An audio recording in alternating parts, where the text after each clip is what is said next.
Yo! Okay, anyways. Hello. Hello. We are working on a game. It's true. Yes. Yee.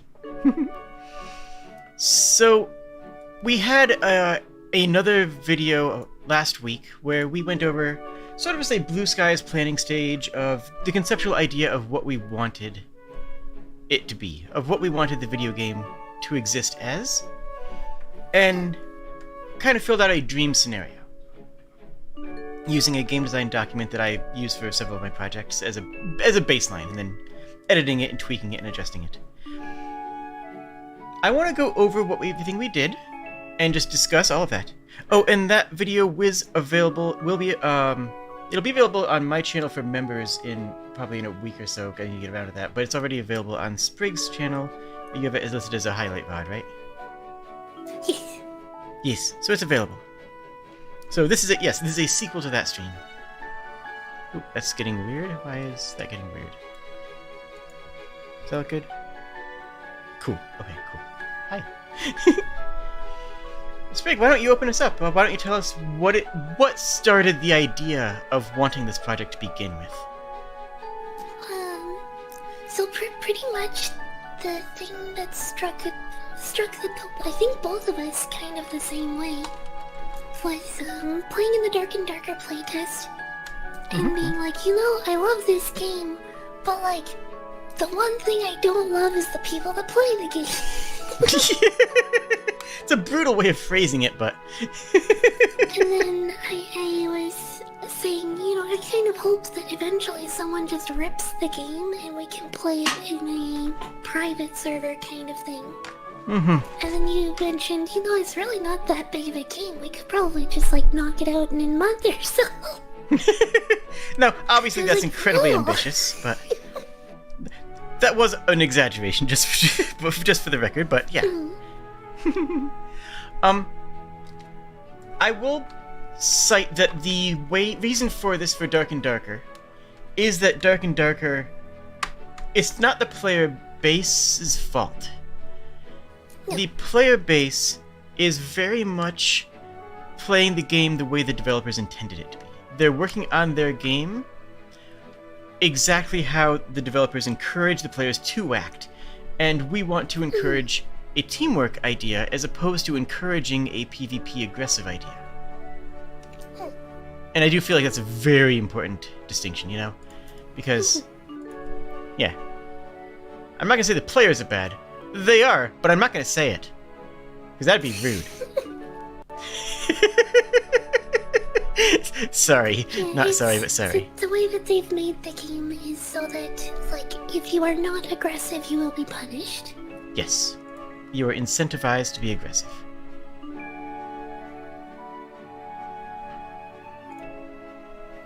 And it's from everyone that I know who's played the game, what they've told me is, I just attack everyone on sight now because every time that I don't, they attack me on sight.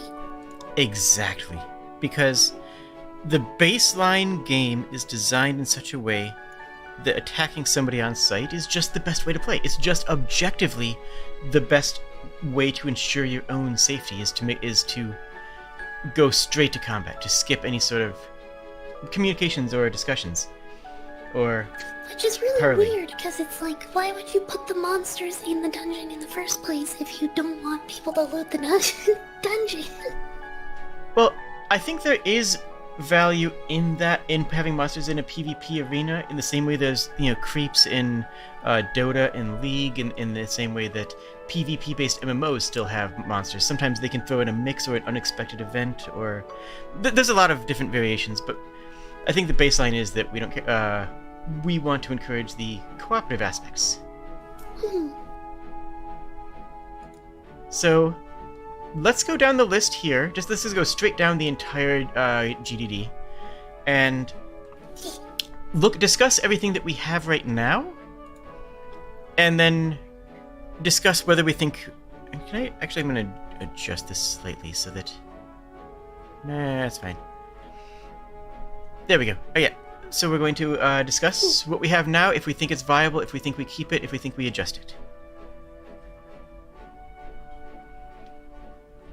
Okay. E.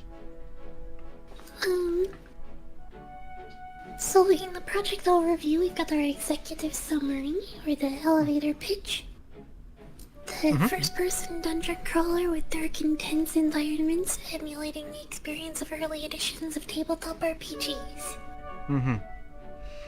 And I'm going to discuss it later because we go into a more specific part of it, but right out of the gate, the first 2 words is actually the thing I've been thinking the most about.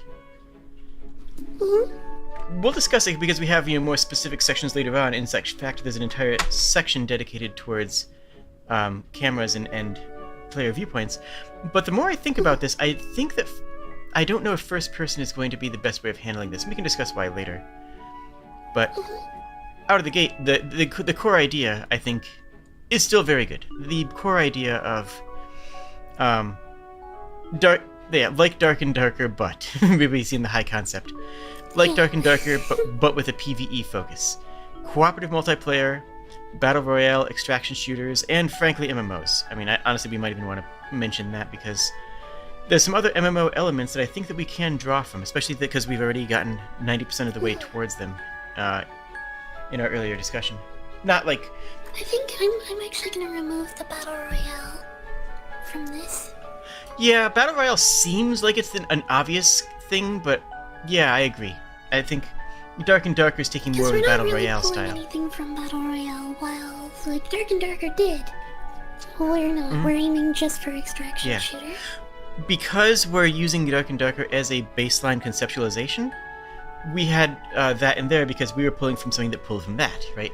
But we basically extracted all that stuff from it. Dark and Darker pulls from battle royales, and that's exactly the parts that we've that we've tossed out. Because we wanted to make it, like you were saying earlier, we wanted to make it more viable to cooperate, while battle royale games are like, no cooperate, kill everyone, circle little. All must die.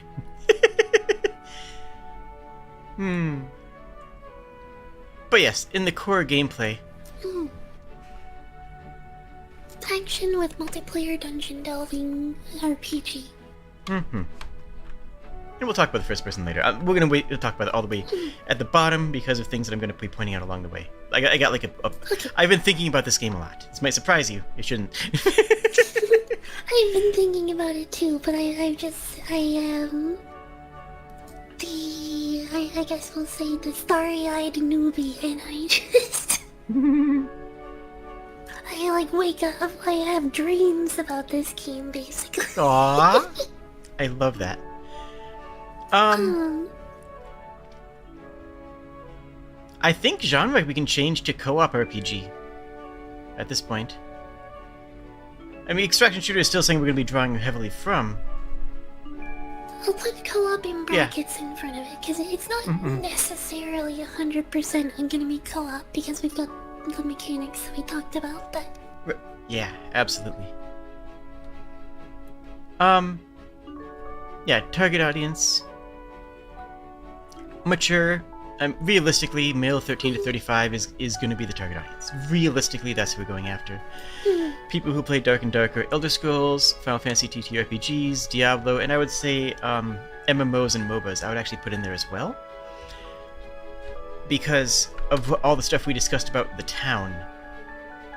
About having the main menu screen be... I totally see the MOBA, though, personally. I was thinking of jungling in a MOBA, of going with your team and watching out for each other in that. That's fair. That's yeah. There's a. Yeah, I think it's too small of a subsection of MOBAs where like that's fair. It's just a normal part of RPGs and MMOs. That's fair.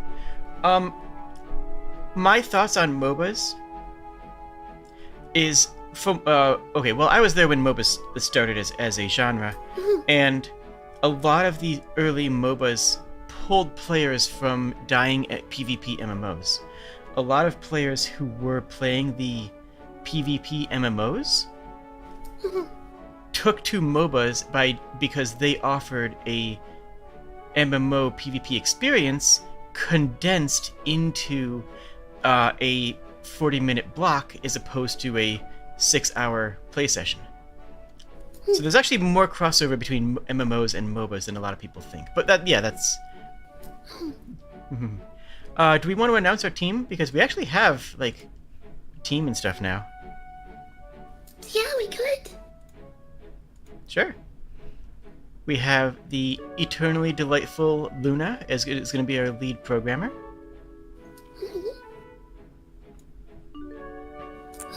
And we have Bucket Lamp and Kokuma doing our 3D modeling and rigging.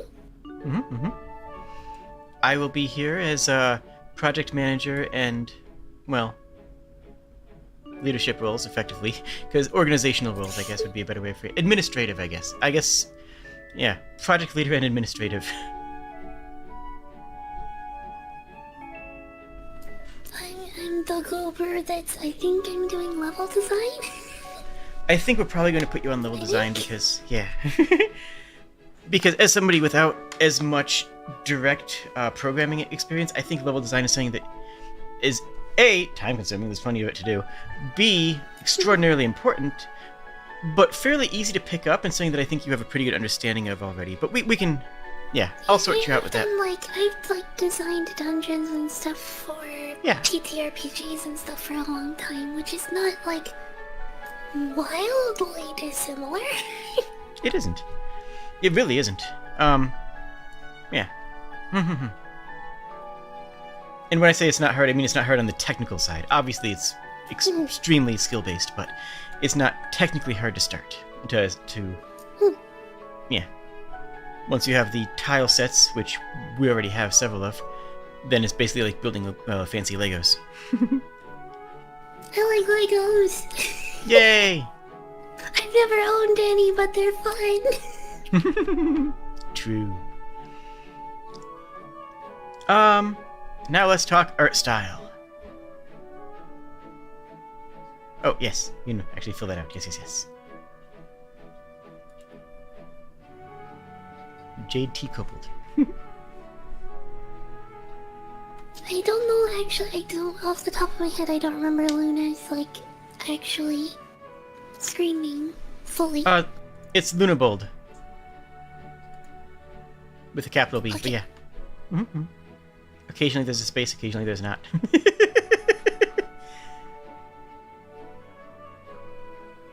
There we go. Just so we've got, the proper screen names so that if people are interested in finding. For those of us who do stream, and those of us who are soon to stream. I'm clipping my horns a bit. And I guess we got a boss fight going on my stream. Okay. And then artistic layout, we've got the visual themes. Cool. Visual themes! So in the dungeon, we're looking at making it more high fantasy, so it's not just plain flagstone gray. Generic. Yeah, we're trying to aim towards the vaulted ceilings and magical lights and fantasy. Yeah. Less Daggerfall, more Oblivion. Dark and Darker doubles down on the cramped... Okay, go ahead. You go ahead. I was just gonna go to the next line. I was gonna say how Dark and Darker doubles down on the cramped claustrophobic sections. We were going to go with a more open, more visually interesting design. Also, if we're encouraging PvE, if we're encouraging players to get together and team up to fight against these, against various monsters, and if it seems like it would be it seems like it would be a very natural consequence to add bosses. That seems like it would be a very natural concluding point. And simply... I actually had an idea for a boss, too. I'll talk nice. about that when you're finished. But also, something I was thinking about in terms, and this goes into the camera stuff that I'm going to be talking about later, but I'm just sort of seeding the idea. The more people we have teamed up, if we have a team of, let's say we have a team of 3, we're complaining about teams of 5, which I think is great, and then if you team up with another team of 3 or 5, all of a sudden you have 6 to 10 people in the same area. They have to have enough room to spread out. You know, you have to have enough room for everyone to be comfortable alongside each other, working together.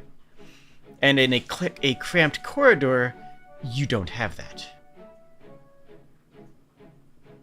That was the point I wanted to make on that.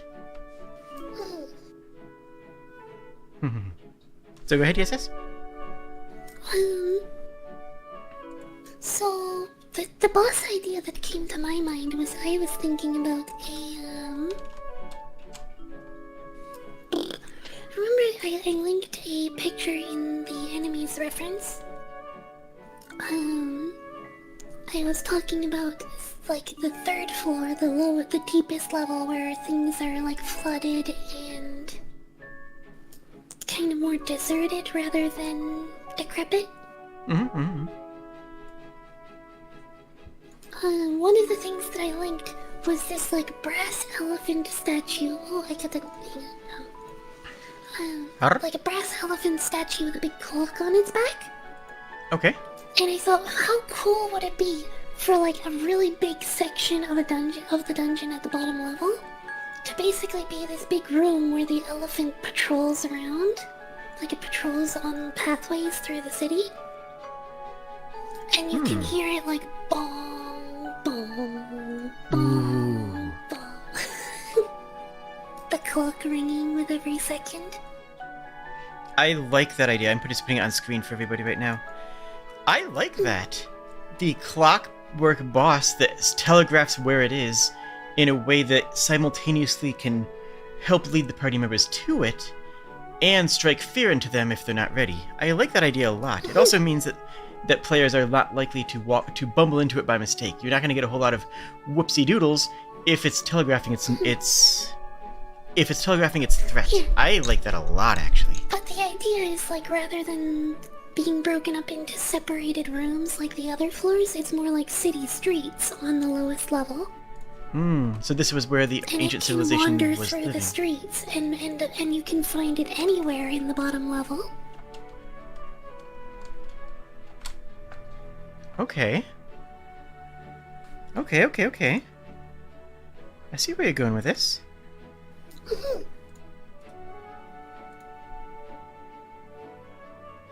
Let me...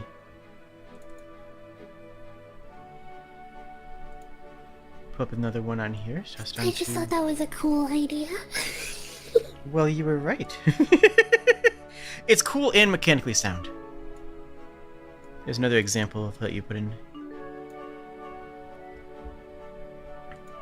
Plus, it fits the whole ancient automata thing we had considered before. We'll get to that part in this moment. But yes. I like this idea. But yes, the first level being more welcoming. The first level essentially being like a public service office / library kind of area, something that was like fairly well lit and quite welcoming to people who come in. And then the second floor being, we had talked about being more like populated by undead enemies and being kind of more like a crypt of sorts. And then the lowest level being like the actual city where the inhabitants used to live.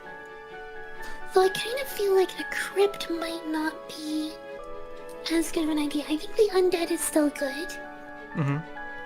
But maybe more like a defensive layer. So like this is like the military base kind of thing. It's a actively patrolled border wall kind of thing. Okay. So rather than a crypt, it would be more of a barracks. Yeah, more like a barracks. Okay, so this society lived underground. Yeah, because then it makes more sense for like the tiered system this way. Because Yeah. you wouldn't think about burying your dead above your head, right? Right. That makes so much more sense. So this would be military barracks So and it would stuff. be more like the undead there are either people who have delved into the dungeon and failed to get deeper, or like the skeletal remains of the fallen defenders. Mm-hmm. Okay. Let's go Which forward also from... gives me a cool thought and idea of like, what if we made them different factions of undead? Ooh, and you could occasionally see them... So you Luna? occasionally run into groups yeah. of them fighting. We could do this. Luna could do that. So here's what I'm thinking. Yeah. We could script it so that the fewer people that are in that tier, the less people who make it through tier 1, the more likely they are to be fighting amongst each other. Make it adaptive. That way, if everybody makes it to tier 2, then they're all aggressive to you. If only one party makes it through tier 2, then they're mostly going to be fighting each other as a way of balancing for and scaling the difficulty to the number of players.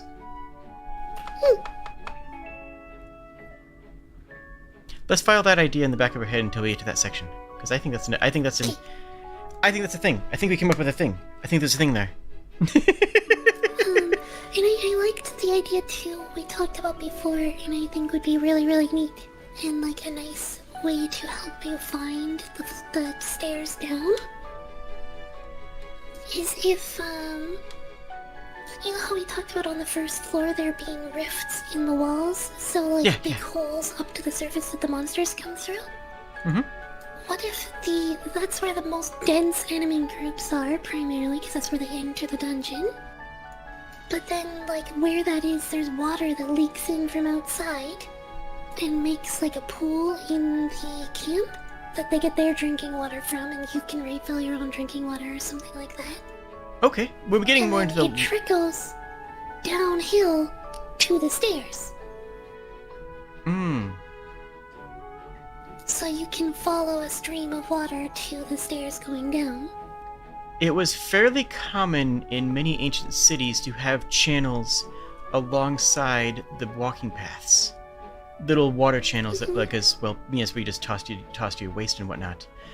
That could, instead of having it go down the walking path itself, it could be that more clear that it was designed for that. What about that? Same idea, just a way of adapting it. It would just be a through line to the like flooded bottom level. And a little bit of thought. and a little bit of world continuity to boot. Okay, let's make a note of that and come back to it. Well, I mean, actually, no, we can put that in right here. So first level, more welcoming, quote unquote. Well, okay, so what would this be? So if the ancient civilization lived underground, all of their private residences, streets, and buildings of office would be on the lowest floor.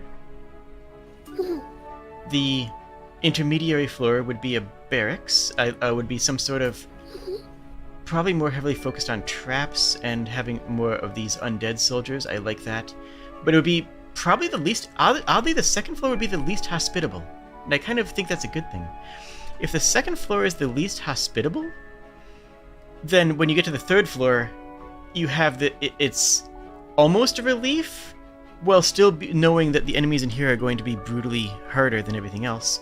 But you have a bit of relief to say, oh, okay, this is more welcoming. That visual splendor, that, oh my gosh, look what we are here. You know, that feeling of wonder, you know? Did you play Breath of the Wild? I did, yes. The opening 2 minutes of that game has just one of the best reveals.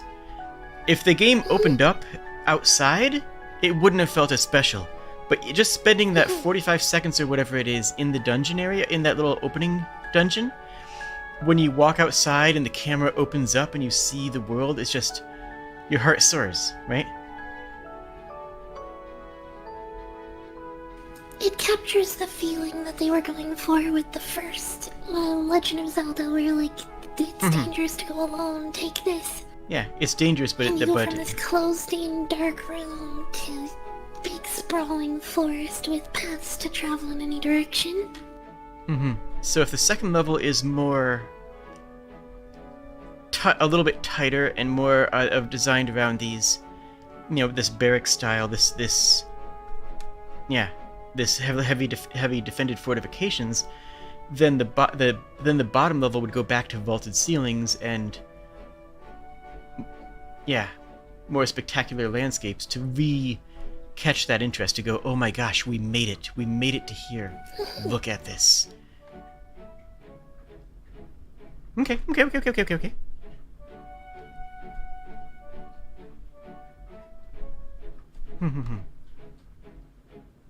I like these ideas. Plus, we're also developing ideas of what the civilization was, right?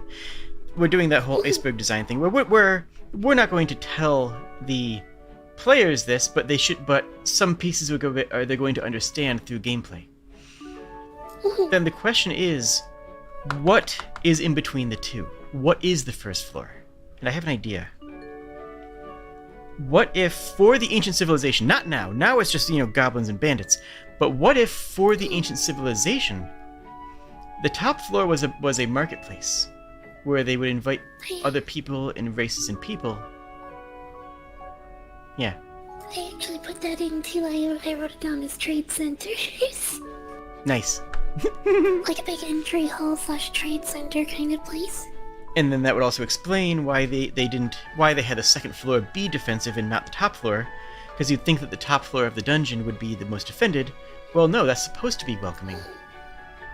And I also imagine, especially because they've got the automatons on the lowest level, this is like a place that can print books, basically. So that would be why we have like the library on the top floor. So people can come and sell, like, handwritten books, and then they can purchase printed copies of it. Oh, okay. Okay. So for this segment here, I like that. I think that this is... I think this is neat. I think that this is thematically coherent, both for having the feel of this ancient civilization, as well as for the scaling of the player's experience going between these three levels, as well as setting up the world in a way that makes sense, both for gameplay and for logic. Okay. I also feel like there's gotta be some sort of, elevators. Basically, they'd just be pitfall traps on the first floor.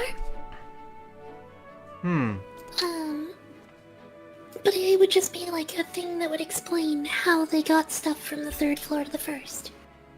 Okay. Maybe they could even be in the walls, but it's dumbwaiters sometimes. So maybe that would just even be a place that you can find stashed loot sometimes, if there's just a dumbwaiter that you pry open. I like that. Do we still like the idea of using the portal as the way of going between floors? Because we want the location to be randomized. But originally we were going to make that the portal similar to Dark We Darker. talked about it being stairs to go down, but portals to escape the dungeon. Oh, that's what it was, right. We have to have okay. The players can't know so we could which just one make it is. elevators that actually function too, as a way to go down. Yep, and then we can change which ones function depending, on a per run basis.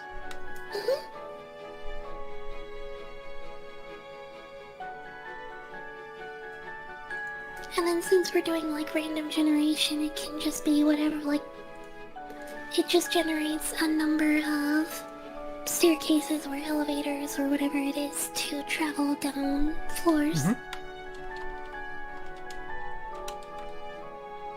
I also had an idea for alternate queue types, but that's a different thing. I had a thought of... There's definitely gonna be people who want to do more PvP. Yeah. What if we had an alternate queue where you can queue in and it's the same dungeon and everything, but there is, like, slightly better loot, but the curse isn't active. So, like, no one has damage reflection. That's it. Let's worry about that later, because that would be a variation of gameplay. Let's establish the core gameplay first. But yeah, I think that's an interesting idea, but not one that's Yeah, no, it's too early. Yeah. That's the kind of thing that you could add in 6 months down the line to add play variety, not something that, that we really want to think about too much on launch. In my humble opinion, at least. Yeah, no, it absolutely makes sense. It's just like, it's a thing that popped into my head and was like, I don't think it would actually take much extra work. It's worth writing down, certainly. And I had one other one, which was like a way to queue in without other groups of players, but there's way more time pressure. Because, someone's going to do a solo run. There's going to be, like, someone is going to do the idea is, like, you have a timer run before the Eternal Flames just go out. Okay, so let's keep that in the back of our mind. Yes. After the 3 floors, like, we have the Eternal Blue Flames that protect from the dark. And the blue flames are just lights that never go out and keep you safe from the dark and can be consumed either to activate portals and go back out, or to heal. Or to resurrect, right? Were we gonna keep that? Yes. Yeah. Or to resurrect was the other one that we were still looking at. Because that creates a fun little risk-reward. Are you willing to sacrifice your safety for heals or a party member, but not both? And either way, you're sacrificing something that is of value, of meaningful value, a safe place to run to. Especially if there's a good distance in between them, And then we had deeper levels have less blue flame, but we actually talked about how the first floor has those openings to the surface, so you have light that comes in from there. Yeah, effectively non-consumable flames. Yeah, non-consumable eternal flames. Mechanically. So I think... the sun.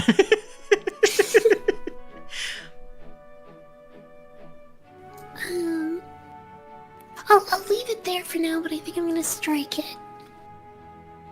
Okay. So, like, we don't necessarily, actually have less eternal flames, but there's less light as we go down. Hello, Desirous, and yes, it is Jade that's with me. Another thought on that line, though, is for individual run variants, we could have...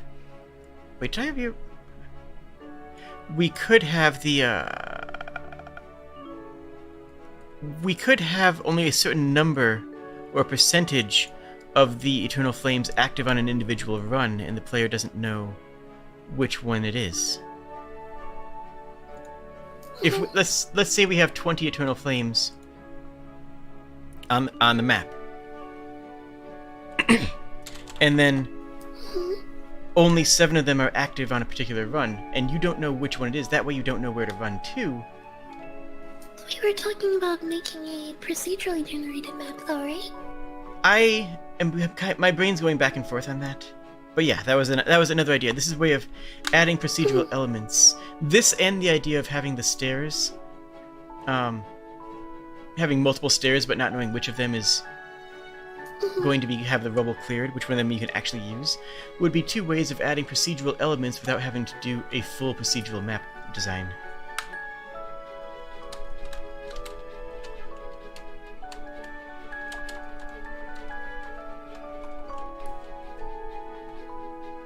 There, I added you to my description. I forgot to do that before stream. Thank you. Yeah. Anyways, where were we?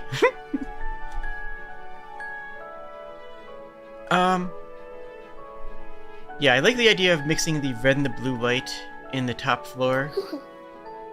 And I think that the middle floor should be more oppressive.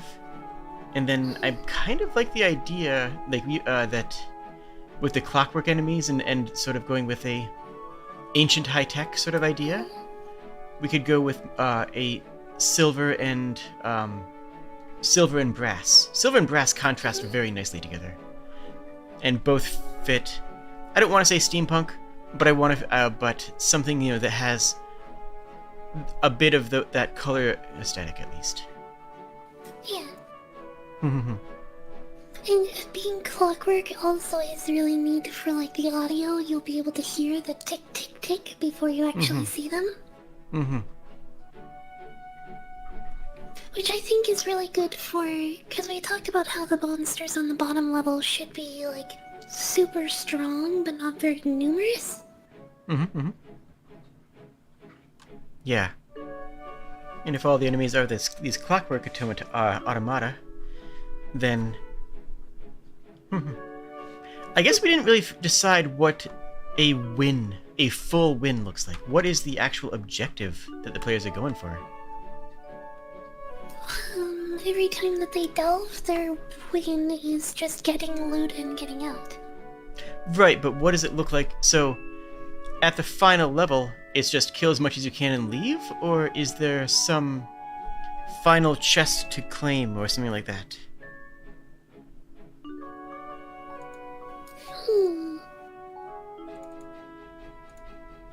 What if we have, like, special caches on each floor?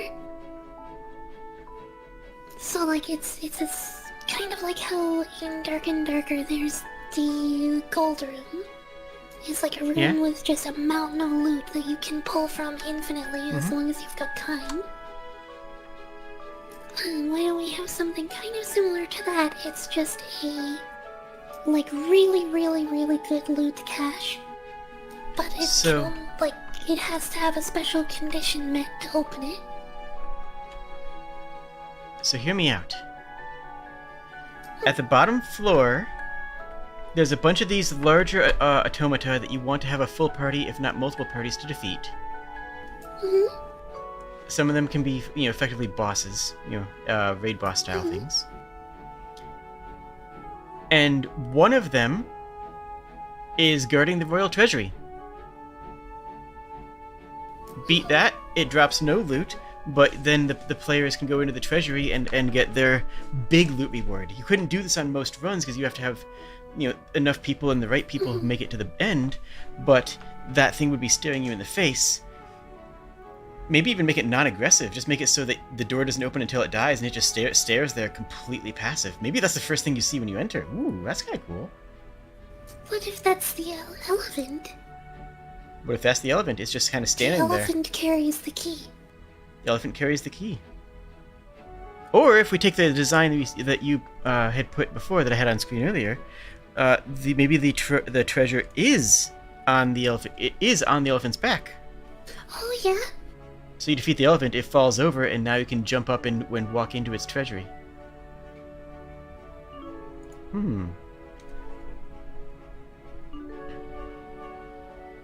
Interesting. Interesting if nothing else, but it is interesting.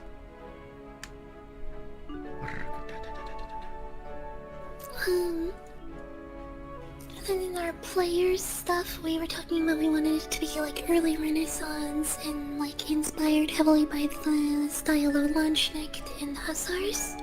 Yep. So like brightly colored, dramatic kind of appearance that came with the Renaissance. And that's not going to conflict with any of the enemies' designs that we have so far, because the brass and steel or the clockwork aesthetic of the bottom floor are completely different. The undead would be dressed in drab and rotting clothing, which would not conflict visually with the bright shining colors. And in the top floor, if we're thinking like it's going to be goblins and bandits, then it's going to be. We can have humanoid enemies that can't be mistaken for players. Yes. That's my fear, is that if you are attacking a player, you're never doing it by accident. It's never a whoopsie doodle. I didn't realize this person who had, giant puffy blue arm wear was a player. It's like, nah, buddy, you knew.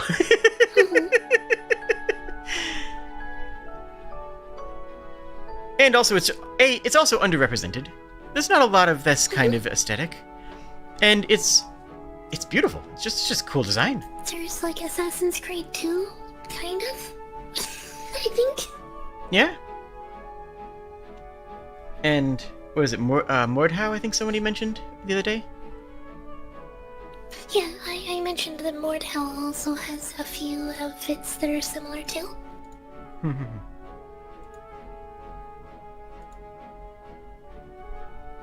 I like it. And then we mentioned the enemies. I'm gonna change longtime residents to undead.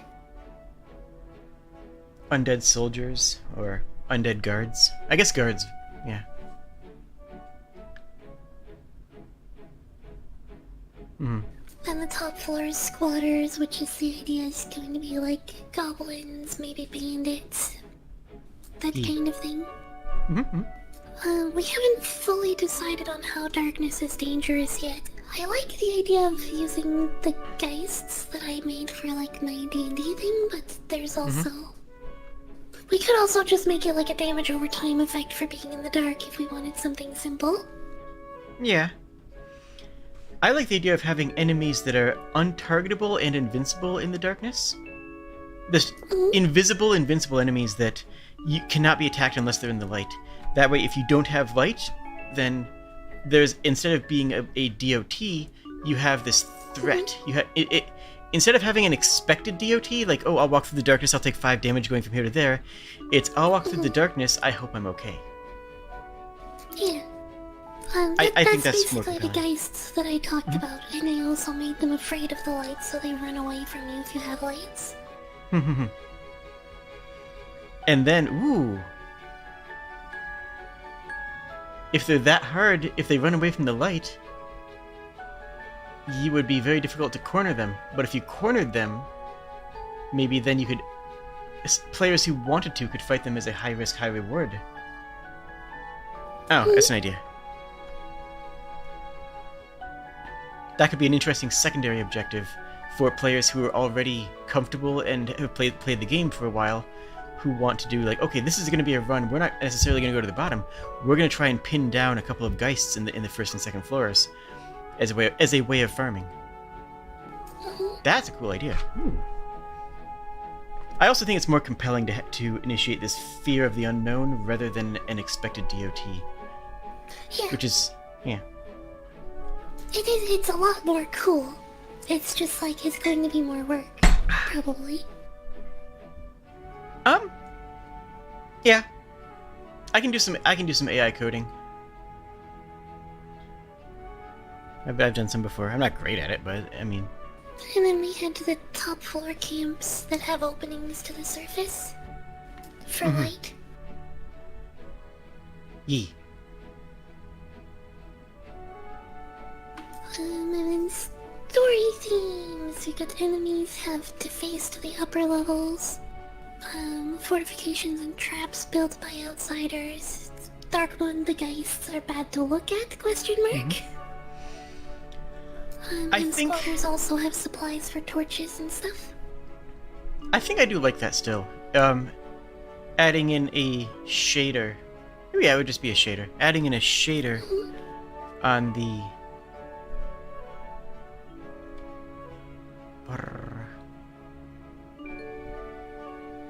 Yeah, adding in a What shader on if it's just like when you get hit by a geist, your vision gets darker for a little while? Okay, I was thinking like full scrambled first, full like, I was thinking about going full Soma. Well, I don't play horror games, so... I don't usually like horror games, but Soma was actually pretty compelling. But you can't look directly at the monster. If you look at the monster, your screen starts to go haywire and your character to represent your character's panic. Basically, they're just unsound and unclear to look at, and they double that down by saying, you know, by basically disincentivizing you from looking directly at it. So why don't we have that be like if you look at it or they touch you?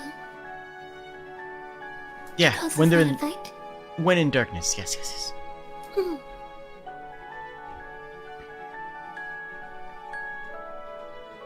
Because that's the idea, is they're like paralyzingly afraid of the light. Mm-hmm. So they just run away from the light, and then if you manage to corner them, they can't do anything. They're just an easy kill, basically. Mm-hmm. I don't know about easy. I kind of like them still being mini bosses, but yeah, they're killable. It's possible to kill them in the light. Mhm. Okay. And then the UI and menuing, we've got all of the different menu and UI stuff we need. Health, resource, stamina, torch/lantern, visual indicator. I like the idea of that not being something that's like a menu. I actually kind of really like the idea of lanterns, and it brought me back to a thing that's... I'm gonna grab a picture really quick. Mm-hmm.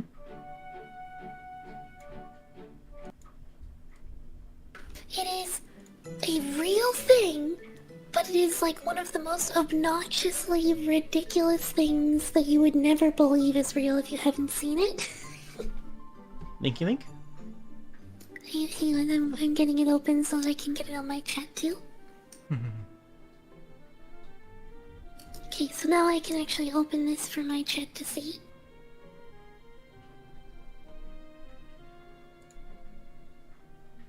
Where is it? I'm sending the link over now. Ah, okay. Hooray! Oh, these things. It is called a lantern shield. So see that opened cap on the front? Mm-hmm. That's an opening for a lantern. It's built so that there's a lantern is in the back. And it's a gauntlet that's got like a huge like blade on the edge of the shield, a big spike on the base of the shield, and then spikes on the gauntlet. Nice. This was a very real thing. It's a spotlight lantern built into a gauntlet. Mm-hmm. With just a ton of blades in every direction. It's absurd, but in a good way. The only downside to that design is that players are going to have a whole bunch of different equipment, right? And Yes. this means that you have to have a different lantern shield for you have to have like 20 different lantern shields that are equipable. Well, As opposed to- the idea is that lanterns are a normal thing, and it just gives us an excuse to pull this really obscure Renaissance lantern shield to have in the game as an item. Yeah, I'm down.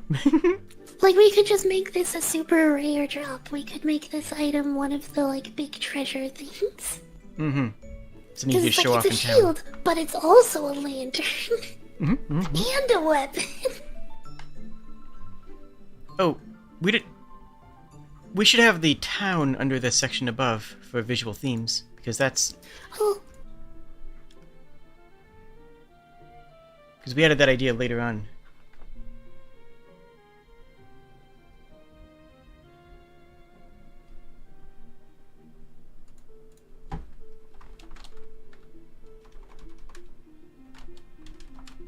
Okay.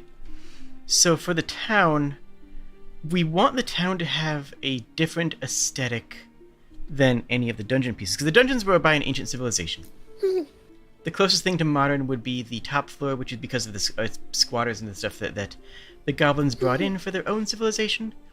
The town itself is not that.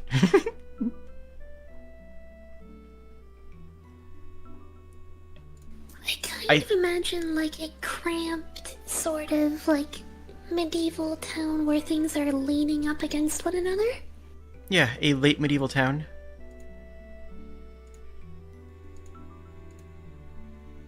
Though, is this going to crash. Please don't crash. I'd appreciate it if you didn't crash. Hey, it didn't crash. Let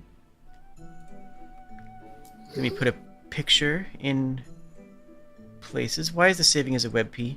No one has ever wanted a WebP. No one in the history of the internet has ever said, hey, you know what would be great right now? If this was a WebP. That just doesn't happen. Nor should it.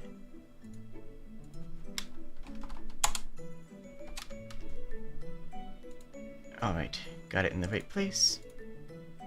I'll put it on my screen and send it to the Sprigg for your screen. Realistically, this is what the town's gonna look like. Like, just to be blunt, we have access to this asset pack, and it's a very good asset pack. It's also very flexible and versatile, so honestly, barring something going, better showing itself, this is a nice asset pack that I was very kindly given access to by a friend, by the person who made it.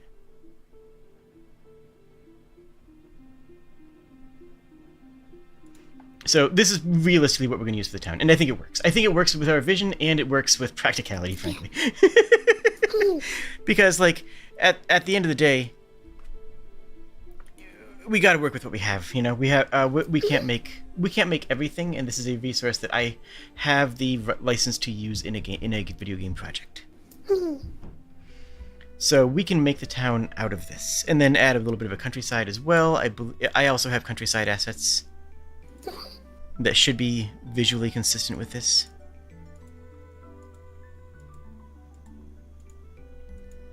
Yeah, I'm pretty sure I do.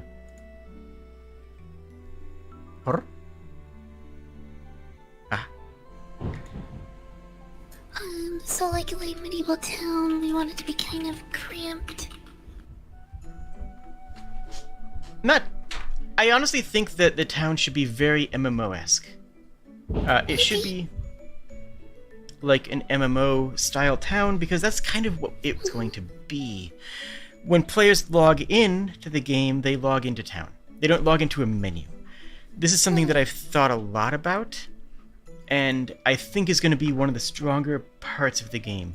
Having the town be an MMO town, having the town be something that you exist inside of, that you can walk around in, that you can see other players who are alive, either selling or crafting or buying things, or just leaving their character online and using the game as a chat room, because an open town encourages that a lot more than a menu, right? A menu is very easy, but this I think is going to be worth it. Yeah, it's very cool. So my chat wants to live in that town. I think, like, the idea of having a kind of open square where you have all the main things that you need, like all the functional things, in one spot, fairly condensed together, like right next to the dungeon entrance. Yeah. And then having, like, little back alleys and streets that go down the hill and away from there, too. Yep, some homes with NPCs that just say a couple lines, some homes that are empty so that people can just, sort of claim them for RP purposes. Stuff like that. This also... I was having this... I know we talked about it a little bit, but I also had another discussion with another game dev the other day about Diablo. How in Diablo, the town could be a menu. Right, you could have a menu where you click on blacksmith and you click on whatever. You could have the town just be a menu. But the annoyance that a Diablo 1 player has at going all the way to go visit the magic lady because she lives outside of the town, you have to cross the river, is that annoyance is countered by the fact that you feel like you're a part of the world. You feel like you're in the town and that you can walk around in it. You feel a connection to it. And the annoyance is mitigated by that level of connection. People don't feel a connection to a menu. Like if you look at... Can you buy a house and decorate it and invite your friends over to hang out? that would be a possible thing for long term. I love that idea, like player housing, and then make it, some of the things you can decorate your house with droppables. I think that late game, after the game's been out for a while, that would be a good. I don't know if expansion pack is the right idea, but that would be a good way of. A good update. That would be a really cool update. Definitely not in base game though. Yeah. But I do like that idea in general. Probably do it Final Fantasy. Well, the two thing I can think of 3 excellent housing systems. I'm just gonna think about this because I like thinking about things. I can think of 3 excellent housing systems off the top of my head. The first is Final Fantasy XIV, which has an interesting dynamic where the players can buy housing. So if we have 30 instances, the player can say, this house in this instant, I'm going to drop 30 million gold and buy that house. Now that house is owned by me in every version of this instance. It is a public owned property, which is one way of going about it.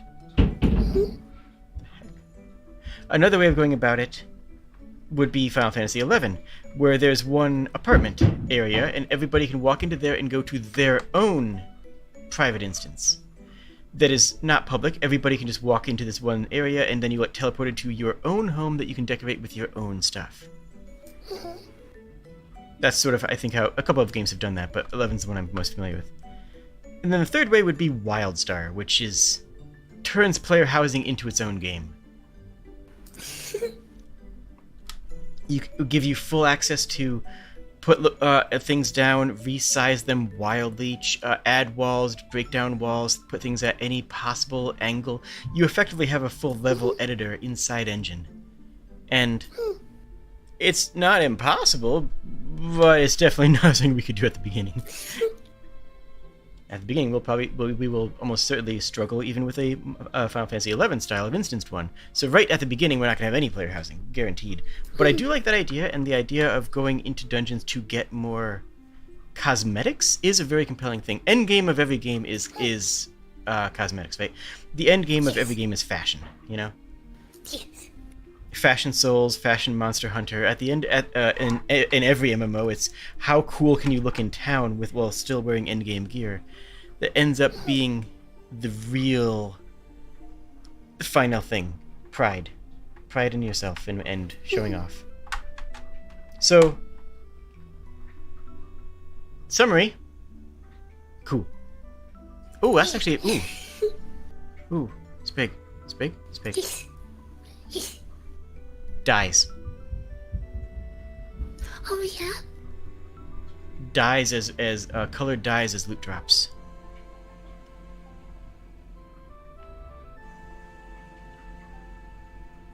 I just added dyeable items onto players. In the art thing. Now that would be... That would be a high value drop too. Because now that I'm thinking about it, yeah, Borderlands did that in the new one, or in all of them, I think. And also, that was a big thing. Wasn't that it? Is that WoW? Didn't WoW have dyeables? Probably. I think so. But also, a thought on that subject. You know how we've got the dice system? What about seasonal dice? Dice cosmetics? I love it. Dice yes, because you could be bones. We can have we can have dice goblins in our video game. Absolutely, that's brilliant. Like not as a DLC thing, but as a reward option.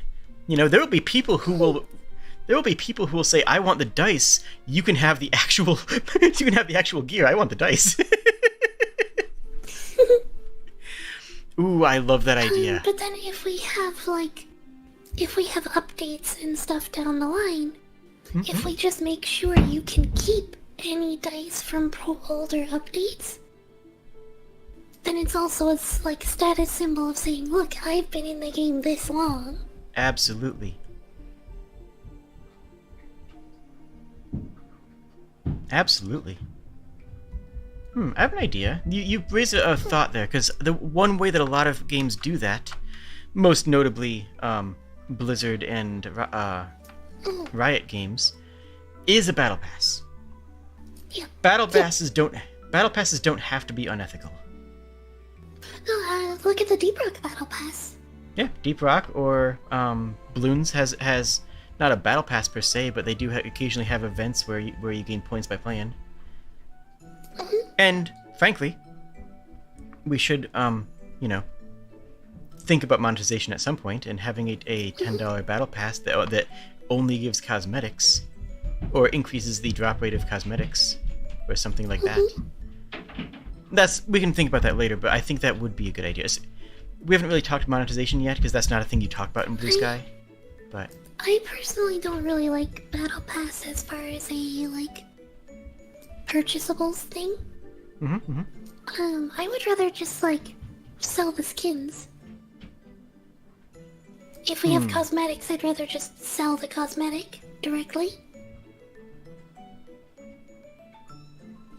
Personally, at least. That's how I prefer to get them as well. Okay.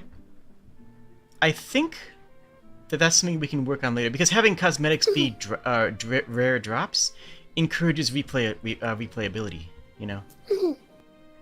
But we can figure that out later. Yeah. I see where you're coming from, though, and I would just prefer that to a battle pass.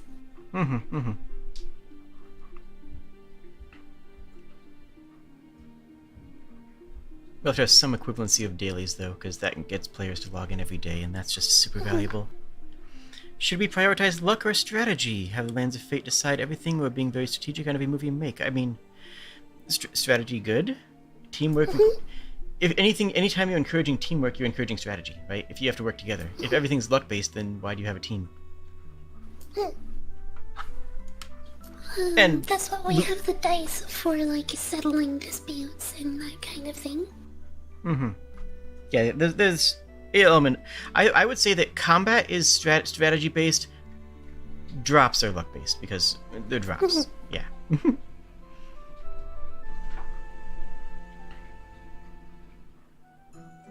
Okay. We should... Enemies, let's talk a little bit more about enemies. Top level, let's think of, let's just say 5 enemy types that are in the top level. Goblins, bandits, right out of the gate, are 2 easy ones. Hang on, I'm just trying to figure out where's the spot that I should put that. Put what part? Where to put the enemy types thing. Oh, I think right now we're still in visual. Yeah, right there. We just went down to story themes, so I wanted to make sure. Yeah, I think that enemies and story themes works perfect. Whatever, either way. Okay, so top floors equals squatters, and then it's goblins, bandits. Yep, goblins, bandits. How are we defining goblin? Small green fodder creature. That attacks in hordes.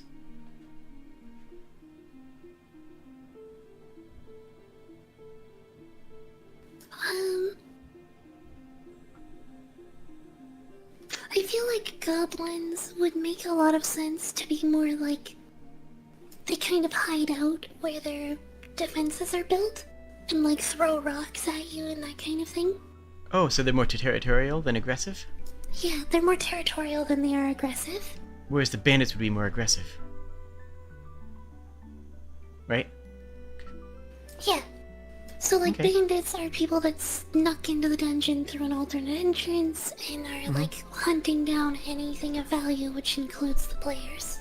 Yep. Nice thing is that we can just use regular body and regular... we can effectively just use player animations for the bandits as long as the visuals are different enough.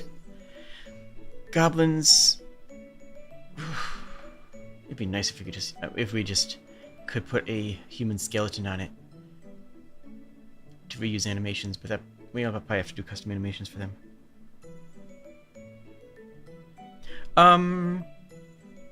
We could make hobgoblins. Yeah, as a reskin. Yeah. As well, hobgoblins and be like... Basically, they have the bandit animations. They're just bigger goblins. Okay.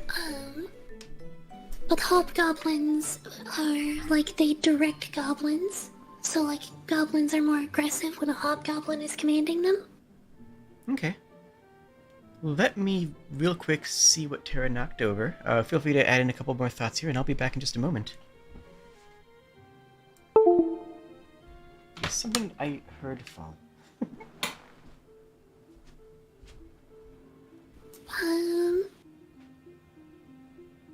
What other kind of creatures would just like wander into the dungeon like that? We want to aim for 5.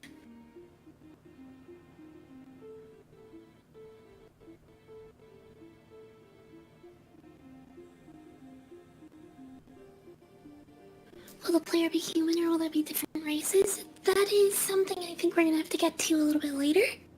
I think I would like to have more options, but like human only would be more reasonable for like starting out at least.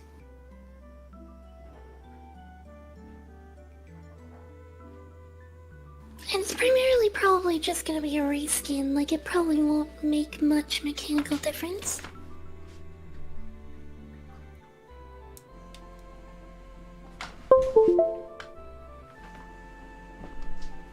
Hey yo.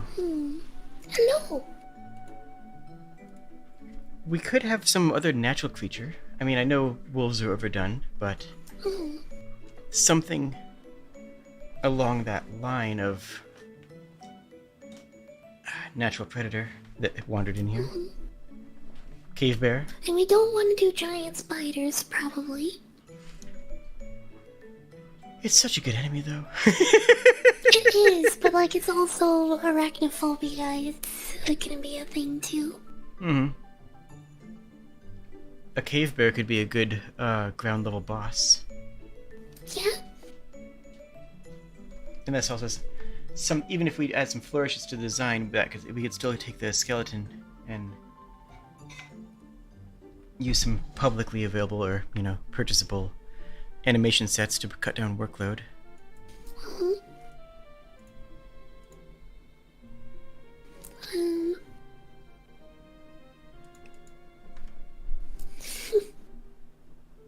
Yeah, so like Cave Bear would be a more territorial kind of boss. I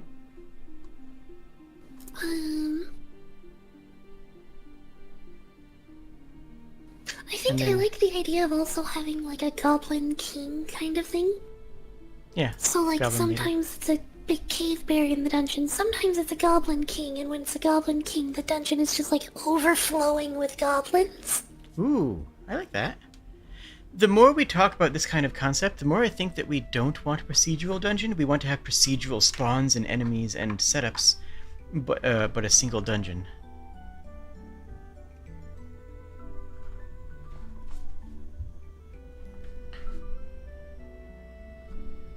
That's just the vibe I'm getting, basically.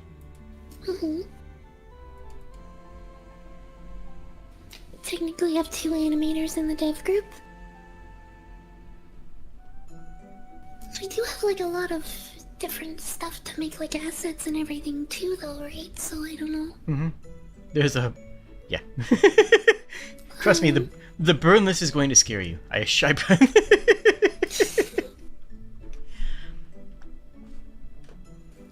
So we got like 3 basic enemy types, 2 boss types. That's good for now. Especially because we can have variations inside of those. Goblins can be stone throwing, or they can be spear wielding. Bandits can be knife wielding, or they can be crossbow users. We have enough variations in just those ideas so that we don't want to. I think that's more than enough. I think that's perfect. And that's also the kind of thing that works almost better in a content update than in a launch thing, because then people will get hype and say, "Oh, yo, they added a new boss." That creates a moment of excitement in the player's mind. That I think that 3 basic types and 2 bosses, especially since the bosses are variants on the basic types, I think that's fine. I think that's enough but that for each floor, though.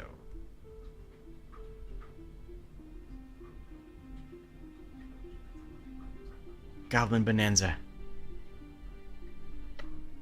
So, like,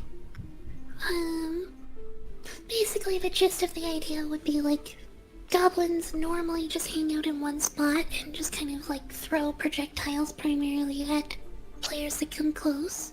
Mm-hmm. And then hobgoblins would be, like, you would find a squad of goblins with spears escorting a hobgoblin through the dungeon. Mm-hmm. And then the Goblin King is just like, there's tons of goblin squads wandering the dungeon, and all the goblins where the Goblin King is are better. Okay. And it's otherwise just like a territorial, stronger version of Hobgoblin. Yep, and the players can get an idea of who the boss is based on the enemies they're fighting throughout the dungeon. If there's a lot more goblins than normal, they can surmise, oh, it's probably got... yeah. On the same kind of thought we were talking about before, how, like, the undead might fight each other.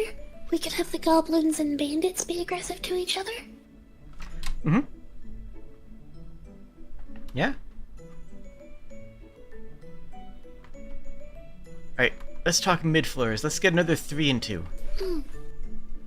Okay, so we've got, the guards, like the old guards as skeletons. So skeletons.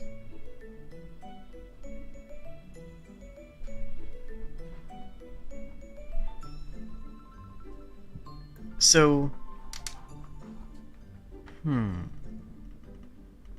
what sort of visual aesthetic do the guards have? If they were part of this town that enjoyed clockwork stuff, do they still have some polished brass on their armor? I feel like the idea of, like, brass armor that's, like, Tarnished? oxidized with time or tarnished. Ooh, copper armor could have that nice green tarnish. Yeah.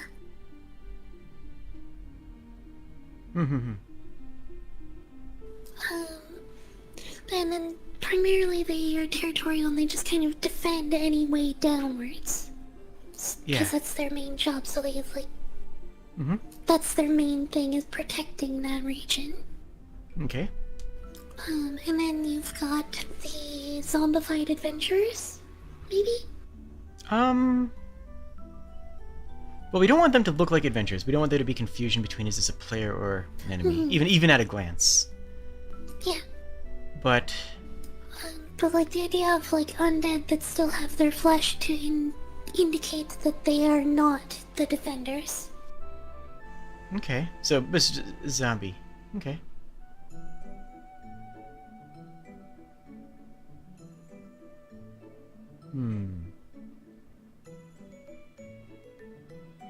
So zombies are kind of aggressive and wander a lot.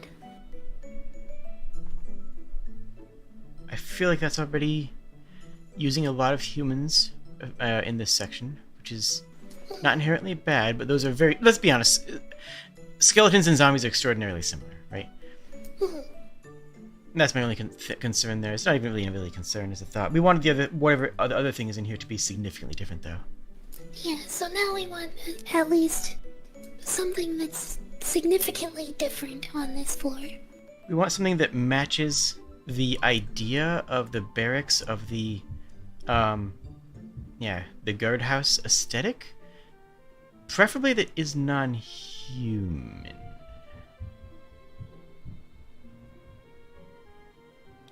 I'm thinking like it. What about? No, that'd probably just be better as a boss. I was thinking about a clockwork in one of the third level areas that creatures that wandered up top and but shares that aesthetic. Like, you know, oh hey, this thing is here as a boss. That would work.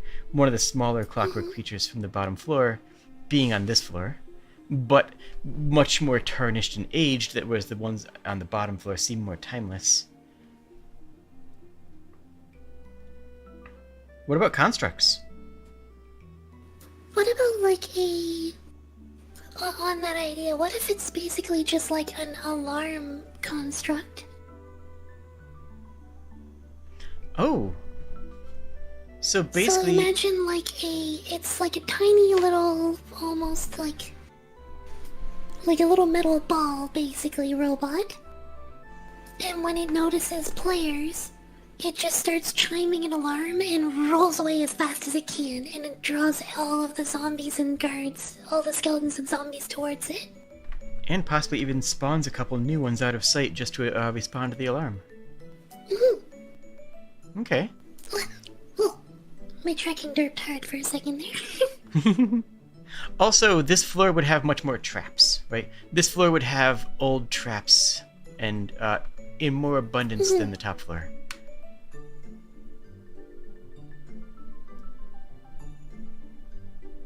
We could also have some sort of small big dog style drone guard. Yeah. Have you seen the Boreal Knights in the Soul series? Yes. So, that's a thought that I have, is not exactly that, but something in that idea of it is a guard, but it's more of a quadruped using a different It is skeleton. really neat. It is, and I think it would work with what we're going for. Less, this is someone's old skeleton, and more, this is something that was crafted for this purpose. I don't know, it's an idea. And then for mid-floor boss, I do like the idea of one of the bottom level automatons being up here. Just a lot more tarnished and worn down. I think that's a cool idea that would fit the theme and lead the players, deeper to muse upon why it was there, sort of thing.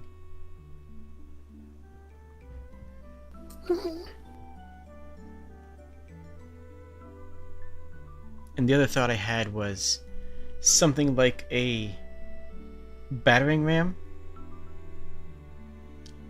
but unmanned, like a mechanical battering ram. As an idea. I don't know how that would work. I don't know how the animation for that would go, but this is a thought. Probably not a great one, though. Something that's like essentially similar to Da Vinci's tank as a boss. Oh yeah, Da Vinci's War Machine. It's like a tortoise shell kind of armored thing. Yeah, the And then omnidirectional maybe one, it uses crossbows that shoot in all directions. right? Ooh, ballista, yeah. I like that idea.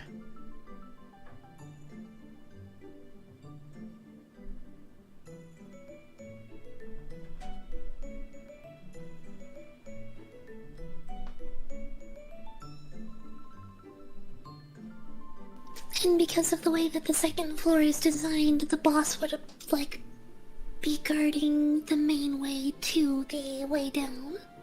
And if we have a couple of ways down, then the one that is real is the one where the boss is.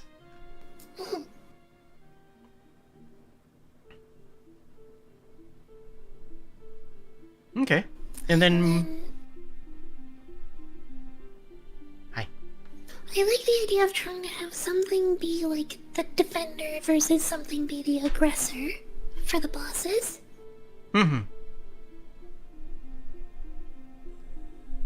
I think that the clockwork construct would be the aggressive one, because it's already wandering away from where it should be.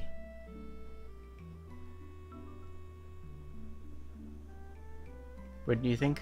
Maybe it's like a flawed construct and it's not actually defending the dungeon, it's actually attacking everything. I like that, yeah.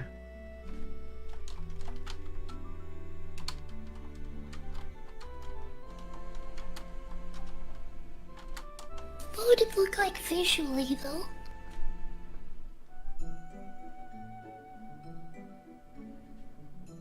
I would say something...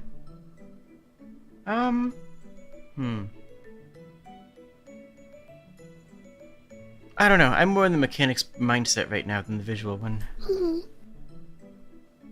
But do we need another boss? Or is that... Well, oh, this it'd is be... our two bosses and As our two three bosses, basic okay, enemy okay. types now. Okay, cool. I'm just trying to think like something about the construct, the flawed construct. So, like, the idea is it was built to defend the dungeon, but it's actually attacking instead of defending. It's haywire. Mm-hmm. And that one would be much more tarnished, whereas the ones on the bottom floor would be the ones that are eternally cleaned and polished.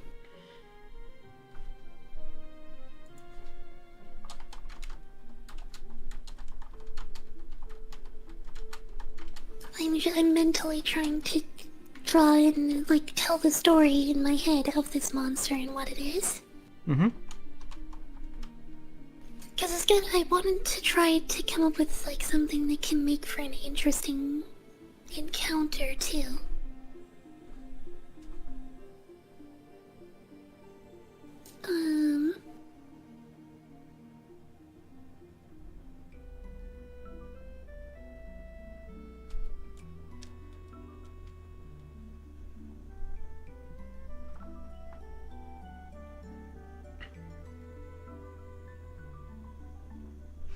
We can put that. We can think about that later.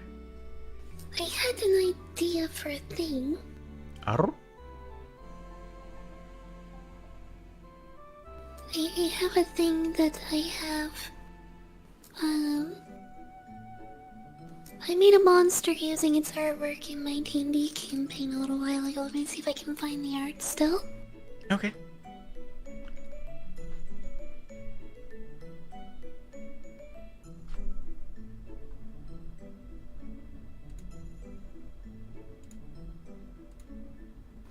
Loud noises.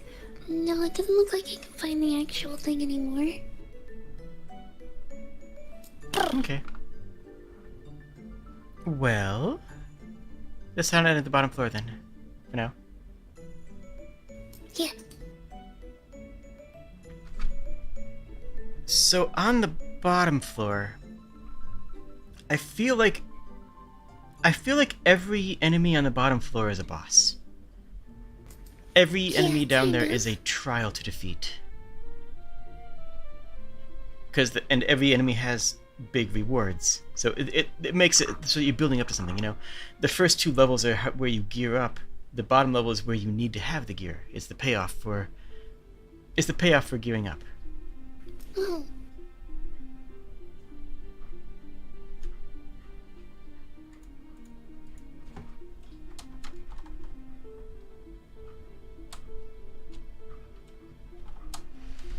So, for enemies down here, yeah, the clockwork elephant, wandering and passive, big agree.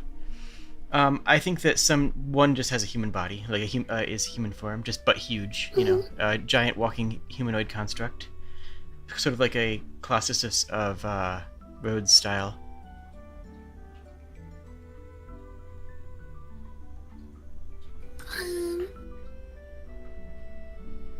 Okay, so I imagine, like, kind of a halberdier sort of thing. Okay. It's like a sentinel. It defends, like, this is the street. There's two of them that are at the end of the street, and it's just like, no, you don't get to pass them. If you try to, they will smoosh you. I like it.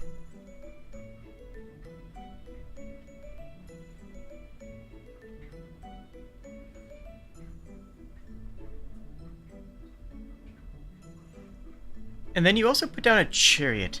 Now, I will say, though, as much as I do love the elephant design, and as much as I do love that chariot design that we showed earlier, those are definitely things that you can't have without evoking certain real-life parallels, right? You can't have an elephant in basically any capacity without making people think of India. That's just... Making a trumpet? Hmm? Sorry, you cut off at the making it. Without making people think of India. Oh.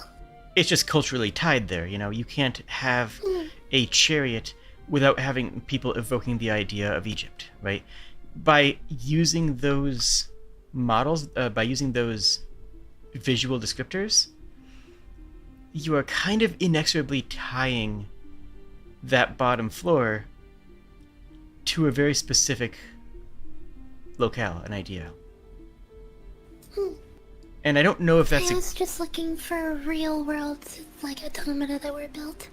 Oh no, it's a fantastic starting point. I just but on thinking about it, I'm not certain that that's necessarily the direction we want to go, especially because, well, there's especially with elephants, there can be religious significance that we don't want to accidentally make a faux pas over. True. So, yeah. While I love the idea of a giant clockwork automata that has a stash of treasure hidden on its back, we might want to discuss have it not being an elephant, but have it be either a generic quadruped or ungulate, or have it be Maybe a lion? maybe a lion. That would work with sort of the European style themes that we've been working on. We could dive deeper into Germanic or Scandinavian folklores and pull something out of there that would be more on theme with the generally European aesthetic of the players, with the going with the the hussars and the Landsknecht and those sort of things. Still using the idea of the Clockwork Elephant as the launching point, but maybe not ending with it. You see what I'm saying? Yep. So, and I mean, honestly, there's no lack of good designs, right? You know, we can find something there that's either ties itself more culturally to the same area that we've been in, or for the other conceptualizations, or we could make entirely our own creation, make it entirely a new thing. I don't know. It was just a thought that I had about it being a elephant specifically, and even more specifically being the elephant with the palanquin on the back. That is a fair point. Mm-hmm.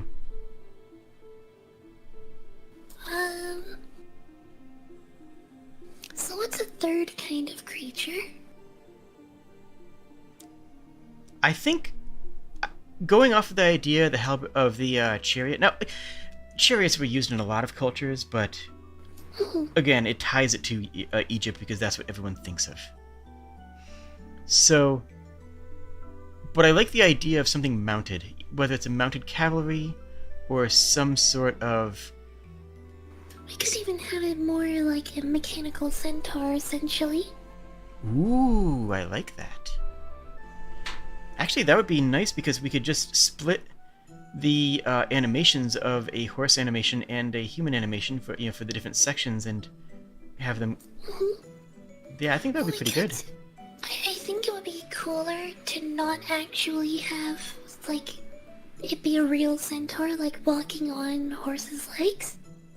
I think what would be really cool instead would be if it's just got wagon wheels, but then it's got a like brass horse's leg basically tacked onto the wheels so that it looks like it's always pointed down.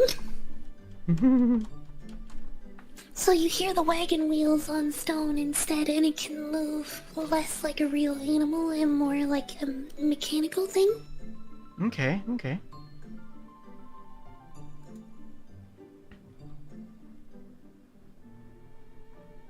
I feel like the centaur would have to be aggressive though. It's just like it patrols a region and attacks on sight.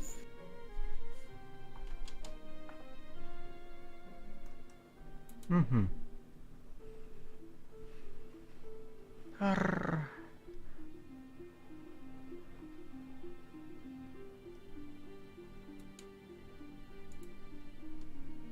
I love the idea of like it's essentially a wagon and there's just like this largely static torso on top. And it holds like the bow at a fixed angle almost. And it's just the other arm. Draws an arrow, knocks it, draws back, loses. It would be kind of unnerving if the entire top part of the torso pivoted as one whole piece. Yeah, exactly. Yeah, I see it. I see it now. I'm thinking like everything on this floor, all of the constructs, I would love to have them move in that way. Where they are very clearly not a living thing. Yeah.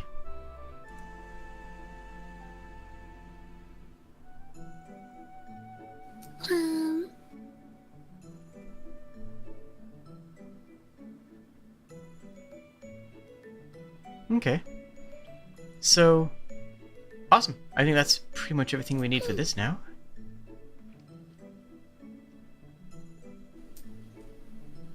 I had another idea. I don't know how, like, actually making it would work, but it sounds so cool in my head and I love the concept. So, imagine a subway system for a second. Okay. Imagine a giant clockwork snake. Ooh. And basically it rolls around underneath the streets, and then there's segments of the streets where there's like a ramp that comes up out of like a hole underground for whatever reason. Mm-hmm. And the snake basically just like up the ramp and out of the hole. That's a cool idea. Visually, I think it's super neat. Actually, gameplay-wise, I have no idea how we would make that into an enemy that would work here. Yeah, you'd have to. We could make it into a stationary boss. Like but the snake can't actually leave the hole completely, but it can move and coil, sort of like a. Yeah.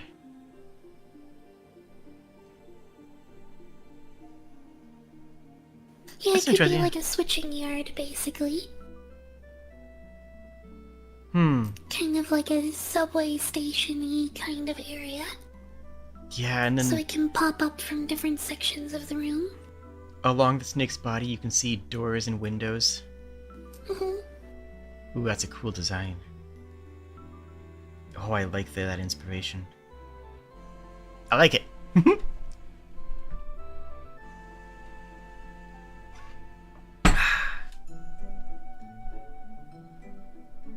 Oh, and then it's if you aggro it in the switching yard, there's these segments, like these spots all throughout the floor.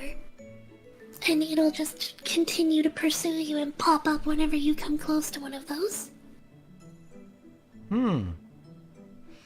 Okay, so it's a recurring, almost trap style of enemy that you can confront as a boss at one point. Defeating the boss disables all the traps of that type throughout the dungeon. Oh, yeah, I see it.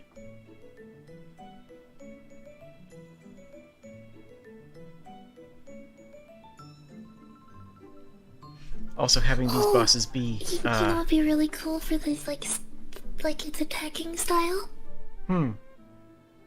If instead of it having any weapons of any sort, it just looks like a big, like, spade, like a, you know what type of snake I mean, where they have, like, the spade-like nose for, like, digging? Yeah, it's Vipers have the spade noses, right? And then it doesn't actually attack, it just, like, pulls out of the, like, up the ramp out into the open. And then the doors slide open, and there's more of the, like, clockwork halberdiers inside. And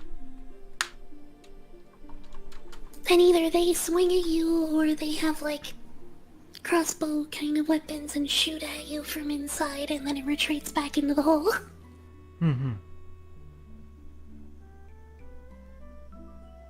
Okay.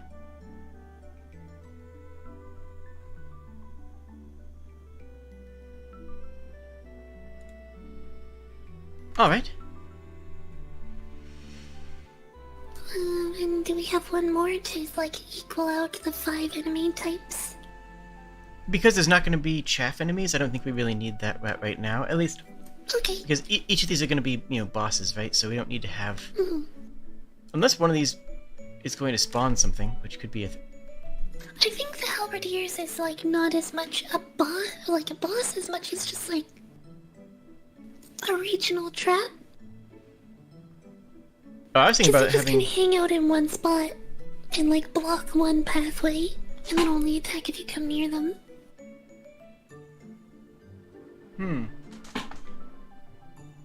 Or if you attack them from a distance, obviously.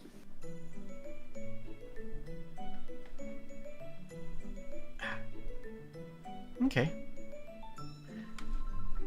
Let's keep it moving for now, I think.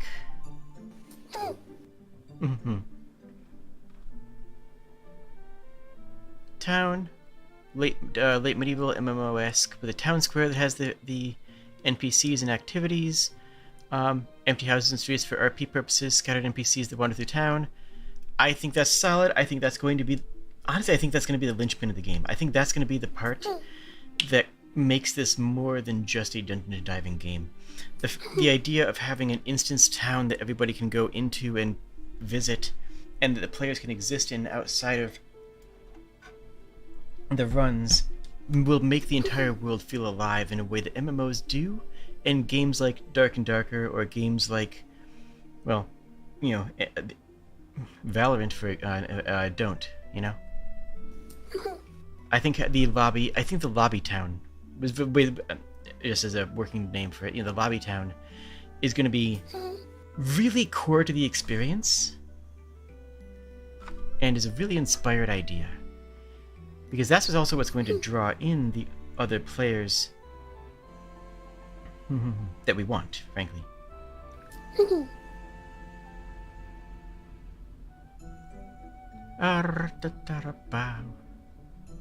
UI stuff.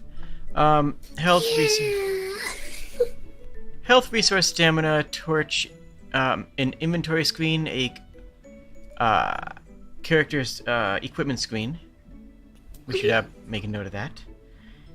Wait, so what screens do we need? We need character equipment, we need a status screen, basically a character sheet screen that shows all of your stats, and we need an ability screen. With the ability screen would allow you to modify your currently equipped your like hotbar store stuff if we're using hotbar sort of mechanics. We need to have a hotbar. That needs to be just a thing that's on there for if we're going to be taking those sort of... Yeah.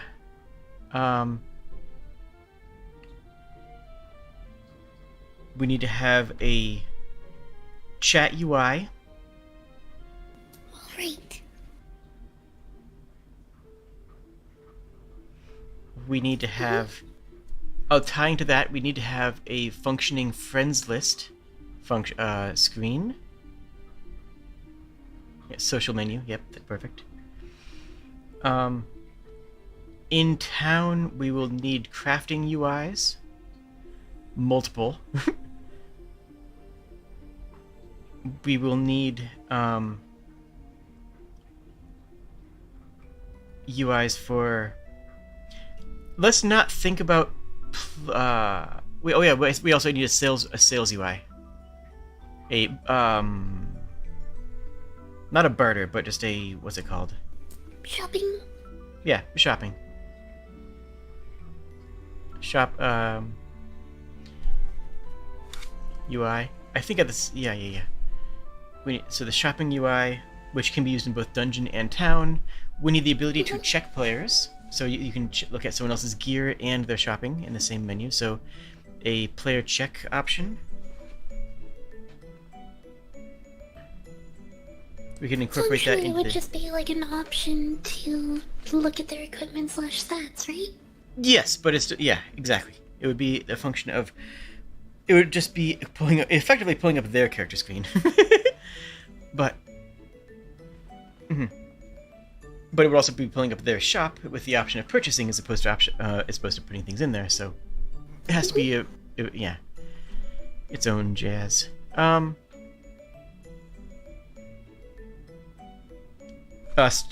Core menu and settings options. Menu. Main menu.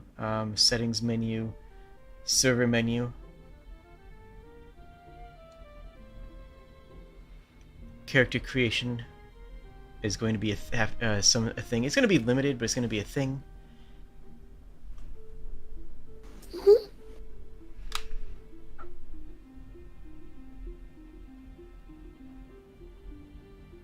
A journal's not a bad idea. Dyes can be crafted. Actually, that's a good thing for... Mind you, this is just a thought. I actually really like the idea of if we do the journal less like a automated quest fill-in kind of thing.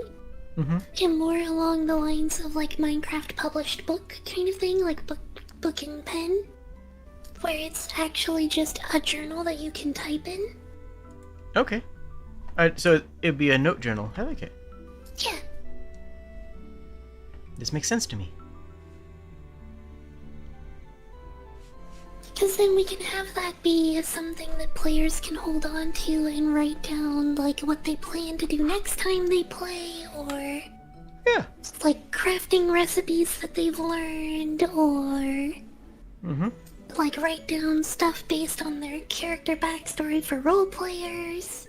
That's a general use notepad.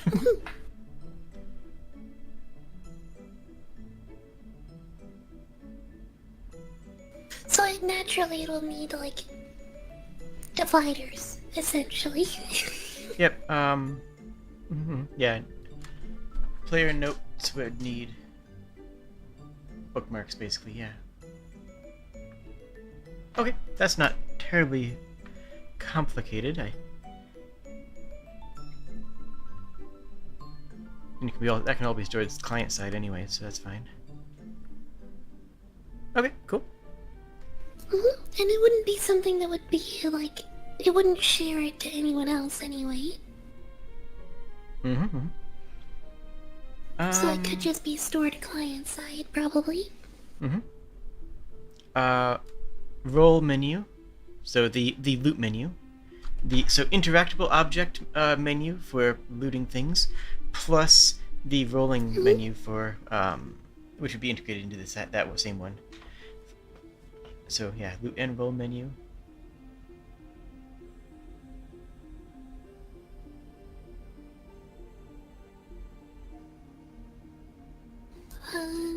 Oh, NPC chat menu.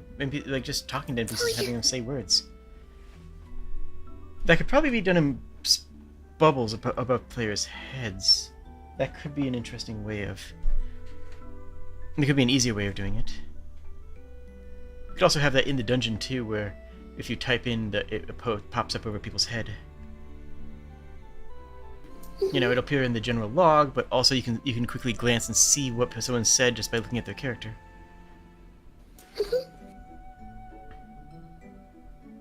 Yeah, Maybe, that's something that I struggle with a lot in, like, when we're playing Valheim, is a lot of people use the shout, where it only does the text in the bottom left instead of the talk, because it puts it over their head.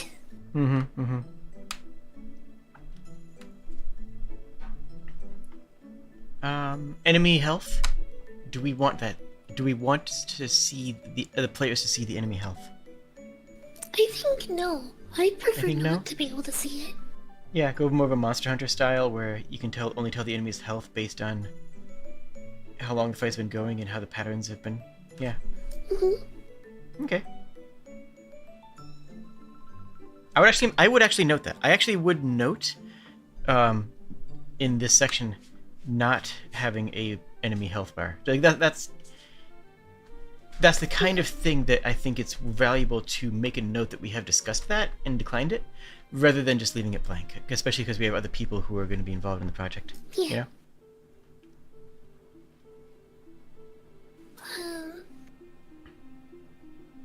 I'd like the idea. I know this would be a lot of extra work, but like I'd like the idea of a visual cue instead. So there's kind of three... like how in most D&D groups you would have a, you've hit the enemy a lot.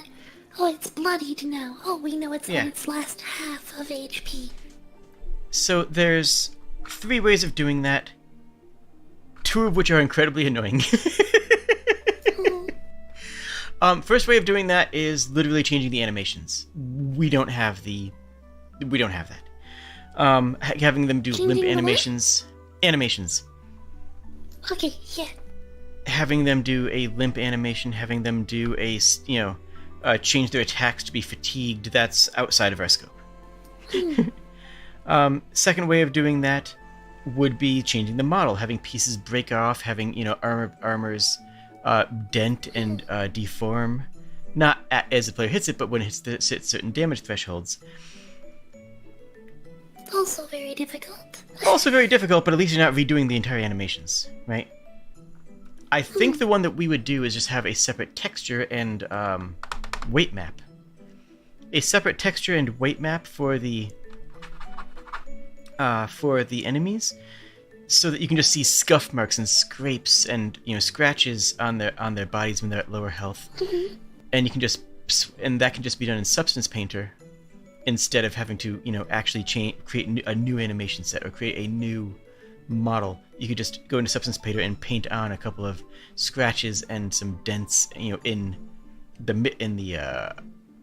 weight map, in the UVs rather. The UVs is what I mean trying to say. There's another thing too. I know. To use Destiny's example, not that it would necessarily look that way. When an enemy is on low health, they also have a health bar, but if they're on low health, they have a little yellow circle that hovers over their head. If you're looking straight at them. A little blatant, but we could have that as an accessibility option, honestly. That's an indicator for, like, you can use your execution thing on them, but, like, something similar to that.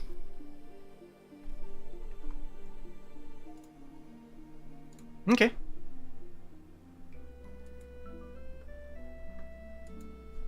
It's an interesting idea, yeah. I think that the retexture, having another texture set that with some a bunch of probably scrapes, like reasonable. The most viable, I think. And then, like we could possibly do the Destiny style thing for when we're playtesting at least. Oh yeah, that's a great debugging tool, but yeah, it's a great debugging tool at least. I do think that we only apply this idea to bosses. I don't think we want to load a secondary texture for every goblin. Yeah, that would be a lot of extra work. It would also be a lot of bloat, Most goblins, I imagine, are gonna get one shot a lot of the time anyway. Quite possibly. All right. Audio. I think we're pretty comfortable on this. Environmental audio. Making something special for the flames. Yeah. There's a whole lot more we could add in here, but right now I don't think that's valuable time spent right now. As long as blades go tink and we have some it's not dead silent, I think we'll be okay. Audio is very important, and we want to have good audio cues, but that's not something at this stage that we need to fret over.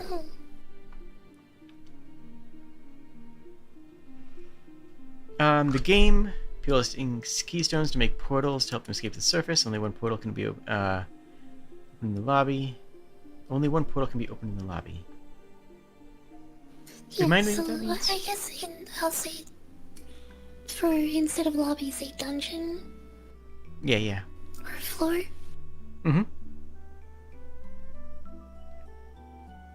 Because the words we used before was lobby, but like then we started talking more about making the town lobby.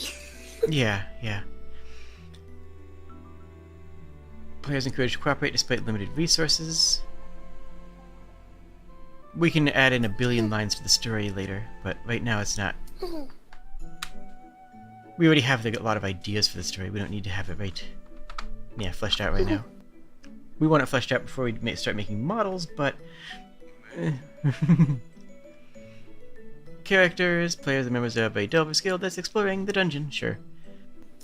We already have a lot of the environment stuff above. This is more the gameplay affect of that, which I don't think anything's changed over, right? Not particularly. Yeah, the intent of the environments is what we want here. The intent of all the environments is there. Conflict, dice duel for dispute, consumables.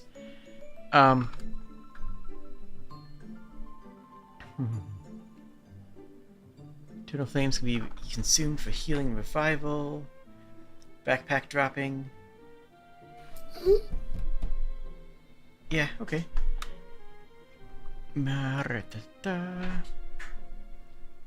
PvP, partial damage, return to source, increasing the more you attack players. I still really like that idea. There are limited resources, so there is a reason to attack another player, but the cooperation should be more valuable, ideally. Only one portal open. Portal stays open for a set time. And for the damage returned to source, I was actually thinking we might even change it from damage returned to source to just damage output reduced. Like all clarify? All damage that you deal is reduced every time that you hit another adventurer, and the amount increases each time. Okay. Interesting. Because I feel I've thought about it a little bit, and I think it's the main issue that it's gonna run into is that with the damage reflection increasing over time, a player that like hits another player in, you know, like a high gear player hits a low gear player, kills them in one hit, gets almost no penalty. Low gear player has to hit the high gear player over and over and over and over and over to fight back. Builds a really high penalty really quickly. So if we have it instead be like a karma system similar to Gary's mod, then it's like hitting a player, you get a small penalty each player that you hit, but killing a player gives a big penalty. Okay. I was thinking it would be based on damage dealt, so the lower geared player hitting, or the rogue in that case, that attacks for less damage multiple times would still build at the same rate as a mage who drops a fireball on you.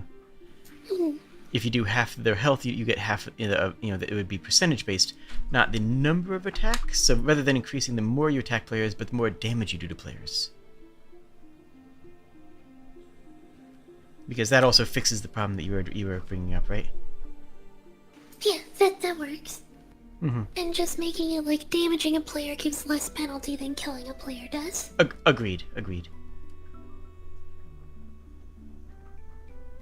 The portal has to open automatically upon the boss being defeated. Sorry, what? The portal has to open automatically upon the boss being defeated. Upon the boss being defeated? Yep.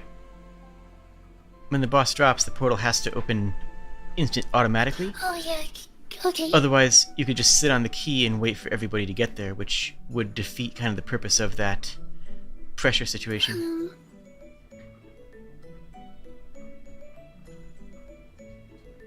What if the boss only emerges once you open the portal?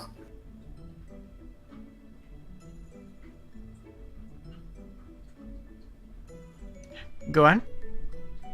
What if the boss only emerges once you open the portal? How do you mean? Could you clarify? So, a boss doesn't spawn on the map. Like, you'll know where the boss is, but they won't be spawned for you to attack until you open the portal. So then you're on a timer to beat the boss, loot them, and get out. Okay, but the portal doesn't actually open until the boss is defeated there, right? You can't just run by them, right? Or are you saying you can just run by the boss? The portal isn't behind the boss. The boss doesn't defend the portal.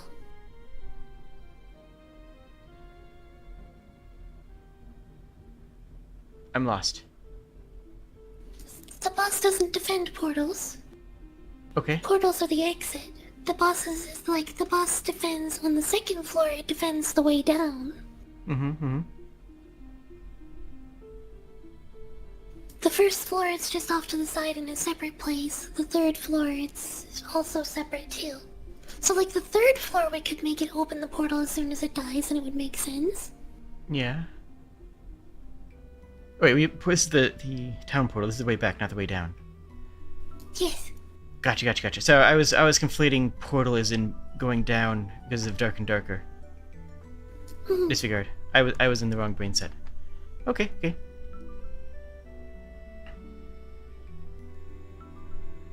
Yes. In summary, yes.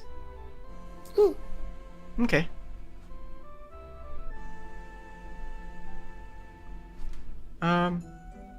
Yeah. Okay. Okay. Okay. Okay. Okay. Okay. Okay. Okay. Core loop. Oh, I'll erase that first. So bottom floor portal is opened once the boss is killed, so that you have more time pressure. Mm-hmm. So, do you have to kill a boss on each floor? Yep, so sorry you cut out again. Really? I shouldn't be. Your volume went down again a little while ago, and you've been cutting out more often.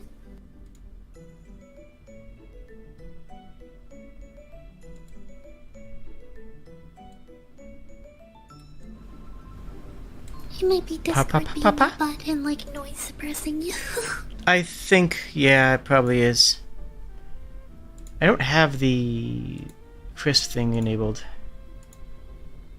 Let me just see if I can...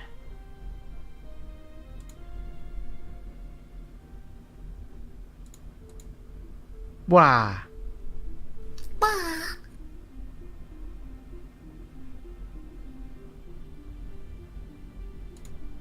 Wah? Bah? Is that better? Is that worse? You're still kind of quiet. Oh well. Yeah, I'll just turn you up more. I don't have a good answer for that. Right now. Okay.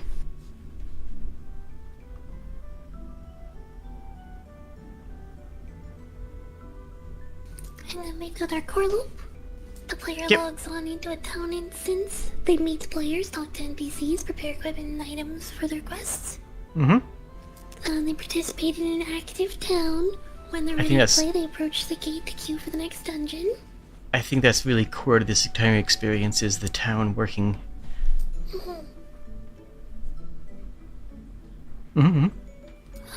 Parties up to 5 and 4 to 5 groups. So if all the groups are 5 players, then it's only 4 groups. But if they're not, then it can be up to 5 groups. Right. Player enters the dungeon with their group. And they explore the dungeon with the resources they have prepared. They encounter monsters and other groups. They use skills to work in tandem with their group while managing conflict with other groups and limited resources. Like late? Players loot monster cores from defeated enemies, which can be consumed to restore magic or returned for gold. And we can also write that. We can also write that into the lore very neatly, with the cores being these mechanical clockwork cores that have kept those things alive. In the top levels, those can be held by, as goblins who are, just hoarding them. In the middle floor, those can just be pieces, they will be more common as you go further down. In the middle floor, those would be probably in lockboxes and treasure boxes that guards are guarding. And on the bottom floor, those would be the hearts of the mechanical beasts.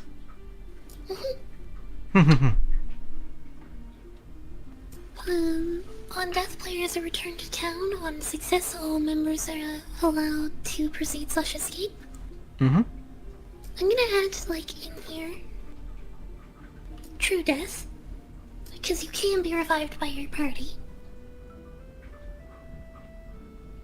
Okay. I would actually add that as a separate line, saying a player may, if a player dies, then as I added in the line before that, if a player dies, they may wait to be revived. While waiting, they may still chat and sort through inventory, I suppose. And then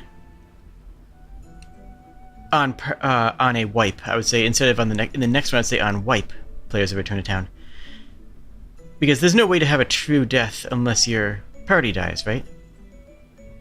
True. So, yeah. So if player dies, they can wait around. Probably with the option of sacking and going back to town anyways. They could probably just say, I'm out. I think that's covered by saying they may wait to be revived. Agreed. On wipe, return to town. On success, proceed/escape. Yes. And then if all eternal flames are consumed, no portal opens, but the timer for it starts. I would definitely whirlwind slam that if at the beginning of that sentence. Just for clarity. And here's where I want to talk about the thing that I was talking about before, what I was going to talk about later, because now is later. With the potential of 4 groups working together, I don't think that that's reasonable to be able to track visually in first person. My source on this is having played Elder Scrolls Online. In that game, I tried to play it as a first-person game because that's how I like to play Elder Scrolls games. And when I was questing, I did, and it was great. And when I was doing most of the gameplay, I could, and it was great. The moment I got into a dungeon, not even like a big raid dungeon, just a regular dungeon with like 6 people or something, the game became drastically harder to play. Like, actively difficult to play because I just couldn't see enough people at the same time. You know, I couldn't see enough people, and the nature of the enemy attacks were more MMO style attacks with patterns in the ground. And let's be frank, that's just a fun design, you know, for bosses when you're fighting multiple enemies, for bosses who are fighting parties. I didn't see them. I didn't have my feet visible, you know? I had to actively look down and take my camera off of the boss and off of my party to check if I was standing in a zone. You know what I'm saying? Yeah. So I honestly think that we might want to be considering...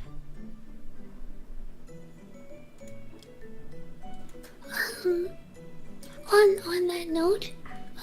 actually, I believe it was Terra did something similar to that they handled much better. Oh? They didn't put the pattern on the ground. They just made it like a big hovering hula hoop. Okay. At about chest height so that you could see it. Oh yeah, that's right. Though Terra So if we had just did the same thing... If we just did the same thing and had the, like, targeting be off the ground, then it would still be easy to see in multiplayer. It would be easier, certainly, but it's still hard to keep track of that number of people. Unless... I think that's kind of the point, though, when you have that many people all together, if they're working Yeah, together. yeah. Here's a UI question for you. There's going to be a healing class. Just by the nature of co-op. Unless we did a Guild Wars style thing where everybody has some self-sufficiency in healing. But anyways, that's... Can you target other players by using the F1 through F5 keys? That would be nice if we have a lot of things that can, like, make use of that. Yeah, because heals and buffs, that way you don't have to swing your camera around and aim every time you want to heal somebody, because the healers are going to be healing constantly. They could just hit F4, Alt-1, you know, F4 to target the rogue, and then Alt-1 to cast a heal, or whatever the buttons end up being. And that would help a lot if we are committed to staying in first. Town is third person. As far as I'm concerned, Town's third person, so you can see your own character. Yeah, because you have to be able to see your own cosmetics that you unlock. Right. I mean, even Dark and Darker has that with a table, right? But Destiny has it as well when you go to the tower. So Yeah, I'm thinking of Destiny a lot more now, because, like, I never used to think of it as an MMO. But, like, the headspace has been instilled into me from the last time I did a collab with, Dragon Mom last week. League of Legends has a fantastic hotkey targeting system. Okay. I'll have to look into that. I haven't played a lot of League. More of a Dota I player. think if it's just, like, F1 through F4 for targeting allies, and then self-target is a different option, would be perfectly reasonable. Yeah. That also opens up the opportunity for some more interesting classes as well.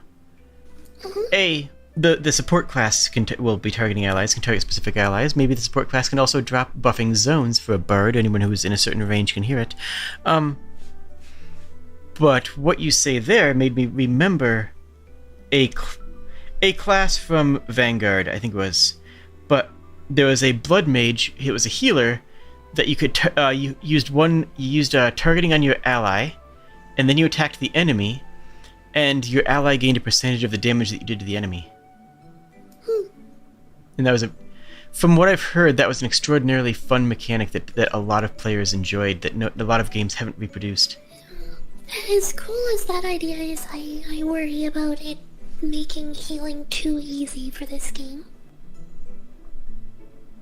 I think that's a numbers issue rather than a mechanics issue. But yeah. Mm-hmm. It's a fair concern there. Would be a cooler way to do it would be like make it a projectile that you fire at an enemy, and then there's a few seconds while it's on the enemy that you can pick an ally that it jumps to. Yeah. Okay. Sort of like a combo setup, so it's Okay. And then, because that way you can make it the same as all the other spells that have to be like a set number of casts that you get access to. And it can potentially miss. We also, UI, we need to go back to UI real quick and add a party health and status menu. Yes. And I want to say this might be a controversial take here. I think that you shouldn't be able to see even if you team up, you shouldn't be able to see the other party's health and status. No, I 100% agree. Okay. Because... another thing that I think would be neat is if you don't have a line of sight to your ally, their health and status grays out. Okay.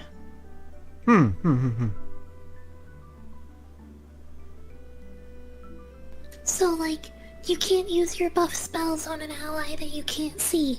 You can't... Now... you can't know what their health is and that kind of thing.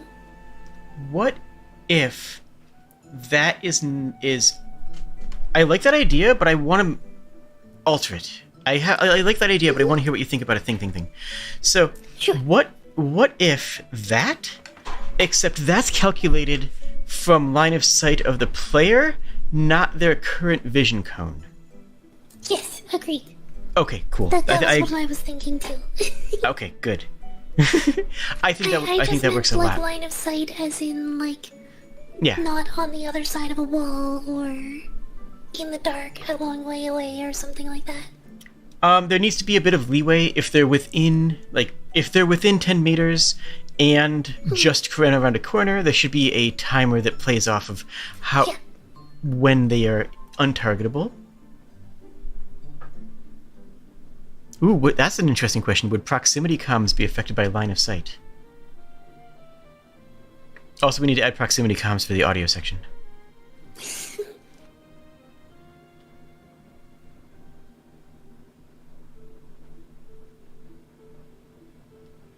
And I think...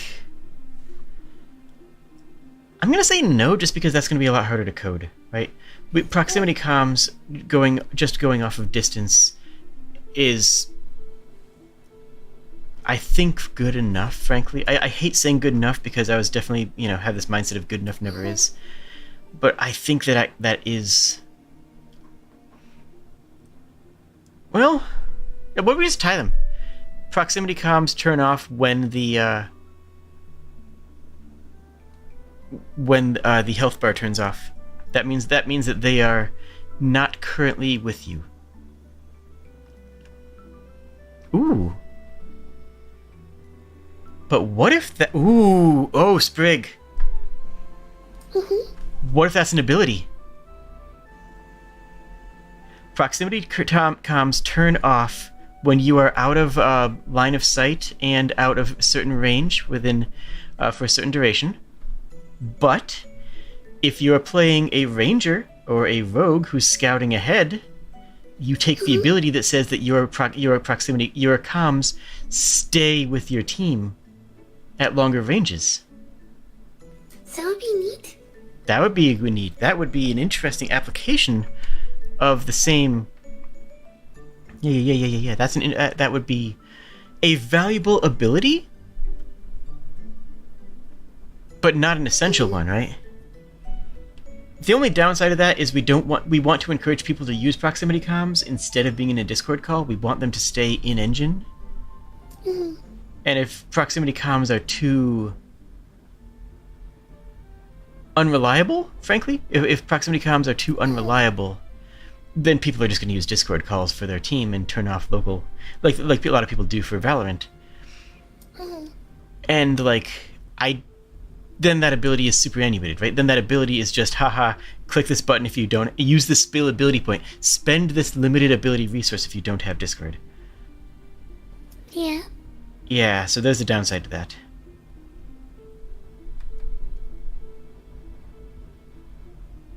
So basically I had an idea, then I would talk myself out of it. This will happen again.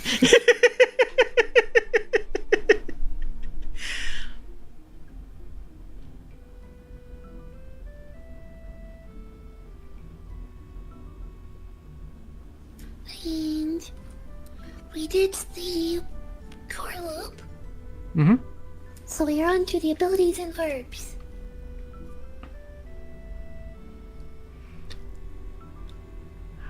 What do you think about jumping?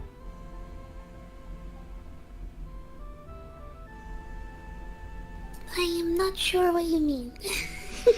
It's sort of one of those things that's assumed. It's assumed that you're going to have a jump button. But really, how often is jumping going to be necessary for traversal? Is there going to be platforming sections?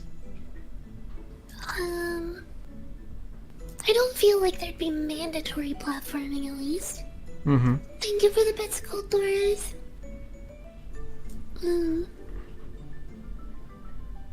know at least, like, personal experience, it is... Thank you for the bits, Bucket! It is a thing that is deceptively frustrating when you go into a game and don't have a jump or some sort of vertical traversal. Mm-hmm. I'm just thinking that if there's no significant vertical traversal in the level design,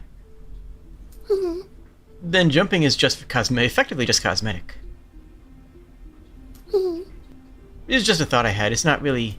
I don't even think it's necessarily a meaningful thought, but it's a thought I had. In the same vein of like the comms ability that you were talking about, we could have a perk that lets you jump much higher. But then we have to have a reason for that to be worth spending a point on. There has to be enough vertical movement and places that can only be reached with that's worth spending a point on. If a map's flat, then... For an example, though, in Enlisted, it's a shooter game. You can get that ability to jump higher, and when you do, it lets you jump high enough to jump over barbed wire. So what if it's just that that higher jump arc is enough to jump over a good number of traps? Okay.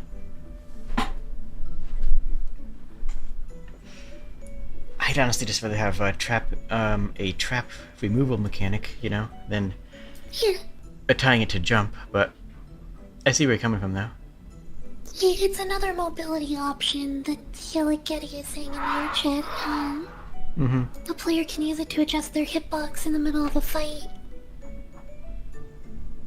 Kind of like I did in the, in my Dark and Darker clip from a while back where I jumped up on top of the crates and was, like, dancing around avoiding getting slapped while I was using a healing kit.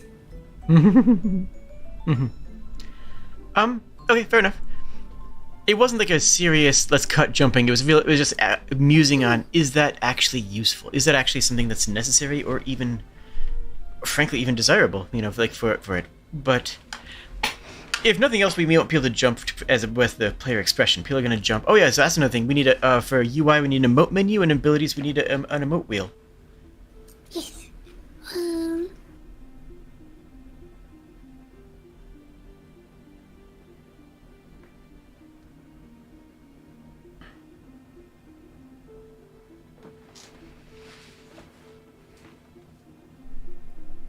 So we're not really getting into... So basically we have a burn list for UI right now, is kind of what we've been doing. It's literally everything that you could need to do is listed because it needs to be done. It needs to be did. So, yeah, that's what a burn list is it's creating a list of everything that has to be accomplished throughout the entire production, and then saying, okay, this must, it has to be completed before we have XYZ. And then that'll be separated into MVP, aspirational, eventual, and, MVP again being minimum viable product. Okay, I thought of another idea for the jump thing instead of just like a perk that is jump. Mm-hmm. Mind you, this would be like a whole extra thing of work potentially. Climbing. So like a character by default can jump and mantle a ledge that they can reach. So like anything that you get to chest high on, you would be able to climb over it. Yeah. But then, like, the perk would be you can jump and climb onto anything that's, like, immediately over your head.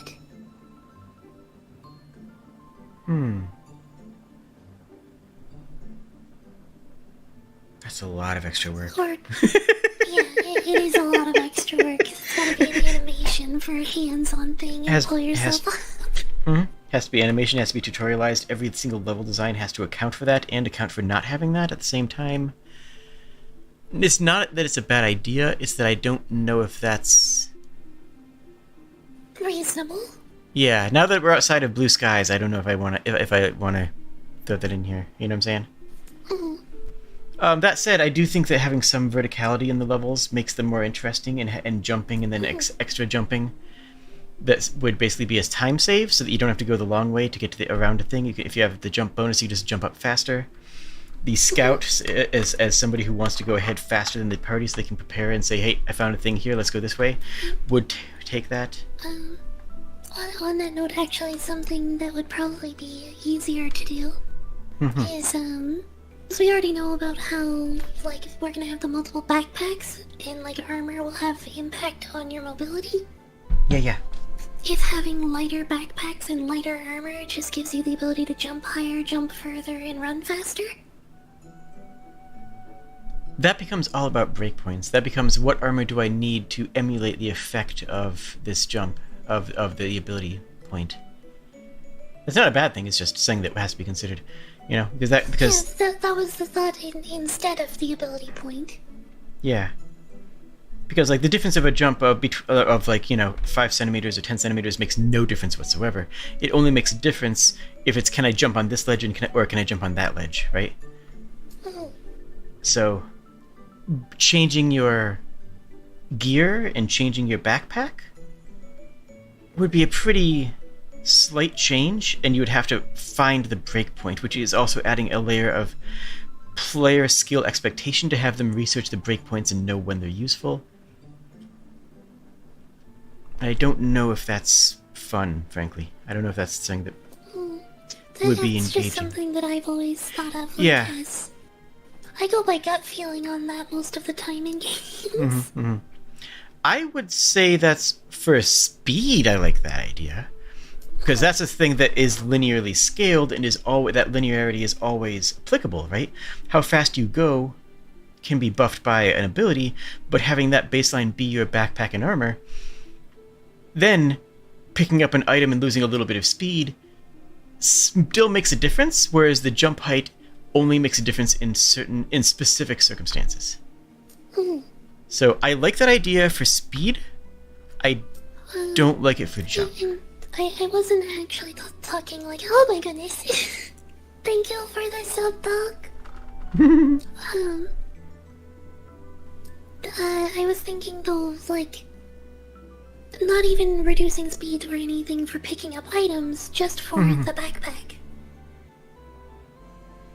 So then you can drop your backpack and get the full mobility back.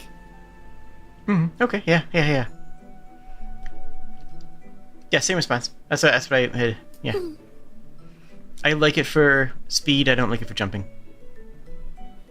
That's where I am on it. We can discuss this further certainly, but Yeah. that's where what I'm feeling is yeah. You could also be iframes for dodge rolls. Yeah. Actually, we haven't even talked about that. Do dodge rolls because it's like That's fair. Never mind. that was my impression anyway. It felt like dodge rolls would be detractive, if that's the right word. I think It would that, take away from the intensity to have dodge rolls. how would you feel about that being a late skill tree on one of the paths? So only one class, the thief slash rogue slash scout slash whatever that ends up being, would have any dodge roll, but that class would. How would you feel about that? What if instead of a dodge roll, it's more along the lines of like, Dash? Mortal or Vermintide's dodge? Which is, you can dodge and it's a quick little shunt in one direction for just a split second. Mm-hmm. And then you have, like, your speed comes to a complete stop for a second before you can move again. Yeah, okay, yeah. That makes sense. So more like a footwork instead of rolling, so you're just like, hop, Mm-hmm. hop. So it's a dash. Yeah, it's a mini dash. Okay. Ooh, there's an idea. What if certain classes, either the thief or maybe the wizard, had a short range blink instead? Okay, so here's the question. So does everybody get that hop dodge, or is that restricted to certain classes? I think that hop dodge, but then, like, the different classes or, like, your weights and stuff change the distance of it. And the speed and, like, the penalty. Oh, what if it's just the penalty? Like, the penalty timer on the end is changed by what armor you're wearing? I've got an idea. Yeah, I like that. I like that. Everybody has the dodge. What's it called? Are they called lag frames? Yeah, basically. The lag frames. End lag.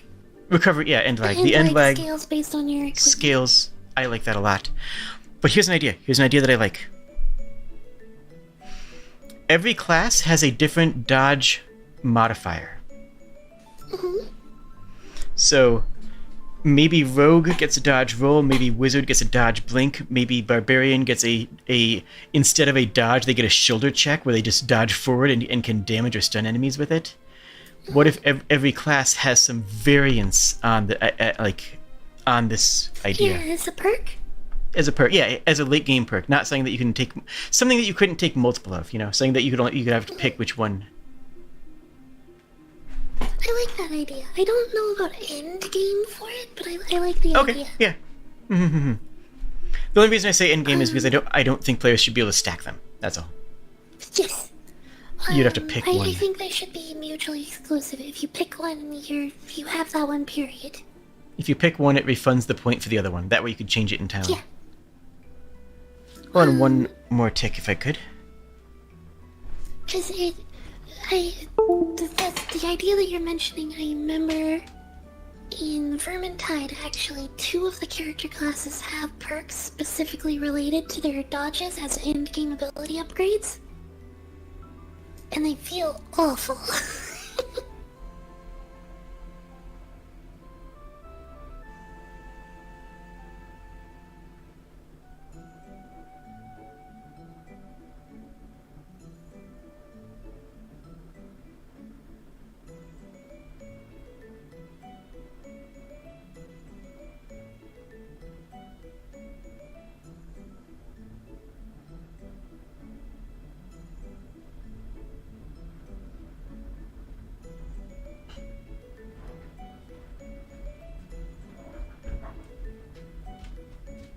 I don't remember that specifically in Vermintide, though I do get what you're saying about that, and makes sense.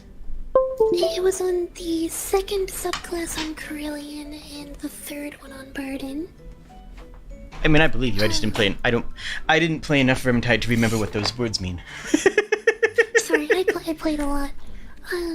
So that there was the elf who had her dash. She had a perk that increased the distance of her dash. But it was so small that it was basically unnoticeable. So, like, there was just no reason to take it. Mm-hmm. And that was the main mechanic of that subclass, was that their dodge was better.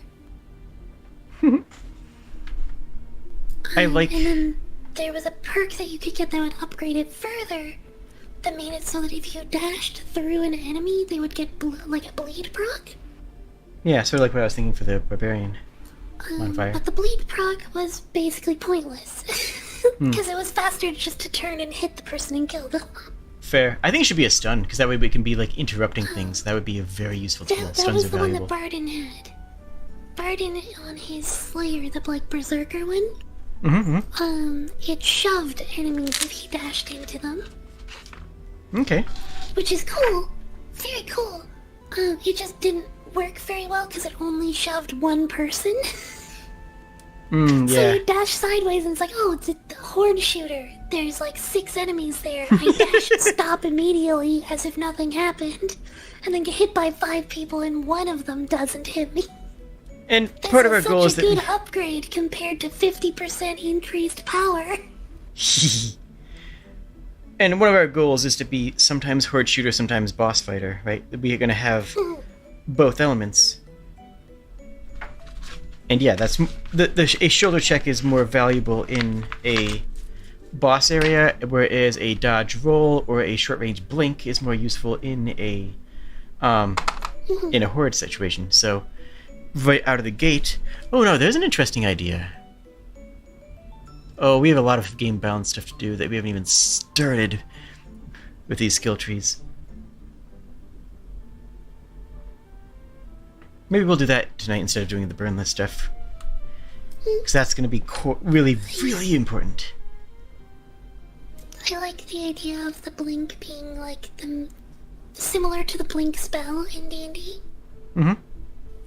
So like, the idea is that when you do any of these kind of dodges, it's when you're holding like back, left, or right, and you press the spacebar, your jump button. It just does like a little dodge, little tiny dodge hop. But then, if you do it in the wizard, you do your dodge hop and you don't pick the direction. You try to dodge hop and it picks a random direction, then you just go blink, blink, and then reappear in the other place. Players are going to hate that. The lack of reliability is going to make players hate that. It's fun and it's stylish, but players are not going to like it, you know, because people are going to post on Reddit about they did a blink this blink and then they landed in the middle of the goblin horde. And why not instead for them then they just like phase out of existence and they have like a fraction of a second where they can move around at normal speed? So a ghost form, okay. Yeah. When I was saying blink, I was thinking Shadow Step would be the D&D version of that. But yeah. I'm thinking of as in the D&D spell blink. Right. Yeah. I got you. You phase out into the astral plane for a moment and then reappear somewhere nearby. I think that the ghost form would be better. Frankly, I think that players would enjoy that more. Because the number of times that the emergency teleport at random works is not going to stick out in the player's head, but the one time that it fails, they're never going to stop thinking about. Like, yeah. Absolutely reasonable. Yeah. Especially, I mean, honestly, another thing about it, even just teleporting at random and landing in darkness is super bad based on the mechanics that we've established. So, yeah, okay. Yeah. Yeah, so basically instead they have the ghost form and it's just that it has a cooldown on it. The ranger... We need to figure out what our actual classes are and what our actual trees are going to start looking like. And that's what we can finish this stream off with after we get through the rest of... Basically what we're doing right now is we're just vetting the game design doc that we created the other day in a more realistic sense, in a more realistic setting. So we have emotes, Yep. melee attacks, ranged attacks. Ranged attacks have basic versus specialist ammo. I would clarify basic ammo is infinite. Okay. Yeah, just more words is never a bad thing in this situation. Magic attacks, and I'll add on this one too. Mm-hmm. Yep, And then, or rather say resource, uses resource. Just for a bit of clarity. And then, Okay. specialty physical attacks uses resource.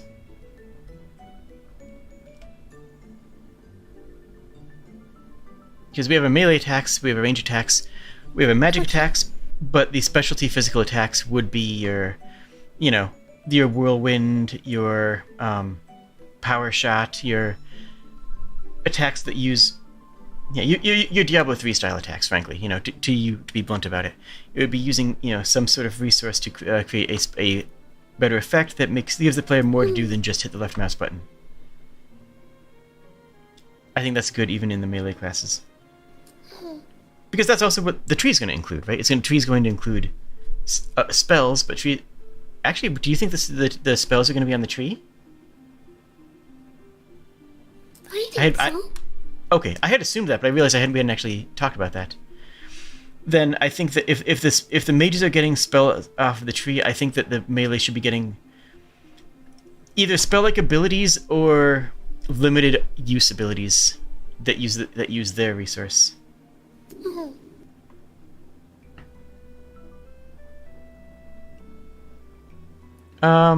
Magic attacks, utility skills, which are different from the specialty attacks. Yep, environment influencers, including setting traps or a drop. There was something phenomenal that I remember from Terra, and we discussed this before, and that was the biscuits, the cookies. Oh yeah.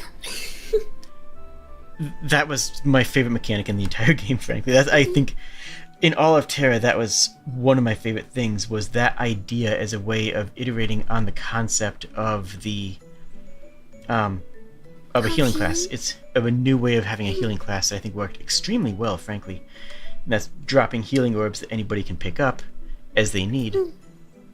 Ooh, in this game, I thought of something that's both fun and mean. Oh? Well, my brain went, oh yeah, and well, it's harder to heal other parties because you can't just hotkey target them. You know, they could pick up the orbs, or they could steal yours. Yep. What if the MPK? Because MPK is going to be a thing, right? MPK is going to be a thing. Oh yeah. Like, for chat, that MPK is monster player kill. It's when you kill another player without getting your hands dirty, by creating a situation where monsters do it for you. I like it. But yeah, support abilities. I would put down the cookies as a healing ability somewhere, just somewhere. I don't know where, but I would write that down. I'll just put healing cookies in the Healing support cookies. abilities. Bag drop. Sorry, go ahead. There was actually something I thought about too, which would go under consumables. There was a thing in Raiders that I absolutely loved. Was in the cooking profession, you could make special feast tables. It did a couple of different things. One of the main ones, well, the main thing that it was for was that a feast table, they had them in Arcade as well. Was that a feast table was basically a big meal that everyone could eat from for a limited period of time. And then it gave a long-lasting buff. Okay. Yeah. But the thought that I had was, What if you could make it like you can make a feast table, and then a feast table each player in the lobby can eat from it one time? Lobby as in town, or lobby as in As dungeon? in each player in the dungeon. In the dungeons, okay. Sorry, lobby. And then, sorry, yeah. But then the feast is just like a big healing item.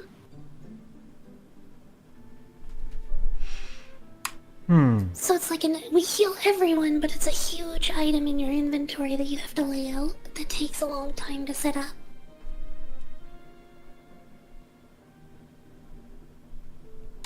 It's an interesting idea that I kind of like. Go ahead. Though I was more under the impression that eating was going to be a pre-dungeon thing rather than a mid-dungeon thing. Though you're talking about Yes. eating as heals as opposed to It eating was. for stat buffs. Okay. Raiders had a weird thing. It had two different ways of healing and like restoration. Your first one is like potions, which are you consume a potion and it's boom, healing is done. It's long cooldown before you can use it again, but you heal a whole lot really fast, or a little bit really fast. Food was something that if you got hit while you were consuming food, it would deal 4 times as much damage, and it would cancel the food item, but it had no cooldown, and it took a really long time to finish it.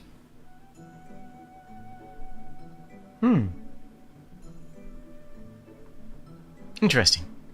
That's a neat idea. So it was like the same inventory space for both items, but it was one was used for like in combat versus one was used for after combat.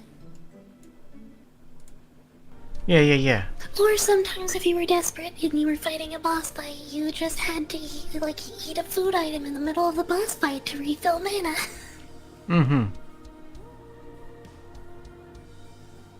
Okay.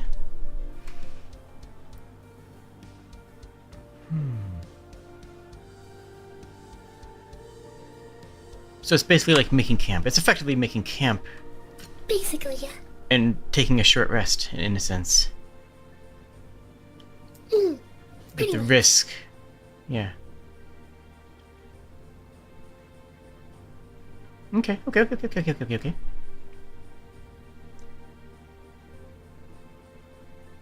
Sure. I think we will... I'll just put it with a question mark. Yeah, I like it. But we want food to do one consistent thing, I think, usually. Yeah. That way food is associated with that one thing. So, while I love the idea here, how tied are you to that being food related? And not necessarily, it doesn't necessarily have to be food related. Okay, because I like the idea. I really like the idea from a mechanical standpoint, but I think that food should be reserved for for buffs, for buffs. That way food always does the same thing, and that's a natural thing that players are going to expect food to do anyways, based on Monster Hunter, based on most MMOs, based on a lot of different games. I think that would be a good way of doing that, and then we can set this up as something else that we can figure out later. But a high risk, high reward heal that puts you in a very vulnerable situation, but has a high payoff. So, I think that's my take on it. I think that would make sense for like potions. Like we can have healing potions and stuff be something that's so like slow to consume but has a strong effect. Versus like bandages. Because like Dark and Darker bandages didn't really have much purpose. Not really, no. Because a potion was always better healing. Just always. A bandage was used if you had a bandage. But making like bandages be the in-combat healing versus the potions be out of combat or vice versa, Yeah, I think would make good sense. that makes sense.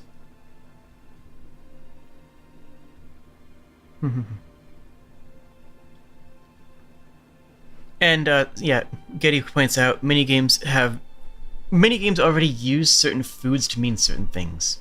Meat is usually an attack bonus. Fish is usually a defense bonus.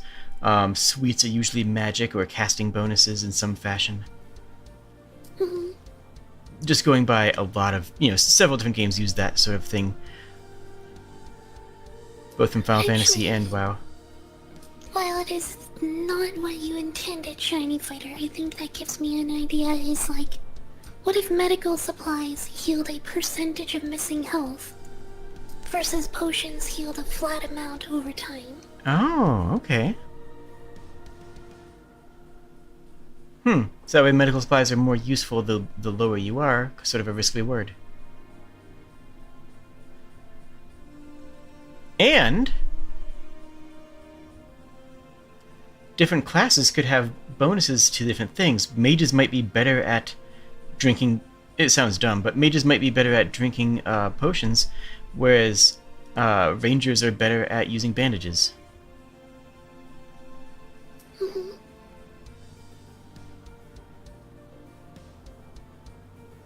Or, what if mages just get mana from any potion instead of having a specific mana potion? Yeah? Yeah, I like that, Like that way. if they drink a potion while at full health, they replenish mana. Ooh, Because then they have to make So- the choice of using healing items when they're not hurt. Instead of Right, just using them, yeah. like letting themselves get hurt, then heal. I was thinking having it be the risk of wanting to wait until you were hurt so you could get the double bonus of healing and mana restore, but I like your idea better. So the potion heals you, and then any overhealing it does is added to mana. If you're at full health already, it's all mana. If you're at low health, it's all health.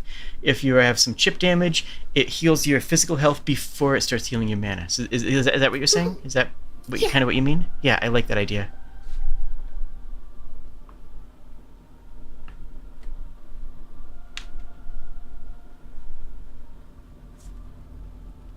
Mechanic from Dungeon Siege, you only drink as much as you need when it comes to healing potions. I think it's easier to just have potions be like a one-use item. Well, yeah, we want the players to have limited resources. The Dungeon Siege idea is good, except that it gives the player more resources, right? The question of how much is going to waste becomes important in this setup, whereas if nothing goes to waste, then, Oh, it did give me an idea though of a thing from Path of Exile. So, in Path of Exile, you have healing potions that give, like... As you get to higher levels and you combine healing potion bottles into healing potion bottles, you get bigger healing potion bottles that heal for more but have the same number of uses. What if you can, like, tying into the glass blowing or, like, crafting skill of some sort, you have the idea that better potion bottles can store multiple uses in the same amount of space. Ooh, yeah, But yeah. if you don't return with them, you lose them.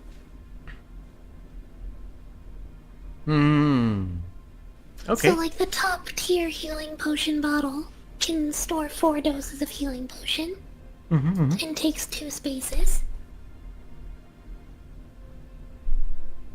Okay, I like that.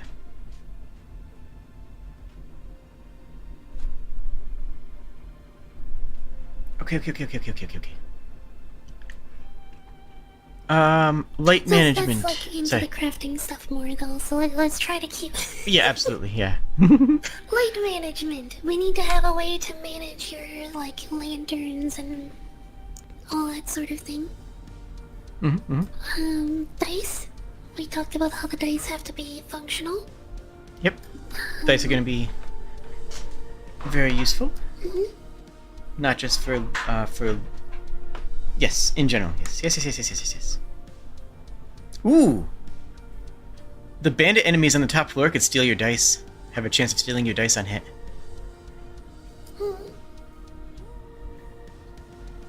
Probably a bad idea, but It's a funny thing I just thought of. It's a funny thought, but I don't think it's a very good idea either. Yeah, you're right. You're absolutely I right. think if you were gonna do something like that, make it very rare, but sometimes they'll drop a die. I like that way better. Yeah, positive reinforcement instead of negative. They have a chance of giving you a die, not that they have a chance of taking one away. Do you know the story of the WoW sleep mechanic? I know a little bit about it. It's like if you log out in a tavern or something like that, when you log back in, you have the sleep mechanic, which gives you a bonus of XP or something.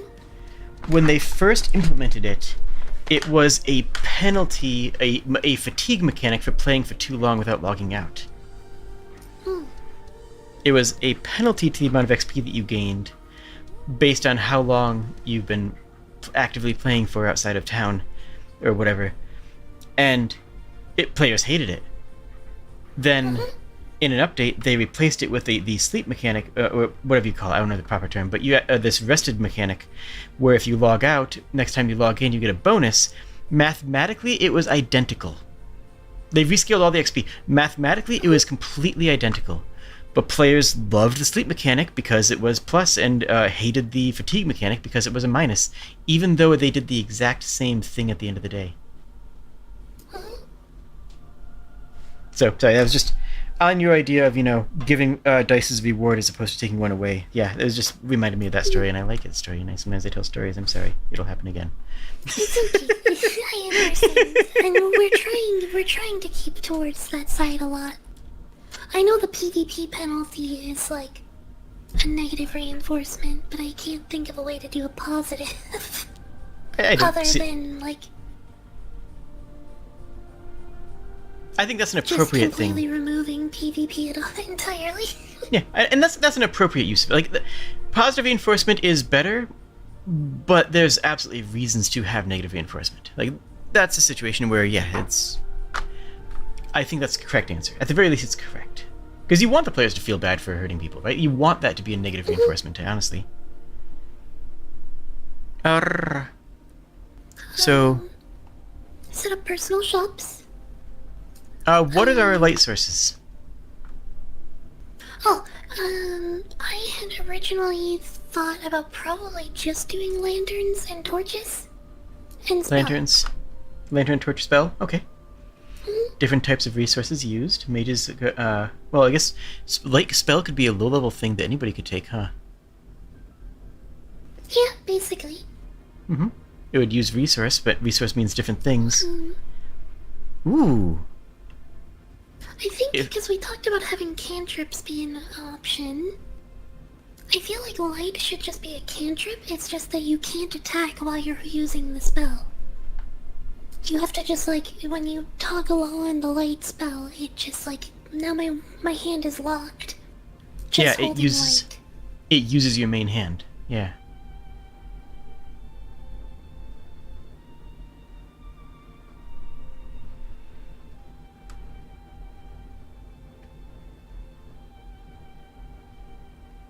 And then you could have a higher level spell that, like, a wizard or something might be able to get later, where they can cast essentially a drift globe. They make a light that follows them. Yeah, as a high level option, you mean? And that one consumes resource. Slow drain of resource while it's up. Or even what I think might be cooler is make it a resource tax. Oh, have it lower your max? Yeah, lower your max. Or rather, reduce the amount regained anytime that you regain resource. The problem then is toggling, right? Because you would just have no reason not to put up your spell as soon as you get below a certain threshold of... If it's 10%, as soon as you use 10% of your mana, you just cast light, because why wouldn't you? And on the flip side, you just turn off the light spell before you use a consumable. Well, if you make it have a steep cost to activate initially. Okay, yeah. Alright, so steep cost and okay, I was thinking, okay. I interpreted your words as just the Yeah, okay, that would make more sense. Lantern Lanterns are more expensive, but take no hands, because they can just rest on your hip. Torches are the cheapest ones, and can be used offhand. But also last the shortest amount of time.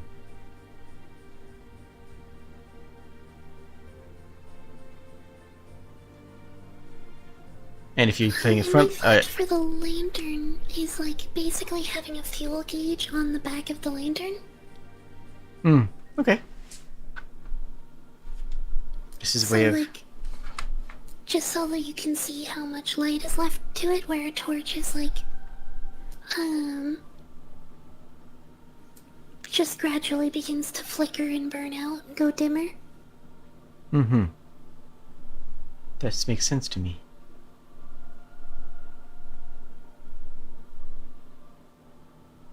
Okay. And then... dice we want it to be possible to bid multiple dice, so I made sure to mark that here too. So you set up your personal shop. Ooh, idea for dice. What if you can spend, let's say, 3 dice, for lack of, actual balancing it. What if you can spend multiple dice to re-roll the loot pool? But one player has to do it. Okay, I have an idea. What if the best treasure, like the best loot that you bring out of the dungeon, is a cache? It's a lockbox that you can't open until you get out. And then you can consume your dice on re-rolling that lockbox. But you refresh the dice each time you enter the dungeon, though, yeah? Yeah, but you consume them when you're leaving the dungeon, so you have to save your dice until I the love final it. thing. So the number of dice that you scrounged and saved can be used to re-get that, but to get the loot box, you might have to use the multiple dice to guarantee that you're the one who gets it. I like it. That can be the boss reward. Yeah. That can be the reward from the any of the tier 3 ones would be these loot boxes, these caches.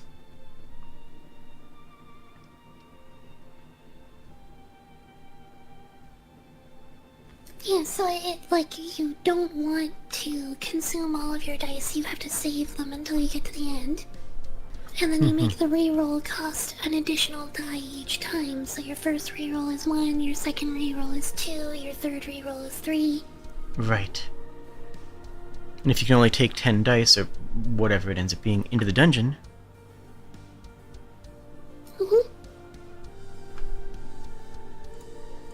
You might even have to use like 8 of your dice just to get the lockbox.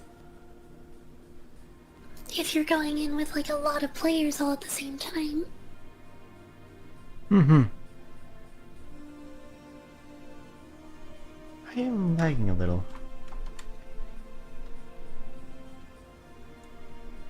Oh, England dude, thank you for the follow. Welcome to the Kobold Warren.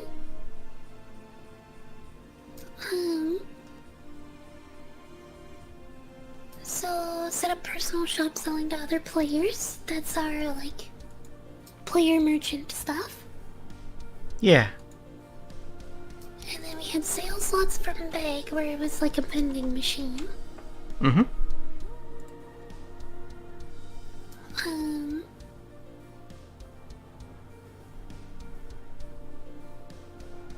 So that's still good as it is right now, or? I think so. Okay. And we wanted to do a sealed bid auction house, which is people like set a reserve, and when people bid, they have to meet the hidden reserve. Yep, meet or exceed.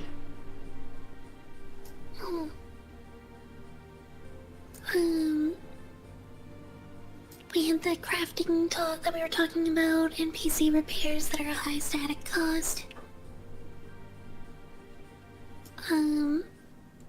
Players can repair broken items, and then a gold sink for crafting, like crafting things. Possible planter pots for like cooking and alchemy. Yep, for returning your own gathering stuff, or gathering more. Guild tax for boring tool / failure rate. Mm-hmm. Cooking with busted skill based on rarity of ingredients, gathered / bought outside / found in the dungeon or on monsters. I like it. Then we had advancement, the classes / skill tree, and multi-classing. Difficulty curve, the deeper delves are more difficult. And you're encouraged to group up with similar or players of similar experience. I want to work on classes a lot, but I feel like right now what we're doing is too valuable right now. And I don't know that I have time because we're already 3 hours deep right now, which is fantastic. This is fantastic, but I mean, do I've got want 2 more hours personally. Let's finish up with what we have here. Difficulty curve check, tutorial. We'll probably implement different forms of the Gaius and test them to see how each of them play out.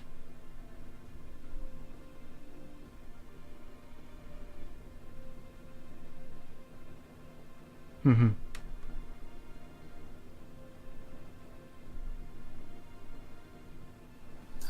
we had the mock dungeon.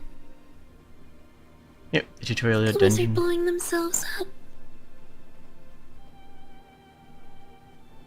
Yep, we can't do a fully organic tutorial because there's going to be other NPCs in that same area that you have to be, you know, managing. So it would be a bit more guided than, you know, Mega Man X, but yeah, just by the nature of it, you know. Like the mock dungeon just being a field behind the guild hall, and you just, when you start the game, you are right there looking at it. So it has to be indoors so that we can teach about the darkness mechanics. So yes, but field no. It has to be an outdoor. It has to be an indoor event so that you can have mechanics and have other characters holding the torches, so that, and then that also forces the player to come along with the group and teach them to teach them party cohesion. Basically, yes, as long as we can still teach darkness mechanics with it. Yeah. Is that fair? Yep. Absolutely. Okay. Cool. The changes to to targeting allies and AoE markers does help my opinion of the first person in the dungeon. I still think it might get a little bit clunky, especially if you're a tank and you need to look around to find your cookies. If you're a healer and you like that's kind of sorted, but depending on how we do the bosses, because we need to make sure the bosses are both engaging for everybody, and the best way of making an engaging boss in a group party really just is the floor-based mechanics. We just have to figure out a way of doing that in a way that works. We can probably look to Terra for more ideas out of that. I haven't played Terra in a very long time, but I know one of my friends was... The cookie system in Raiders is similar to the, like, what Terra did. Sorry, I make this comparison all the time and it still frustrates me at least a little bit. I loved Raiders, and then Terra came out, and then everyone just played Terra because it was flashier. To be fair, it was pretty flashy. Similar, like, same style thing for the cookies. In Raiders, you could make it was a floating crystal that was up off the ground. Oh. So it was like a big floaty crystal that glowed and had a ringing noise to it, so you didn't have to turn and look for it. You could judge based on sound. Okay, the auditory cue helps that a lot. Okay. I like that. Accessibility, nothing changes here. That all looks great. I would also add the chat over a player's head. Mhm. I think that accessibility is where I would put that. I think it should be there. I think it should be on by default, but yeah. Let's just say 64 in the lobby. Let's just shoot the moon there. In village or? Village.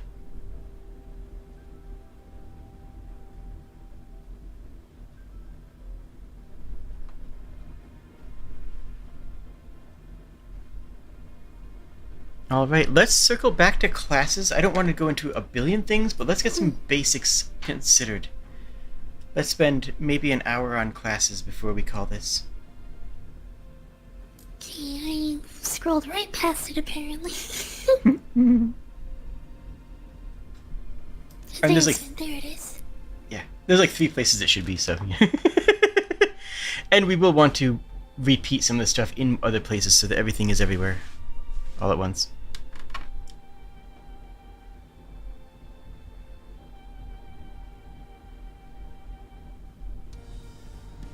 Now, this is a perhaps slightly weird place to pull inspiration from, but I think that Ragnarok Online would actually be a good place to pull some ideas for classes. Ooh. Because they actually have a 6 base class system, which is very close because we're looking at a 5-player party. So I think a 6-player, like 6 base class system would be a really good idea, and we can roll one into another. So what they had is swordsman, mage, archer, merchant, thief, and acolyte. If we rolled acolyte and mage together into just general spell casting, and then your spellcaster has like the trees they have to pick between supportive spells or offensive spells. Okay.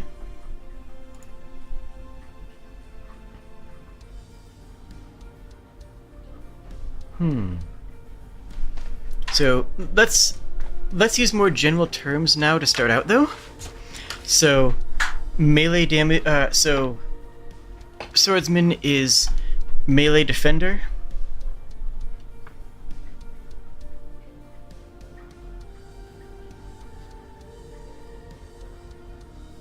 Mage is spellcaster, which can be ranged or melee depending on the spell set. I do love the idea of having a melee mage. I think that there should be absolutely a path that encourages that. Archer, of course, ranged damage dealer. Thief, of course, melee damage dealer.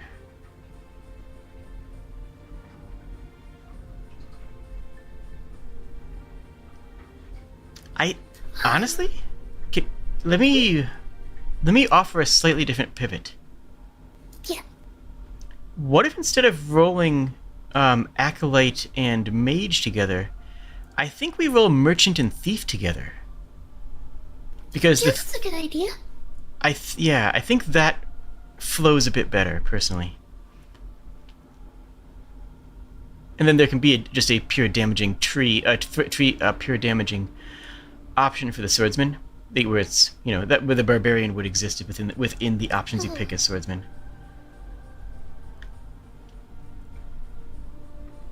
And then acolyte would be heal and support.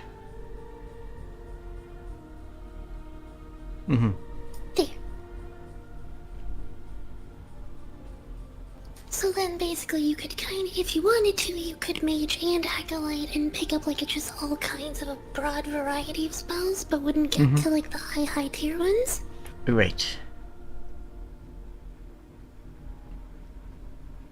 Swordsman could take some of the low-level thief abilities if they wanted to go more of an aggressive thing. And if they want to go more of a paladin style, they could add in some acolyte abilities instead. Here's what I'm thinking. Now, this is going into brainstorming mode. This is not, this is a brainstorm. What if first of all, you can change class and town at any time, right? You can respec at any time. Yeah.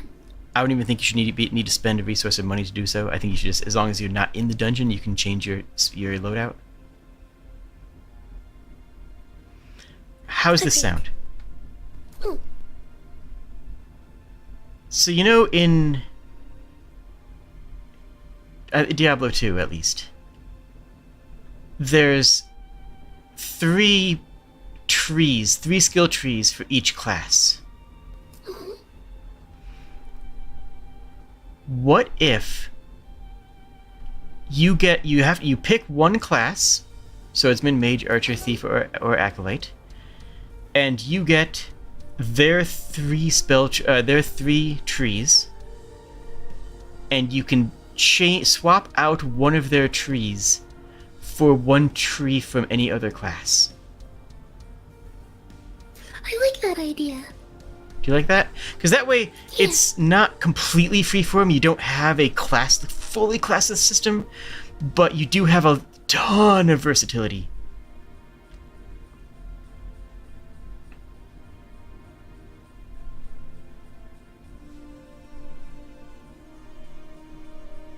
That way, you can say, "I'm the swordsman. I am the defender tree. I am the Well, they'll figure out what all the trees are. And then they'll say, I'm not offensive, instead I'm a healing caster. You know? Or I'm taking out the offensive tree and I'm adding in, the spellcasting for utility. Like, I am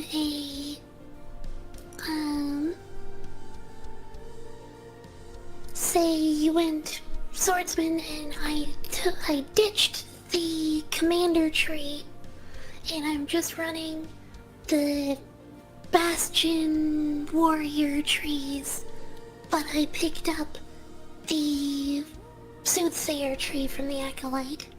Mm-hmm. So I'm a paladin. Yeah. Okay, there's another idea I want to think about, and that's from Borderlands. In Borderlands, you also have these skill trees. You have one skill tree that has multiple branches in that game. But to get to the next tier of a skill tree, instead of you have to spend a certain number of points in the tier below it. Yeah. Mm-hmm. That way, you can't just blitz up the one tree to get a late game ability. You actually have to commit to the tree.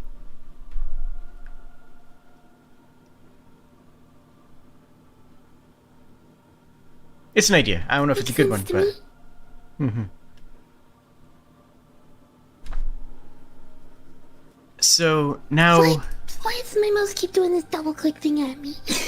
Oh. It's being a butt. Your mouse is excited. It just wants to click so much. It's a weird problem that's been happening with my mouse. It happens once in a while. It's like every few months it goes off and then it's a pain in the butt forever. Ah! Thank you for the Prime Sprigg. Oh my goodness. Yo. Okay, so Raceback Freeling Town and I'll mark in extra bracket.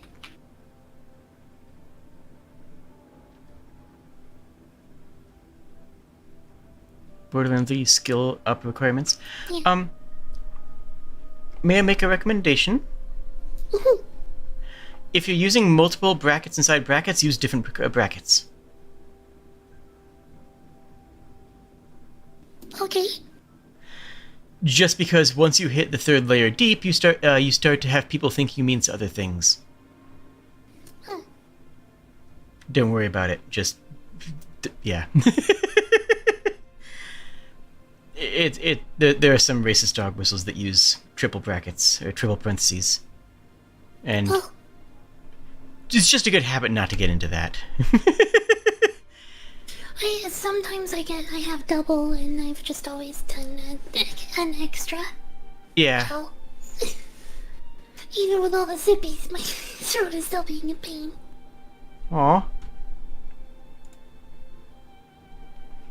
Alright, so let's real quick think at the very least of what are three trees, and this will be entirely adaptable, right?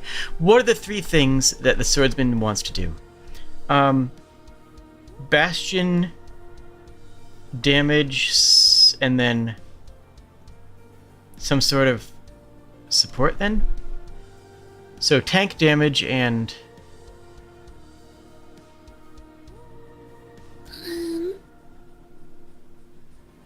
we want the tank, we want the damage, and then the other thing that I was thinking was essentially like leadership.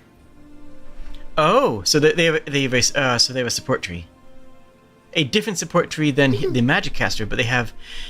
Ooh, I like that, because then you can also have an archer that has a couple of leadership abilities too, if you wanted to go in that direction. Yeah. I like how that propagates to the other options. I'm big on this kind of player choice. The idea that I've been thinking is like leadership has perks or abilities for like helping your allies generate their resources. At the expense of your swordsman resources. Yeah, okay. So like you as a swordsman, you generate your power. Or we could even just call a warrior or whatever, but basically as a quick idea. Yeah, that's kind of why I wanted to call it melee defender instead of swordsman, is because of exactly this. It's like it's not. We don't want to the same reason we don't want to tie thief to thief until we want to tie it to melee damager, and that might end up looking more like a monk depending on how the player specs out. But we tie ourselves to the mindset of rogue style abilities or thief style abilities, as when the mechanical importance of that class is that they're melee damage dealers. I was just grabbing the names off the Ragnarok thing quick because it was a good inspiration to start from. It is good inspiration to start from, but yeah, that would be my next step. Is what we did here is we strip it down from the name into the mechanics, because yeah. So the warrior resources gained from taking and dealing damage, the tank tree would increase. Having to pick one dedicated class as your base is also what determines your resource. Exactly what you're saying here. Is Mage Tree filled from monsters? Yeah. The monster cores recharge mana. Yep.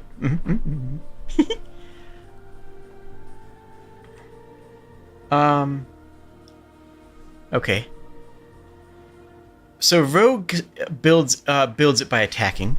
Right, Rogue starts with 0 and it goes up while fighting because the melee damage dealer is probably going to also be the barbarian. Right. Resource generated from taking damage. Resource refilled from monsters. Rogue resource filled only by attacking.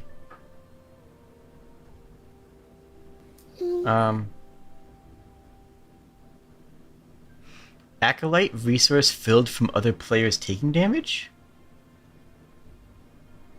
Sympathetic? No.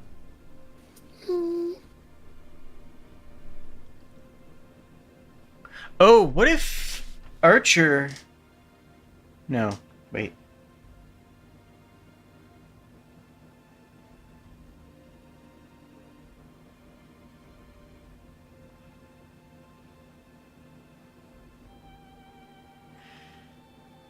Acolyte resource filled by meditation, as in you have to use an ability. You have to use an ability that puts you still in a stance. That's the only. So you have to rest. You have to pause and meditate up your mana again, which is a pretty big restriction. But it has the benefit of being one that you can do in between fights, unlimited wise. We definitely have to balance that to make sure they don't get anything too powerful outside of that. But yeah, they would theoretically have the most resource possible, tied with the rogue. They both technically have infinite. And yeah, exactly. Resource. I was thinking of the same thing for the archer. The archer is just a stamina meter, basically. And yeah, so rogue and the merchant, the rogue and the acolyte have the most mana available potentially. Rogue only gets it by being in dangerous situations, and acolyte only gets it slowly by putting themselves at risk. I feel like for the rogue/merchant, maybe not just filled by attacking, but filled by attacking/interacting. So like opening locks and stuff like that too. Oh, okay. Yeah. So their abilities charge up by picking locks, disabling traps, all that kind of stuff, doing their job as the rogue. So what I was thinking, because again, rogue is... I was thinking that it would degrade over time, as in you have to be actively in a fight to be able to build it up, kind of like the barbarian from Diablo. Ooh. That was what I was thinking with it. Was you build it up as you're doing stuff, but that's true is an interesting idea. Is then how so you basically every fight you go into it with it empty, and then but build it up as you attack. But that does exactly raise the issue that you're talking about here. Is it built from disarming traps, or is it maybe it doesn't even need? Maybe it doesn't. Maybe the reward for disarming a trap is that you disarmed a trap. I don't know. As in, okay. I think it makes more sense to have them not degrade over time, but it only fails when they attack successfully or they interact with things, because being a melee damager, attacking is already risky. What if... So, like, not being able to use an ability to start the fight when your whole thing as the rogue is sneak attacking and damaging initially and then getting out. But you're still thinking of it as a rogue as opposed to a melee damager. What if that's only one of the trees? What if the gate resource... This is why I was thinking about the merchant being its own separate thing initially. Mm-hmm.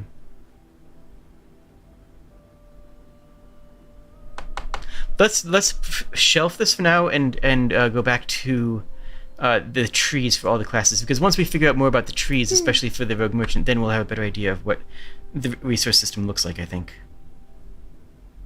So... Okay, there we go. Stop double clicking.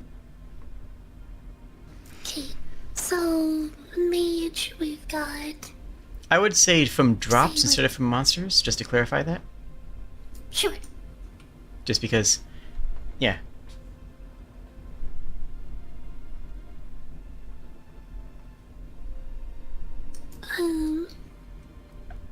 Are these all evocation specialties? Is this going to be fire, ice, wind, or something? I feel like let's go away from quite that. Let's do like evocation is one by itself. So that's like your traditional fire and ice, probably, or maybe even instead of evocation, elementalism.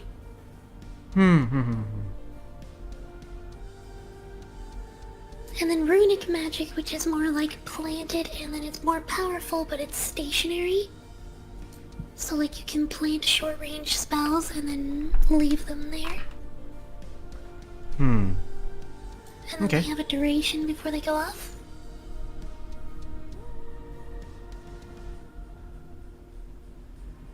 I don't know if that's... okay. I just don't know if that's a full tree's worth of concept. I mean, outward runic magic was like... Yeah, okay. It was the biggest spell tree. And then crowd control as the third one? Yeah, let's call that transmutation, like transforming of the field.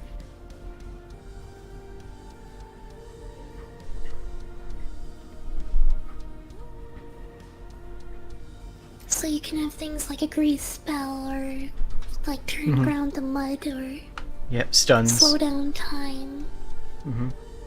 Ooh, slow down time is definitely something I don't think we can do. Not slow like down the whole field, I just mean like slow in a group of enemies. Yeah, slow as a target debuff, yeah. So I was I was just getting flashbacks to programming time slow in other games. It's like, ooh, that's like a whole thing. That's like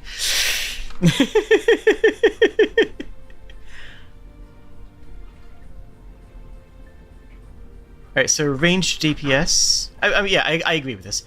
So I think that there has to be a little bit of crossover. The benefit I can see of calling the range damage tree fire and then having all of it be fire is it creates a powerful theming, right? It means that, oh, they're a fire mage, they do this. And then maybe all of the runes are earth magic, and that's just fire and earth, and then maybe transmutation is wind, or maybe transmutation is water, and maybe transmutation is darkness, psionics. But I think that there is a benefit to... this is more important right now is what the trees are for, but I'm thinking long term we might want to consider making each of these a specific school of magic and tying them together, keeping to each of these themes, but... yeah, lightning is good for range damage too, yeah. Mm-hmm. And then maybe darkness for crowd control. I could also include polymorph, just for the record. Polymorph is a really good spell option. Yeah, so we'll do like Earth is your short range defensive kind of magic, lightning for your range damage, darkness for crowd control. I like the thematics of that, because unlike the warrior, everybody can see what the mage's spells are doing, right? The warrior is more, these are my abilities, whereas everyone can look at the mage and say, oh, that's what mages do. So I like this idea. I like this better. Archer. But I think rather than of like discussion of the resource thing earlier, I think rather than like you were saying about, you generate your warrior generates the resource through taking and dealing damage, and then they can also use spells using their warrior resource. I think I like the idea of, if you are mono class, you gain 3 times as much resource from being the warrior. But like, if you go 1 into mage, you gain a 1/3 size mana pool that's still refilled the same way as a mage does. So you just have a split double resource instead of a mono resource. I think that adds a lot of complication. It was in the same Diablo example that we were talking before, how the Demon Hunter worked. Yeah.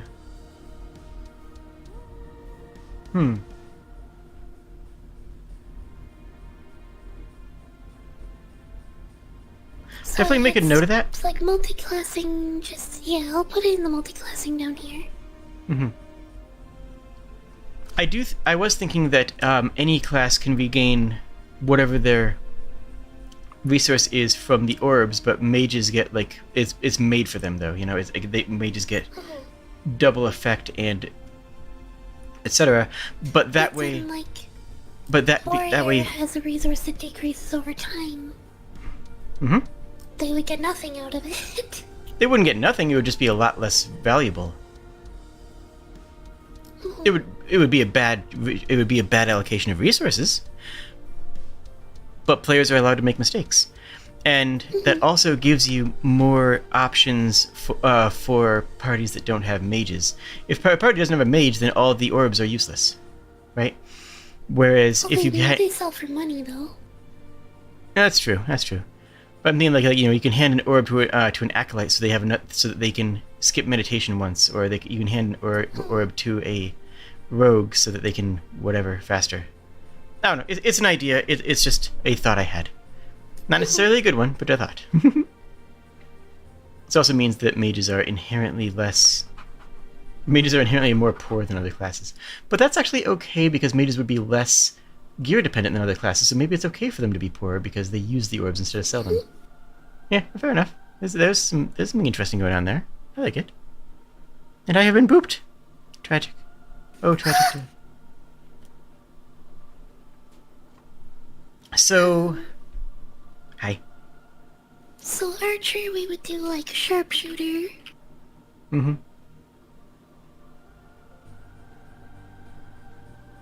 I think sharpshooter, barrage. Oh yeah. Okay. Yeah. Tracker would be tracker or spy. Yeah. And then for the third one, I was thinking something that's up close, something like that's using throwing knives or shuriken. That's melee. That's more melee. That does more damage the closer you are. Like, that can also be good for multi-classing, because that can be like, oh, my rogue is going to be up in the mix of everything anyways. I'm going to take the thing that lets me use throwing knives point blank for bonus damage, because I'm going to be up in their face anyways. So the archer has... I named it Hunter. It struck me as an idea, because, like, the same as in Dark and Darker, your ranger gets the spear mastery perk. The Hunter tree is just, like, about mastery of your boar hunting spear, or your throwing axes, or, like, your non-bow weapons. And that can also make some really cool stuff for, like, class-specific weapons that get bonuses from multi-classing. Like, hey, I'm playing a barbarian. You know, I'm playing this. You know, this tank that's going heavy damage. I have throwing axes that archers can't equip, but I could take the hunter tree to buff my throwing axes. Oh, I thought.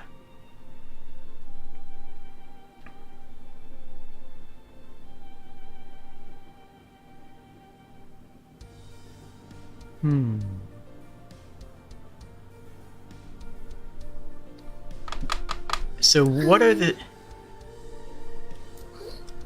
Hello? Let's skip the rogue merchant and go down to the caster, because this one's going to be a bit more straightforward.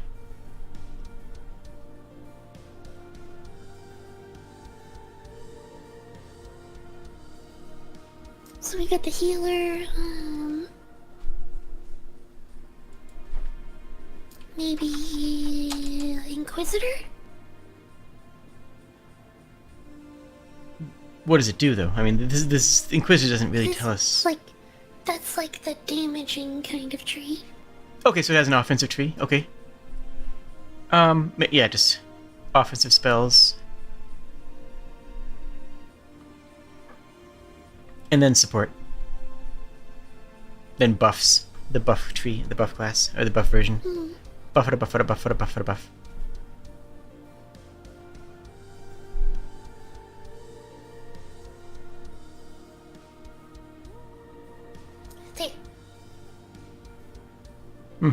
That works. So let's talk about melee DPS. I think where I'm coming from, rogue is a tree, not a class. I think that the sneak attacking rogue is one of the trees, and a two-handed melee is a second tree. Yeah, I think that assassin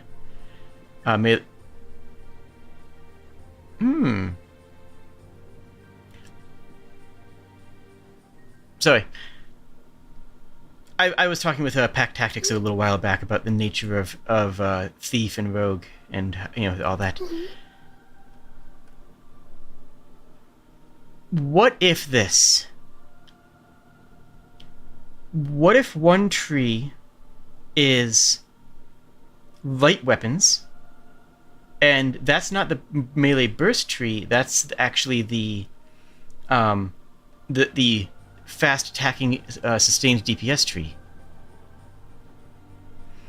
And then hear me out though.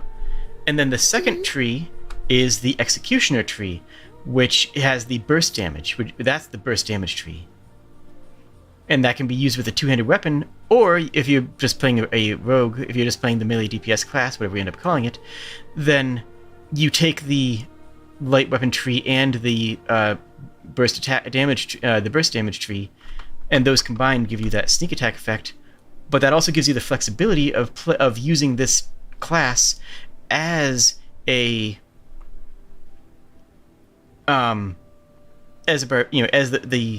part of the barbarian thing, as part of this. I have an axe, or even as a monk if you wanted, or even as what's the word I'm looking for? I don't know. Spellblade. If you wanted to do a spellblade, you could take the executioner and path, and then take one of the magic paths, like the earth magic path, for different path. And then the third one would be related to the merchant, which would be probably a lot of passives, I'd imagine. Bag space, additional utility. Yeah, just say utility path, because that would be bag space. That would be movement speed. That could be jump height. That would be aggro range, possibly. Because that would be stuff that would be good for a cross class, right? Mm-hmm.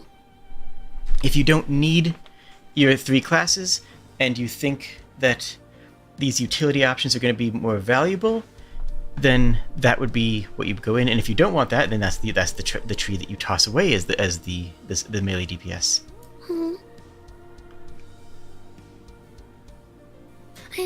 On a personal level, at least, it's like I feel like there's not enough merchant in it. How would you? Well, the thing is, how would you add merchant in a way that's fair for all players? Yeah,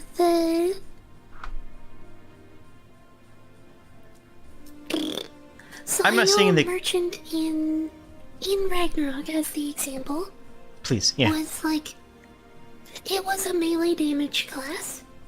mm-hmm. One of its skills was it had a melee damage attack that scaled with how encumbered you were. Oh, all right. Yeah, that would definitely go into this tree. Yeah, and then it had like another attack that was like another burst damage attack that cost a random amount of money from your inventory. Oh, and Guild Throw. The amount of money that you spent was the more powerful the damage was. Yep, GP toss. That's a staple of all the Final Fantasy games too.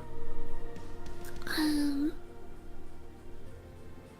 then it gained things like one of its really big things was it immediately gets a cart as one of its main abilities, which has a massive separate inventory.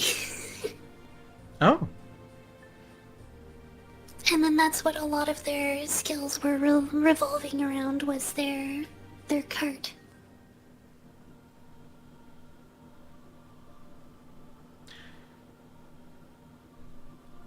That makes me think of the pets from Torchlight. Did you play Torchlight? No.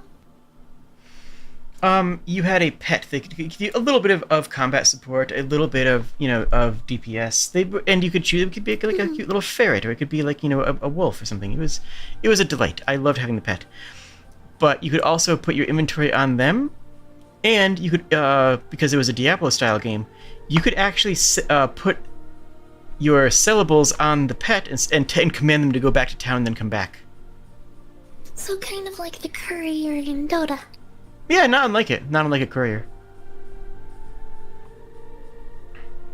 Maybe they could even bring back potions and consumables. That would be extraordinarily powerful. But only using gold that you brought into the dungeon, not from your not from your town bag. Basically, rather than being the merchant, it would also let you have a merchant in a sense, kind of combining those two lines of thought. I like this idea. So, yeah, I'm just gonna quickly. So one of the ideas that I would have in of the Sherpa kind of idea is it's a skill for the merchant that they can open a special shop that's only they can get access to it, and they can buy stuff with money from their storage, but the cost of it is inflated, and as anyone can access the shop once they open it. Okay. So you can buy that bandage that you really wish you brought, but it's gonna cost 5 times as much. Okay. So the difference there is that it costs extra gold as opposed to time. My idea is that it costs extra time because the courier has to go back to town and come back. They'll be back in 90 seconds. They'll be back in 2 minutes. Hope that's okay. But your idea is that it costs extra gold, extra resource. Yeah, the reasoning for that is that the merchant gains the ability to open the shop. So instead of having like a Okay. thing that you have to track running out of the dungeon and then running back in, it's So just this. you open a magic shop. Okay, and that would be. Okay. Would this be replacing the idea of the pet, or would this be the pet? Would the pet have this?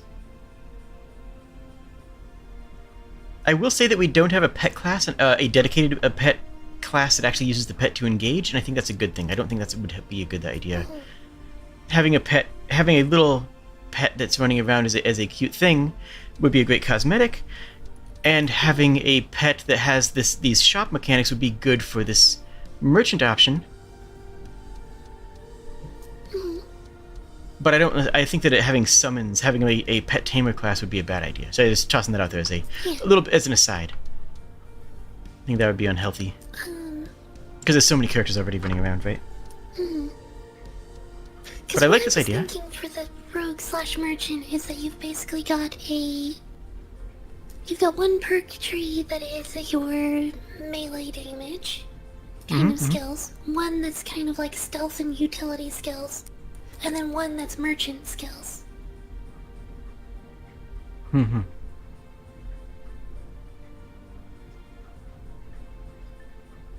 Because, like, going, to me at least, going, like, burst damage and sustained damage as separate trees in the same class is, like, the warrior only got one damage skill tree. Well, yeah, but this is supposed to be a tank, not a DPS. Yeah. But, like, that's where we're gonna be having the barbarian kind of playstyle come out of and everything like that, too. Okay. So it felt like a lot of damage dedication to a class that, to me, because mind you, I'm the person that plays the rogue as a surgeon in D&D. To me, going that hard on damage is not, like, does not feel like the kind of archetype to me. Okay. Well, I feel like if we don't have that, then we have to have another melee DPS class. We have to have something that would suffice for the monk, that would suffice for the non-tank style swordsman, So which should we do doesn't 6 want to classes have. then? Because I think I do think merchant isn't a dedicated class. Let's refactor rogue into. I think that rogue merchant is the right play here. But let's add another sustained DPS class and keep the burst DPS on the rogue. Is that okay? okay.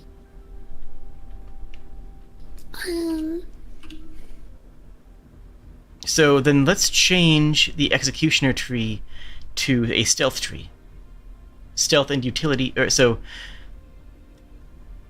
utility can also have some of the stealth skills. Actually, that would be a nice way of padding the merchant skills, because there's only so much you can do with merchant. And I think that having that, stealth, Because utility. stealth and mobility is in sneak. Yeah.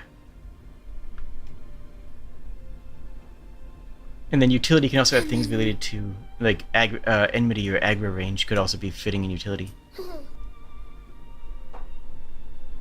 And then we have having 2 melee DPS classes is not a bad idea. The next one is going to be a dedicated melee DPS class that hits things.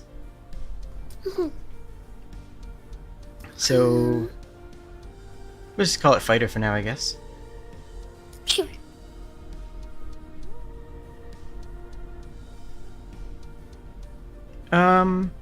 That's someone in my chat's talking about you having who's going to handle AoEs. That's actually a fair point. Fighter could handle some melee AoEs, and then the lightning would And the then mage be is gonna be primarily AoEs too. yeah. So we do have AoEs covered. Plus, also the soothsayer has defensive AoEs.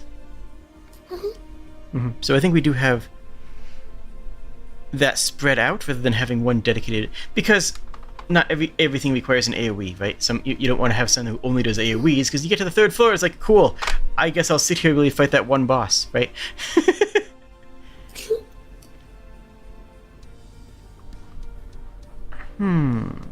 Okay, so What if we did this as the this is where we have the barbarian, the berserker. I agree. With the berserker resource as well, where yeah, agreed. I think that what I would do here, what I'm thinking here, is dual wield. Let's take dual wield away from rogue and give it in here.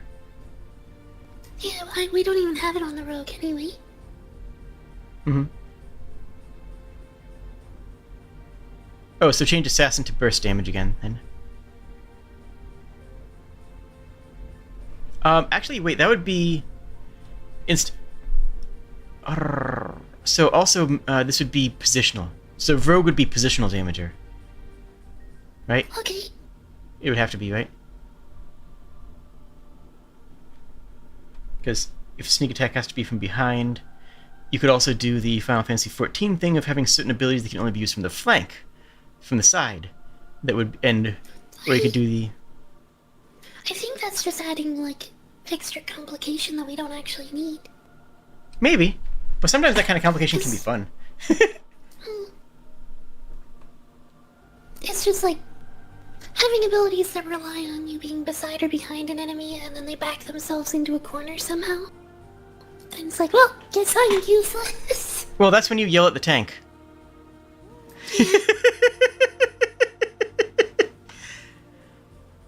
I think, like, rather than something like that, having the rogue's damage be more like you apply a damage over time, or you strip armor, or... Yeah. Like, Part of the sneak stuff with that. effects rather than straight damage. Mm-hmm.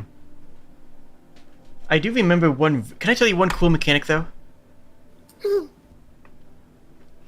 So, back in 11, the Thief class, they had to be behind the monster to get their sneak attack bonus. And then they had another ability called Trick Attack, which hit for sneak attack levels of damage, but instead of having to be behind the monster, you had to be behind an ally. And then that ally got all the aggro from that attack. That's a neat idea. And the cool thing is they could stack them. If you had somebody else who could take a hit, because if you run the risk of doing a bunch of taking too much aggro and getting plastered because you're not wearing heavy armor. But you could take somebody else, have them behind the monster, sneak attack and trick attack, and do this brutally strong hit, and then the player that you were behind takes all the aggro for that, which created a cool setup where at the beginning of fights, the ranger or the thief or the ranger or whoever else would go and grab the monster, and then the thief would set up behind the tank. So like, okay, I'm going to do 1 billion damage into this monster, blame it on the tank, and they're going to be set up for it having a whole bunch of hate. It was just a really cool way of doubling down on existing mechanics. And then they also had a hide in plain sight ability that let you sneak attack from any angle. At higher levels. Anyway, that's just... So I did a change for the warrior, if we're like hard committing to them being kind of tank. Is I removed the decrease over time and replaced it with just generated by taking or blocking damage. Yep, and then they can stockpile it if they want. And then the berserker is generated only by dealing damage but decreases over time. And I like what you did for the rogue too. Filled by attacking and interacting, and drained when taking damage. I like the fact that it has a weakness to it. And then berserker decreases over time, enrages over time, dual wielder, two-hander, and... I like the idea that Buck was mentioning of not, like, committing hard to two-hand, like dual wielding or two-handing for a skill tree, and making it more like an attack speed versus attack power versus other things. So. And then attack speed would naturally translate more organically into the dual wield rather than enforcing it. I like it. Because, again, I'm thinking of this less as Berserker and more as short-range damage dealer. Because this would be the tree for a monk, right? A monk would be, quote-unquote, a Berserker Frenzy, which is why I don't like calling it Berserker, frankly. But it's just this like is a placeholder. That get us into a closed mindset. Exactly what I was saying, yeah. Exactly what I was saying before, yeah. But, yeah, monk would be, this attack, frenzy. Yeah, focus on frenzy rather than... What so if... reckless would be like area of effect? Trade-offs. Stat buffs that give you trade-offs. How's that sound? Or like gamble offense? So like... No, that's... I mean, like, plus 10 attack, minus 10 armor, Oh. That could be taken by anybody. In fact, frankly, if it is worded as plus 10 offensive power instead of plus 10 attack, physical attack, you could have mages going into that say, you know what? I'm going all in on glass cannon. Ooh, there's a fun, cool idea. So we'll do recklessness as like their third one where they can trade stats for stats. Trade stats for stats, yeah, exactly. And then you could also have the inverse in there. You could have the option of saying, uh-oh, I need to drop all of my attack, make yourself disarmed for 5 seconds, but get a massive bonus to defense and armor and all that stuff. And frankly, the tank might want some of this sometimes, right? Gosh, the warrior from Terra. Yo, can we talk about that? I didn't really play much of Terra. I kind of like didn't like the race and gender locked classes. No, I didn't either, honestly, but... Can I... Look, it wouldn't be a game dev stream go if ahead and, ramble. I have no idea what you're talking about, but I'm here. It wouldn't be a Jade the Kobold game dev stream unless I gush about evasion tanks for like 20 minutes. So... when Ninja was added to Final Fantasy XI, it was kind of supposed to be a melee sustained DPS attack speed class that also went out and was the puller. It was the one who went out and grabbed enemies and brought them back to camp, which is something we want to discuss if that's even something we want for this system. But that can be a discussion for later. I think it makes sense, but also that it changes the mobility of the entire party. Sorry? The idea of having a dedicated person to go out and grab enemies and bring them back to you. So you can set up a camp. That's absolutely possible. Yeah. Because, like, with someone specializing in item utility through, like, the rogue/merchant style thing, you can set traps along with, like, your archer could be, maybe they're heavy on tracker. And they go and they clink an enemy with an arrow and then just retreat back behind the team's traps into the line. So that's the role into the Eternal Flame. So that's the role that they gave Ninja. But to help them with the ability to get enemies back to camp, for everyone to fight, they gave them Utsusemi, which is the shadow clone technique. It said that the next 3 attacks against you are guaranteed to miss. This will help you survive until you get back into there. And then they had a higher tier version later on that cast much faster and gave you 4 shadows. Players realized that you could take the ninja and use it as a tank by alternating the 4 shadow and 3 shadow skills if you had enough support to increase their casting speed, to increase their ability speed. So you had what was in effect a high-risk, high-reward tank. It couldn't hold hate as well as the other classes because it didn't have hate tools, really. It couldn't survive hits like the other classes, but in a perfect world, in an ideal circumstance, you could have a tank that took virtually no damage and actually output decent numbers itself. And it was a high-skill, high-risk, high-reward class, and it was incredibly fun. And the developers looked at this and said, you know what, we kind of had a power void in not having enough tanks in the game anyways. Yeah, okay, let's double down on this. It's also very thematic. Ninja were hired to be bodyguards more often than they were hired to be assassins, to be blunt.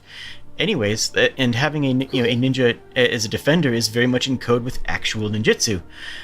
So they said, you know what, sure, ninjas can tank. We're going to adjust the numbers on this a little bit, but yeah, high risk, high reward evasion tank. And then that propagated into other MMOs. Every MMO that has an evasion tank is based off of this idea. So the warrior from Terra is based on this concept. The I forget what it was called, but there was a really, really fun high risk, high reward evasion tank in WildStar that was outstanding. Frankly, I loved that. WildStar deserved better than it got. WildStar was a good game. It's nothing less than a shame it didn't have success. Anyways, and I always liked playing that style. And my style was like, I hold hate by doing enough damage.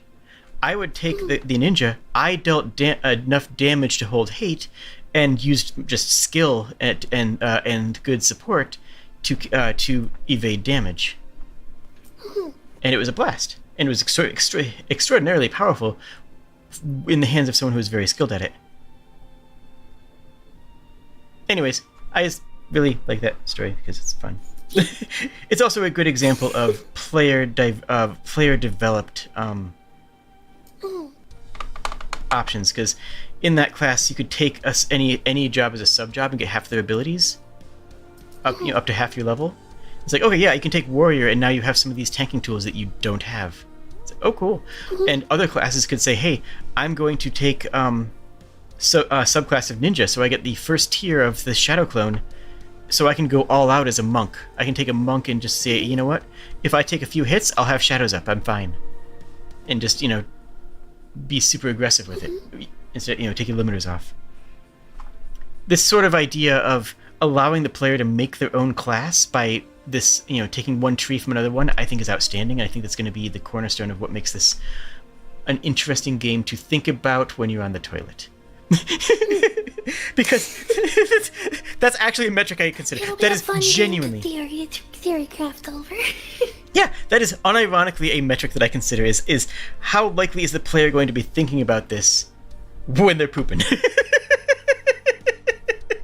Like, how much is there to think about? Because War Machine, which we've both played, is a fantastic example of that, because you have the gameplay, but you can spend hours thinking of lists and dynamics and interactions in exactly the way that you kind of don't with a lot of other tabletop games, right?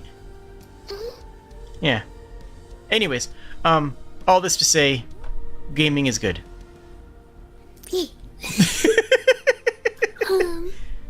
So I put an ability in for the third tree for Berserker, or whatever it's gonna end up being.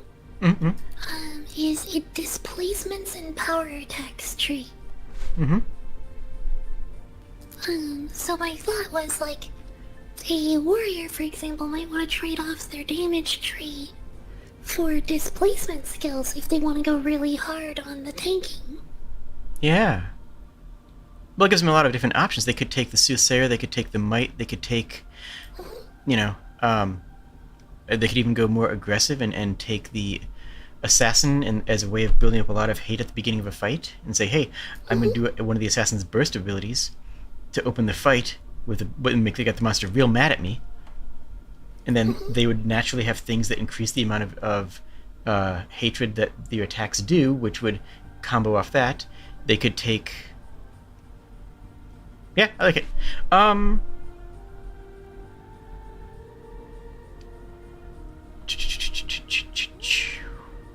Yeah, let's do two more things now, shall we? Let's rename every single class we have. Base class, not the subclasses. Subclasses, I think the names are great. Let's just absolutely throw out all the base names and refactor them into what we have actually created. Yeah. So I changed swordsman to warrior a little while ago. I think that works. I think that's... Yeah. Paladin implies innate magic, just because of the gaming landscape now. Heck, in WoW, Paladin is the main healer. Is a healing class. So I think that warrior, or just defender, could work. Yeah, I was just gonna put like some names on the trees for the warrior. Mm-hmm. Okay. So defender. Mm-hmm. I might even go guardian rather than defender. Ooh, I like that. Ooh, I like that a lot. It's a little bit less specific. Yeah, guardian. I like that. I like that a lot. And their armor should feature the Hussar wings, so you can always look and always identify where your tank is. Mm-hmm. Mage is too generic. And then, oh my goodness, sorry. it's so cute. It's a cute idea that popped into my head. It's that they have the Hussar armor for the wings, because they always take the rest of the party under their wing. Aww, I love that. They always have it so you know where you're safe. Buck offers the idea of a grapple tree, and I think that's just an animation mess that we don't want to get into. I love the idea that's what I was of it. thinking too. That's why I actually went with the displacement and stuff of mind, because it's the idea of grappling without the animation disaster that is grappling. Exactly. And although, frankly, I think a lot of the unarmed stuff would be under Frenzy. Frenzy could have a skill option that basically is enable monk mode, right? Just, or maybe you just, you know what? Maybe that class just innately has an unarmed damage amount. You know what? Maybe that's just a bad idea. Maybe that should be knives. The frenzy should be knives or tomahawks or something. The more I think about it, we don't want to have people going in without weapons because we want to have the risk of going in with gear. And having a class that doesn't rely on gear that isn't a mage, that isn't made of paper, is inherently a bad idea, isn't it? Because that's the low risk, high reward class, and everyone's going to want it. Yeah. Yeah. So as much as I like the monk, I think the sorry, go on. I think, like, the Berserker, even if they have, like, spiked knuckles style weapons, Such they as, have something for, And honestly, another thing that came to mind that I kind of really think would just be a good move, especially because of the number of times that it's come up in Dark and Darker. I'm gonna go back up to verbs for it. Yeah, here it is. Kick.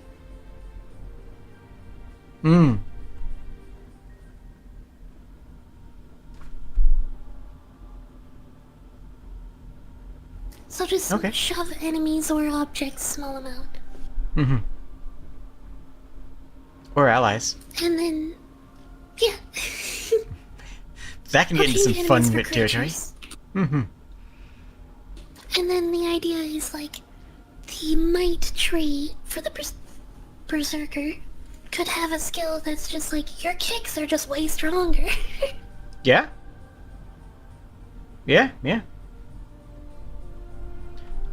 So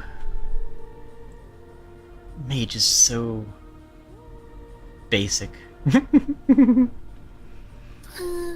So someone in my chat had the idea of naturalist, and since lightning, earth, and darkness are all natural things, that could be something on those lines. Are you familiar with the Kingkiller Chronicle? Yes, I am. I love it. It's fantastic. We could call the mage the sympathist.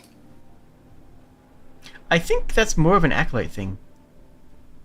Okay. Because that's sympathy towards allies and such.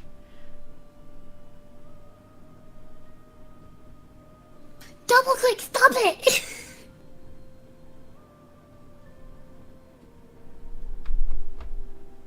Okay. So we could just go elementalist for the mage. Lightning, earth, darkness. Yeah, I think that makes sense.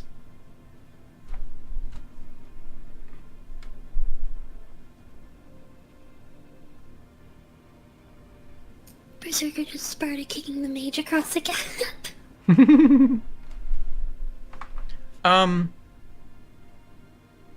I think rogue is just a good name, but for that, unless you have a good one. What about it?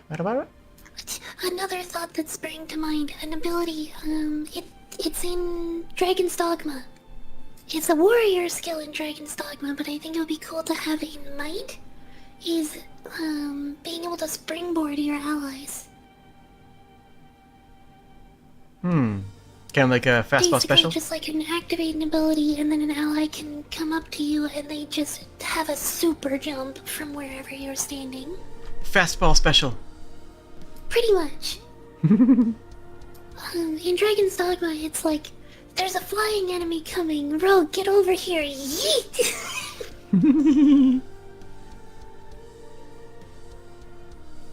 But then being able to do that, so like you can yeet your archer up onto the high ground to get a better position, or like... Yeah. That requires a lot of map verticality. Mhm. Which is not a bad thing, it's just something that needs to be... It needs to be... have enough use cases to be worth taking a skill point into, right? Mhm.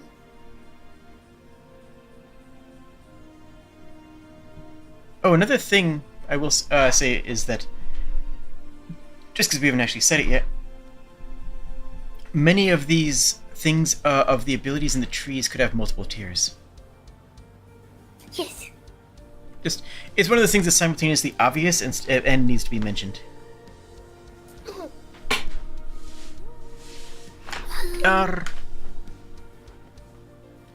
So archer, I think that needs to get changed because it's not necessarily going to be an archer. It could be a crossbow, it could be a rifle, it can be a few things. I think ranger works. It implies the range part while also having a broader definition. Yeah, or we could call it hunter, or... I think hunter is a really good one too. Mhm. Yeah, I could get behind hunter. We'd have to change the name of the tree. That one could be Wanderer. ranger. Huh? What about wanderer? What? Wanderer. Oh! I thought you said launderer with an L. I'm like, we're doing laundry now? What? I think that's not descriptive enough, frankly. Fair. Like, it doesn't actually tell you anything about... Mhm. I think hunter is the class, and then change the skill tree to ranger. Does that sound reasonable? Mhm.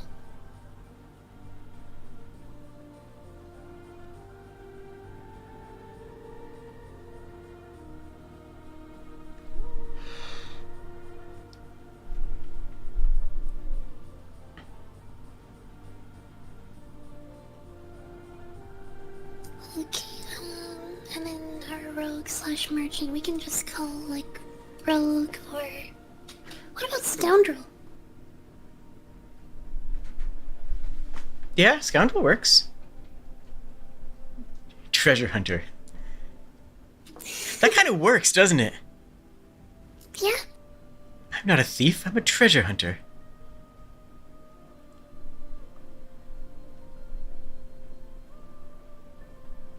And then we've got the sympathist, and then berserker has to be changed. Hey everyone, go watch my Final Fantasy VI playthrough. It's in my playlists, and I voice acted the whole thing. It's a quote from Locke, from one of the characters in there, where he hates being called a thief. Yeah.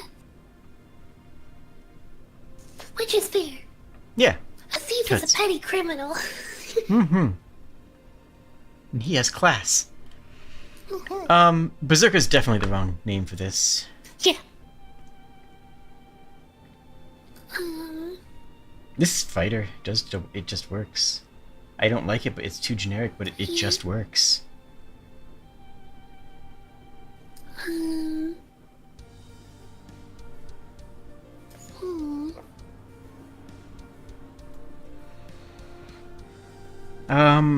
Man-at-Arms.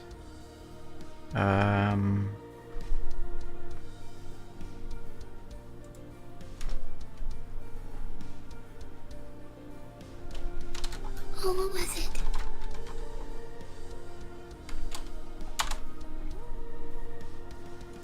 Avenger. Avenger? I was actually thinking there's classes in Darkest Dungeon that used some interesting names too.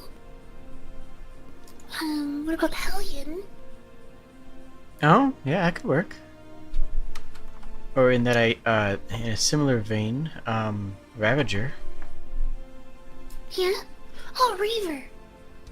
Oh, Weaver. Because Reaver is also a key, like, I believe it's similar meaning to bandit, right?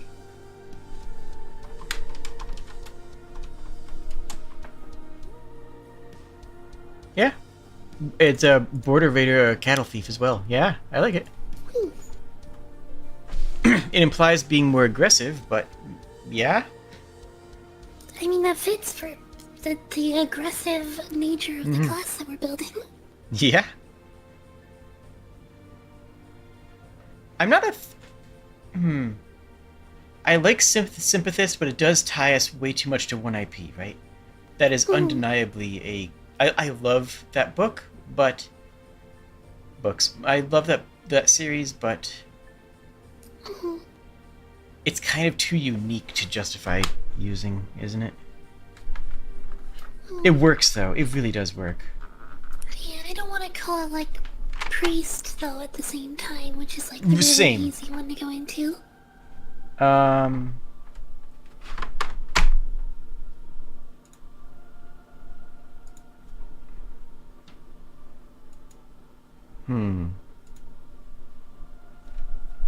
Anointed.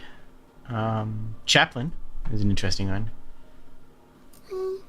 Oracle. I kind of want to avoid, like... Anything too religious? Yeah. Agreed.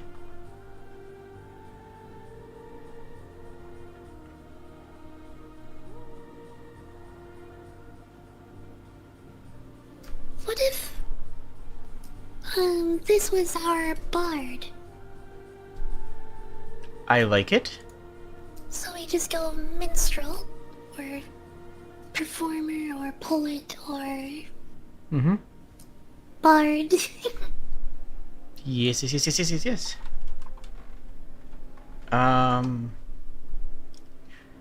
then we just change out Inquisitor. I have the perfect name, but it's simultaneously they're perfect for this class, but it's a bit too religious though. What is it? Psalmist. Oh, okay. It took me a second to, like, Yeah, with a P. assemble. It's- Yeah, I get what you mean. Historically, it's not actually an inherently religious phrase, but in modern times, that's all people are going to think of it as, right?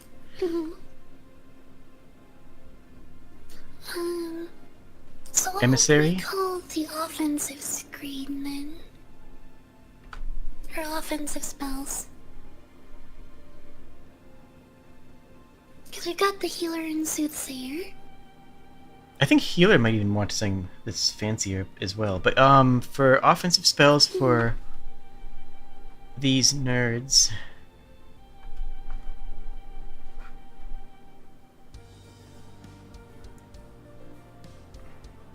Oh, what about maestro instead of minstrel? I love it.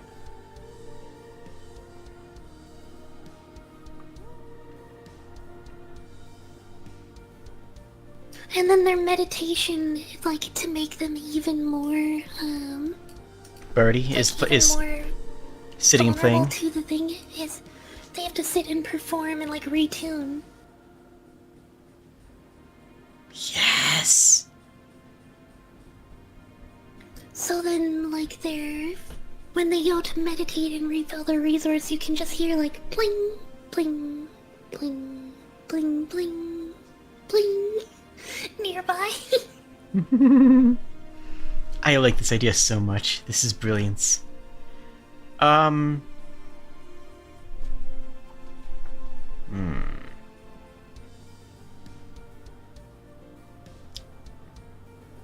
Oh, an idea for the Guardian? Justicar. For the tank? Sure. Or we could make the Guardian the tank and call the class Justicar. I just think it sounds cool. Just an idea. Actually, no, I think Justicar, let's do that for the damage one. Okay, that works.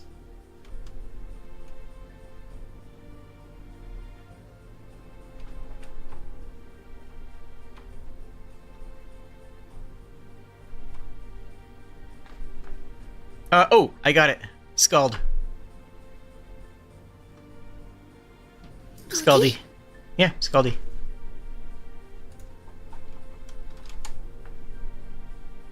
Um,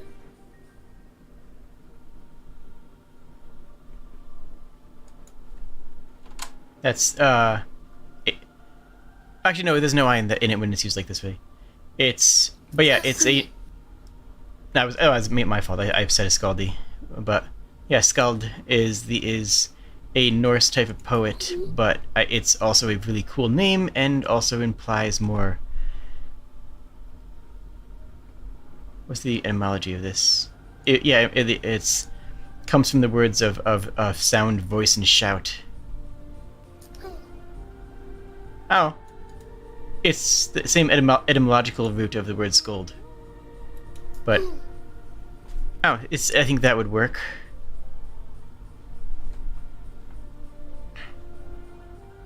Healer could also be empath.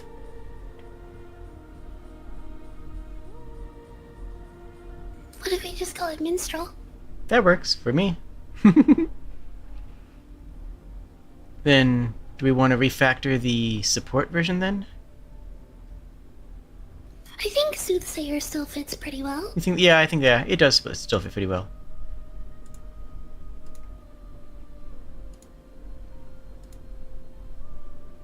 But then, like, maestro just... I feel like it's gonna have so much more fun flavor being primarily musical. Mm-hmm. I wholeheartedly agree. That makes it a lot more engaging and compelling. Both of which are important.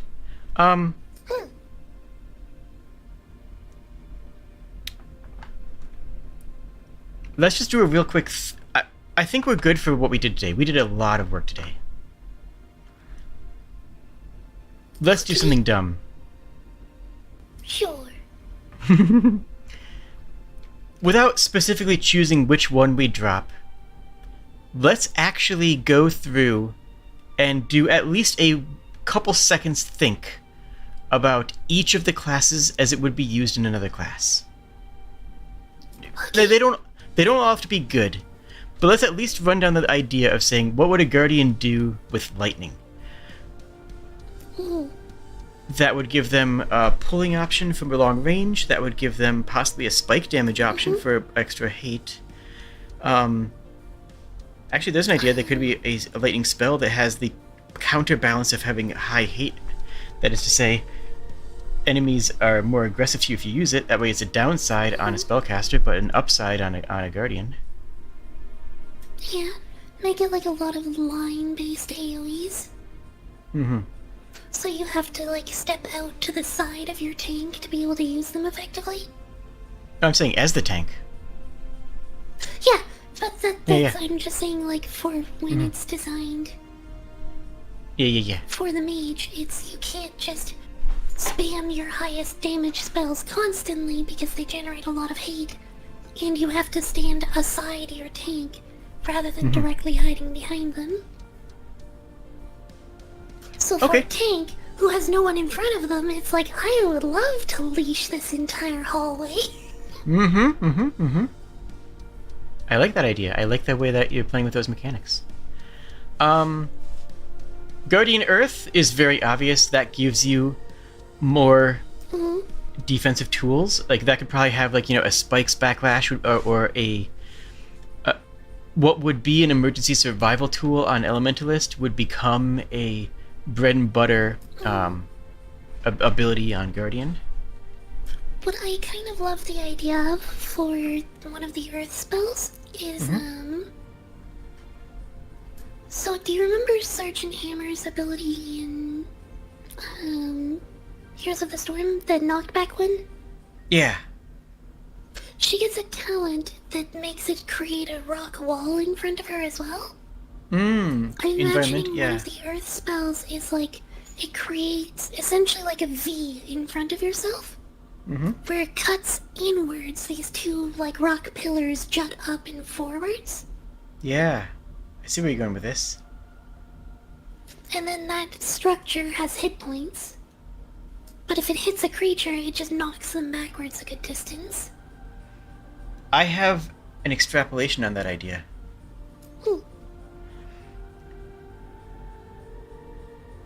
is a rock wall that creates a curved wall just a little ways in front of you. On the Elementalist, that prevents enemies from getting to you. On the Guardian, that keeps them in.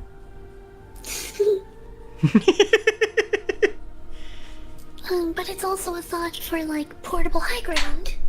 You can Yeah. just pop, bounce your archer up on top of it, and then now they have a spot that they can shoot arrows down on anything melee with impunity. Screw the Archer, the Elementalist impunity, wants to go up because there. they'll Yeah, so the enemies are just gonna walk up and start attacking the rock wall to knock it down. Alright, the tank Guardian taking Darkness, obvious. That gives them crowd control, that gives them crowd aggro. At the same time. Guardian taking...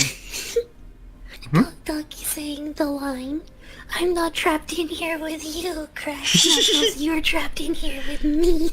Exactly. Guardian taking Sharpshooter is a trap. Sharpshooter? It's a trap. Yeah, kind of a trap. Maybe a player can find a cool thing to do with it.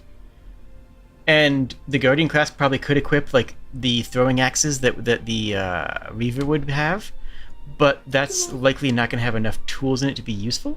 And that's okay. It's okay to have some of these be outright bad, right? That's fine. There doesn't have to be a combination for everything, but we have to consider for a moment possibilities. Guardian Tracker would be good. That's the solo class, isn't it? You take tank Justicar Tracker, and you have the ability to solo. Might have to effectively be a soloist since you can do most things yourself. Thank you for the follow, Kirby as boss. Welcome to Kobold Warren. Yo. Exclamation Jade in the title, by the way, to get the link over to Jade's channel on YouTube. Hi, I'm on YouTube. Guardian Ranger. That's pretty good. That's just there's like, possibilities it's a ranged option that's consistent. Yeah, it just gives you some tools. Yeah, okay. Guardian Assassin gives you that burst effect to be able to run up and claim a mob's hate quickly. Guardian Sneak is wrong. I think that's another solo, like another solo. Oh, wait a style minute. build.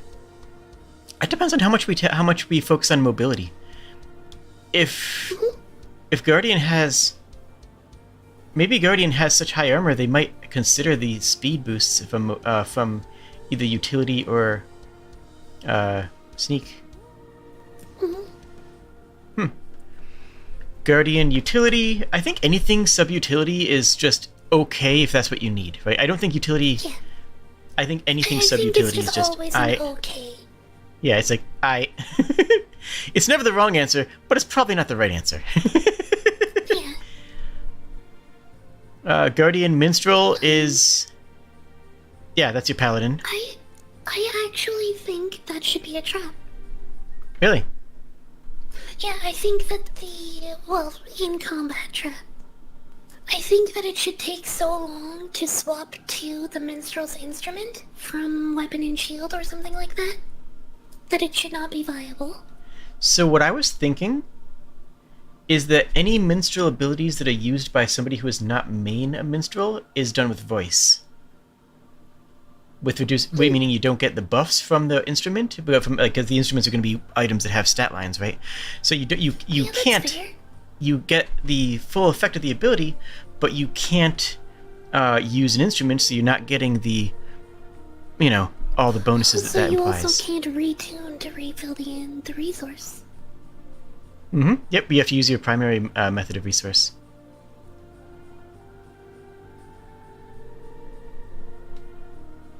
I think the resource thing is something we'll have to come back to again.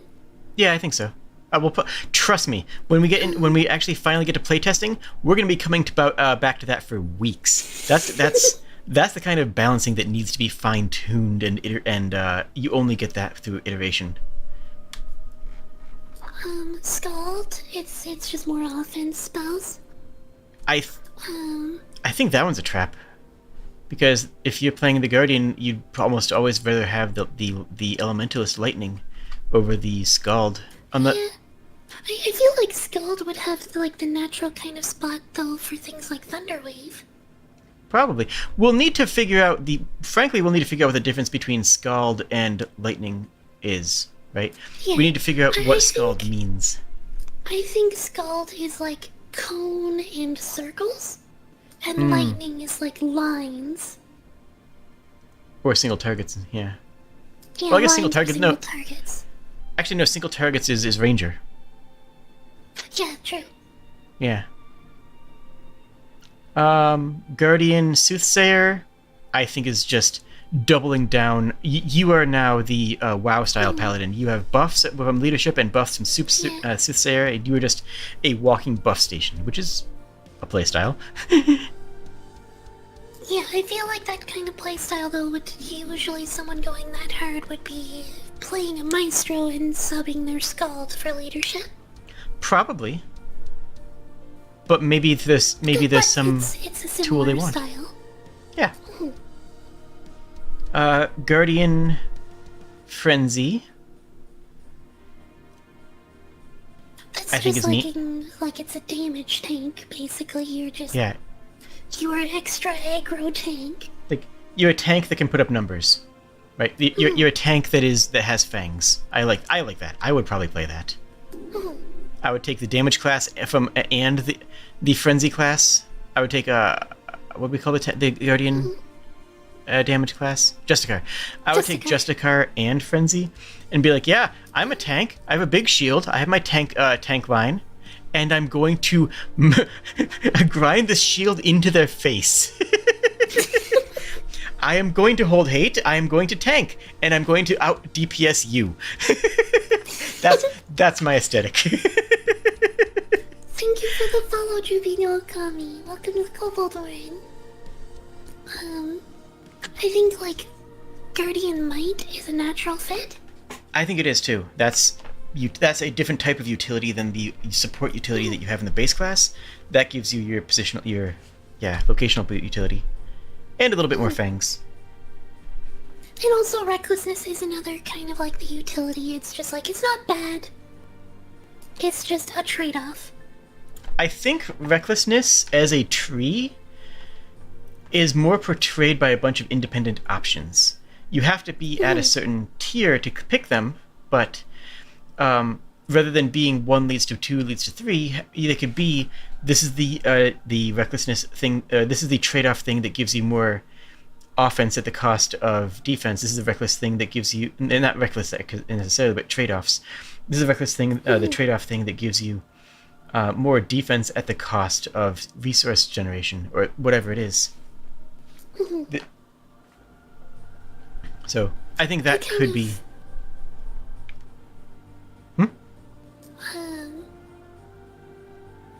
Sorry, never mind. Okay. So, Elementalist in the tank subtree. I kind of want it to work, but it's bad. There's a character in a series that I read, Isekai Handyman. Basically, the premise is a handyman. He's a locksmith / carpenter / bag mender / just like a bunch of different stuff. He keeps going from temp job to temp job, picking up trade skills. Nice. And keeps getting fired and laid off everywhere that he goes. Not nice. And then he finally gets fired from this locksmith's job, gets hit by a truck, transported to another world. Like and you it's do. like, yeah, this is just a person in another world who is essentially a professional locksmith with modern locks. Suddenly he's in a world where a 3-tumbler lock is considered a good lock. Though there is some truth in that, honestly. I mean, a lock existing is more important than how good the lock is, right? Yes. There is truth in that, you know? Even if your password is 1234, you have a password and someone's going to see a password screen and walk away, you know? There is truth in that, but that it still sounds like a good story. Yeah, but there's it's a series that does not shy away from making characters that play against type. Nice. And like it often has a like intermission chapter where you see a little bit about some weird adventurers that have made their style their own. Including the infamous dwarf wizard. Yo, It's a wizard with 2 shields in heavy plate armor. I played that character in a D&D game once. I played a dwarf sorcerer, who's eventually had a flight permanency stone skin. It was actually kind of awesome. The premise of this character is like, basically, he gets into a fight with enemies, lures everything into close range, and then dumps all of his magic into a single high-level explosion spell. Nice. And just because he has such good armor and shields, he tanks his own explosion and blows everything up in one shot. And then contrasting to that is the Big Staff Wizard. It's a wizard who got a bigger staff to defend himself while he handled, like, the incantations for his spells. Then he realized, this staff is pretty good at beating monsters by itself, and incantations are kind of a bother, so he just kept getting a bigger staff, and a bigger staff. I'm just gonna bonk him. Yeah. Alright, so... it's along that line, but it's like... Spellcaster with tank. I think it could work. It wouldn't be good, but it could work. I could actually... You know what? No, I take everything back. I suddenly figured it out. That's the spellcaster that doesn't die. You don't take tank for the tools for gaining hate. You take tank for the survival skills. Elementalist with a tank tree is like, okay, I'm not... I have... Like, don't worry about me, guys. Yeah, don't worry about me. Yeah, if I take hate, I can take a couple hits. That could, yeah. That's the survivalist elementalist. Elementalist Justicar really depends on what damage skills means. That could be. Really depends on what damage skills look like. Justicar is going to be like small AoEs in melee. So probably not terribly useful, but your earth spells and lightning spells will probably do the same job better. But elementalist leadership has some interesting plays to it. It's like, hey, I gain a bunch of resources from these orbs. I can use them to give everybody that. I kind of think that leadership in general is going to be a pretty good sub-job, especially for... I'm just going to say it right now. Hunter with leadership is going to be OP, and it's going to be fantastic. Because you have an infinite resource gain. I think the idea for Hunter is that, like, all of your abilities cost a lot, and you just have to wait until you're ready to use them again. Yeah, not cooldowns, but slow resource gathering. Creating the effect of a cooldown. Yeah, I can see that. So like spellcaster, elementalist with sharpshooter, kind of like redundant. Could be, but it depends on what sharpshooter. Like, no, actually, I think that could work because if we keep the buffs more generic, like sharpshooter could increase the effective range of an ability. If that can increase the range of spells, then that's good. True, that would be really good.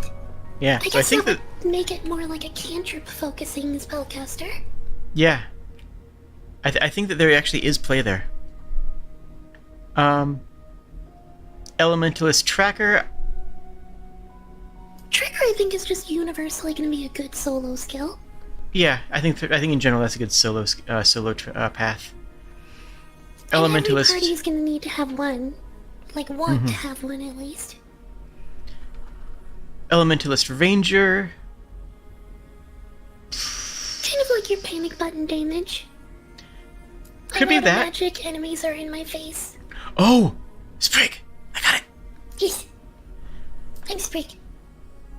Ranger has abilities that say that you do more damage the closer your enemy is. Oh, yeah? So then That's- your earth spells would get big buffs off of that? And so would your lightning if it's percentage based.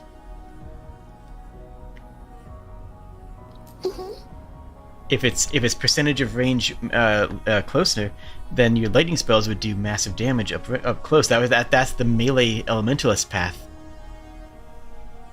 Mm-hmm. I love it. Elementalist assassin. I think that's just like a panic button melee option. Yeah. Mm-hmm. Elementalist sneak could be really fun. It could, yeah. Because the That's mobility. That's like the Vanishing Ring Dark Souls 3 build. Yeah, that's what I was thinking too. You just power spells and just be invisible from mid-range. Mm-hmm. And honestly, sneak could. If we have any place that has a skill to lower your own aggro, it would be in sneak, wouldn't it? Yep. So, an elementalist that can drop aggro would be really handy. Mm-hmm. And then pretty much anything sub-utility is going to be just, decent. It's gonna utility kind of is unique enough that anything can have it subbed, and it'll be fine. I think something that would be really fun for the sneak ability is a play dead ability. Mm-hmm. It's like, I play dead, you shed all aggro. Yep, that's exactly what I was thinking with hide or something like along those lines, yeah. But it doesn't work when you're in the dark. Doesn't work against geists. Geister, yeah, that makes sense. Yeah. Elementalist, Minstrel is just your utility mage. It's, I can blast you or heal you, I can do everything you need. That's just a good, right? That's just gonna be solid. Elementalist Scald is, I have a billion ways to shoot you with my magic, and that's also just good. Elementalist Soothsayer is just, I have, I wanted to trade my crowd control for teammate buffs. Mm-hmm. Or possibly change your long range into that and be crowd control and support. That might be could be better than the other way around, depending on the build and depending on what gear you have. If you have the mage gear, you might want to do that instead of if you don't have the maestro gear. Mm-hmm. Like if you have a legendary mage stick hat, stick hat. It's a hat with a stick in it. And then Elementalist Frenzy. Honestly, I like that idea. If it increases attack speed and if that includes casting speed, then you could just convert your mana pool into damage instantly. That sounds amazing. If displacement has, The idea of the displacement is like buffing your kick and having like melee style stuff. So that's that might more be like making breathing room for yourself. Yeah, but it also might has that power attack thing. It's like, oh, what if I just increase the power of my next spell by 50%, and then I also get a kick to knock people away if they get too close. I think there's play in that. Mm-hmm. And then recklessness is just the glass cannon bank. Yeah. That's just good. Mm-hmm.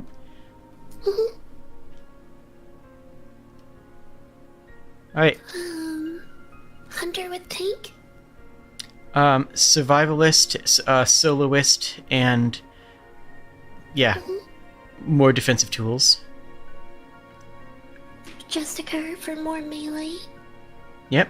Sack, that would be taking a tracker, ranger, and Justicar likely, so you would just have more tools for what you... If you're not going to be shooting at ranged, and you want to do more melee stuff, then yeah, that's just a good build. Ooh.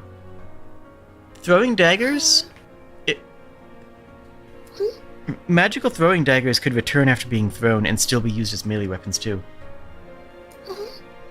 That's cool. Sorry. Hi. Hunter... Sorry, go ahead. Hunter just occurs the melee thing. Hunter leadership, like you said, is probably going to be really strong. It's I can generate infinite resources with myself. I can give that resource to you. That's actually a support build. I think, based on the time, like the duration that the dungeon lasts, is going to be the biggest impact on that usability, though. True, because I just realized something. Did you ever play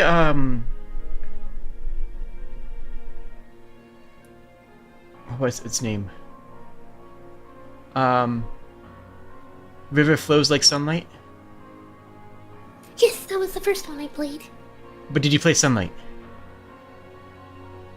It's the aspect. Oh, not Sunlight, no. Sunlight is a really interesting aspect for rivers. What it does is it gives you near infinite energy. You have a ton of energy. It literally doubles all of your energy gain and changes one of your core abilities to let you give energy to allies. But that's it. You better hope that you can make use of that energy, because if you can't make use of the energy, you don't have anything else going on for you. A hunter that specs into leadership has potentially that effect, where you can do a ton of resource generation for everybody, but you are nerfing yourself, because you are kind of putting yourself into a one-trick pony's role. Because your sub job gives you nothing to help you what your basic job does. It just gives you that resource, and if you're using your resource for your own abilities, then you're not generating resources for allies. If you're generating resources for allies, then you're not contributing in other ways. I think there actually is a balance there. It's strong, and like you say, timing and timers are going to be the counterbalance.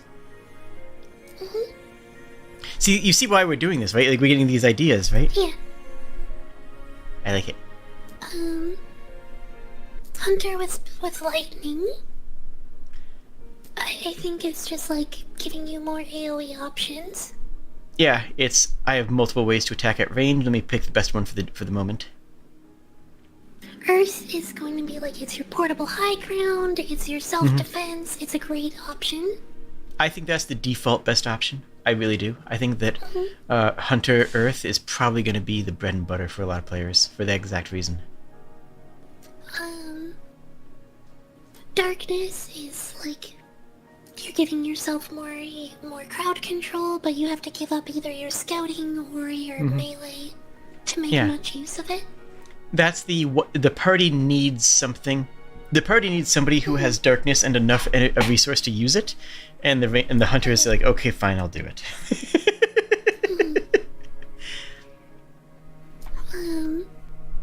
Hunter with Assassin, I think, could be like low-key really good.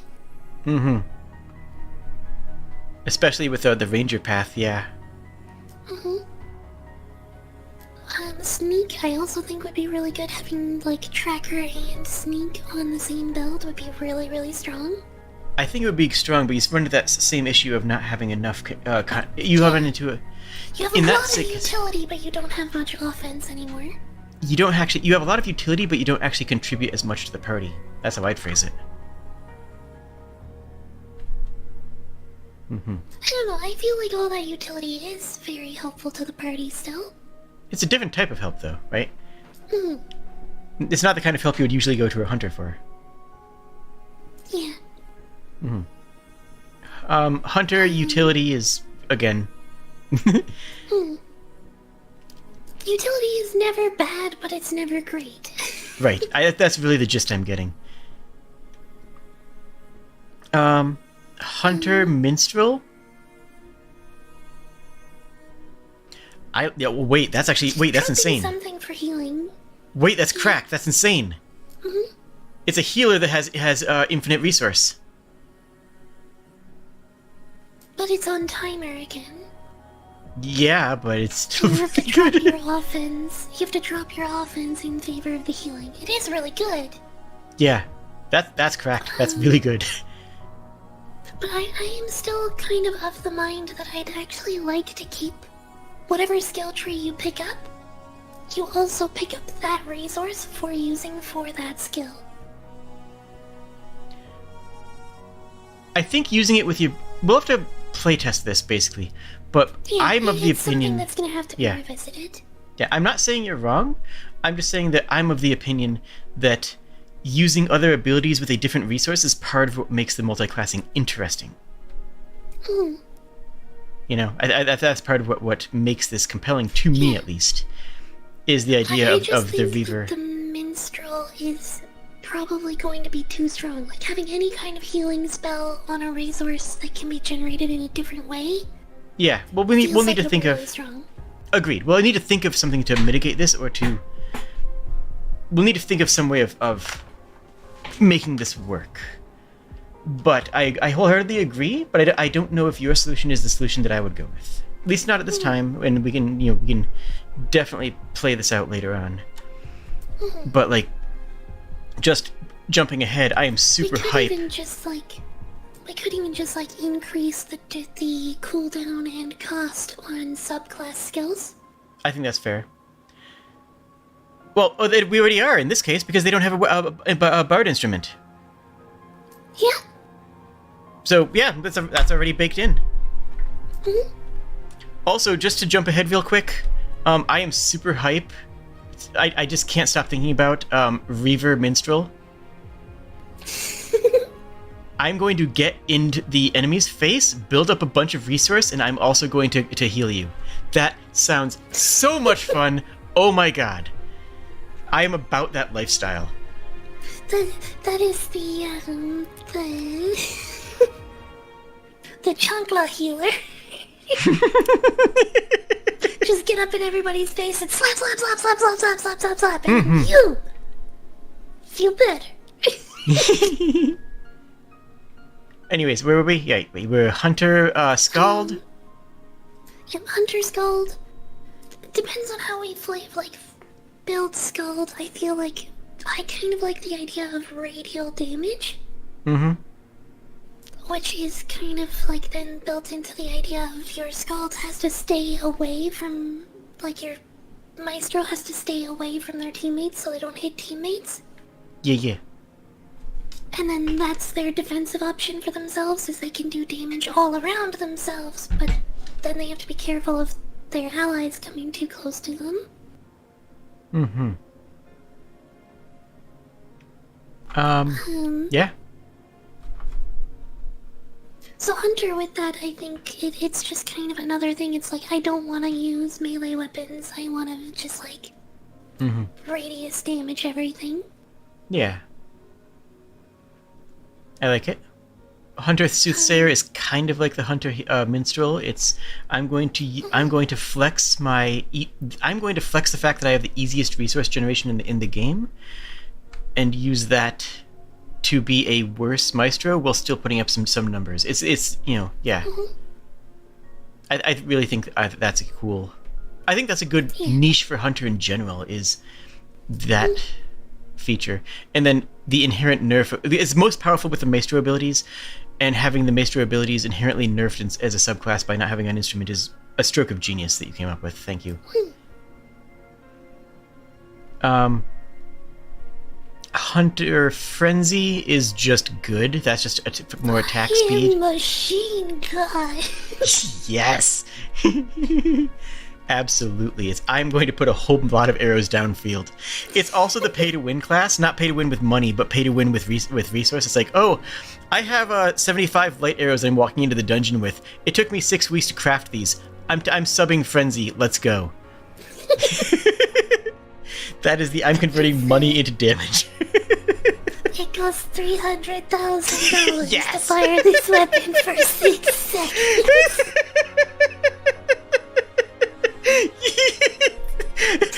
Yes. I love it. Imagine on top of that you're going your musket hunter. So you've got your matchlock or whatever, and it's just I'm just getting a bang, tap tap bang, tap tap bang, tap tap bang. Mm-hmm. And then subbing Might is your sniper. I'm going to hit you like a truck every time that my heavy damage ability is off cooldown. I'm going to stack 3 power attack buffs on it and just send you to the moon. With the extra utility of I have the push you back option if you get too close. And then again, recklessness is the glass cannon. It's the infamous Helsing ultimate quote that I don't feel comfortable saying. Huh? Oh. Hang on, I sent it as a GIF 1 second. Oh, I see.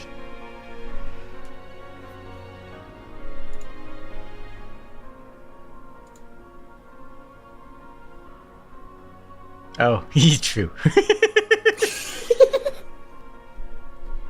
Alright, treasure hunter. I agree though, true. Love cannons. True. Who doesn't? And then hunter recklessness, it again, always just like... Oh, are we going bottom up now? Glass cannon gambling. Yeah.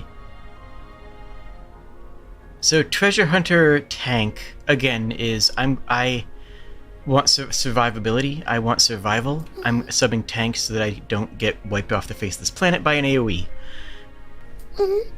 Which is fair because they're going to be in melee range and they're going to be at risk for this. So the tank actually might not be a terrible idea. Sub. Okay, Buckhead said it in my chat too, a quote from the same scene. Oh heck, that's an anti-tank rifle! Treasure Hunter Justicari is just like more damage. Damage. It's more, yeah, it's a bunch of utility damage.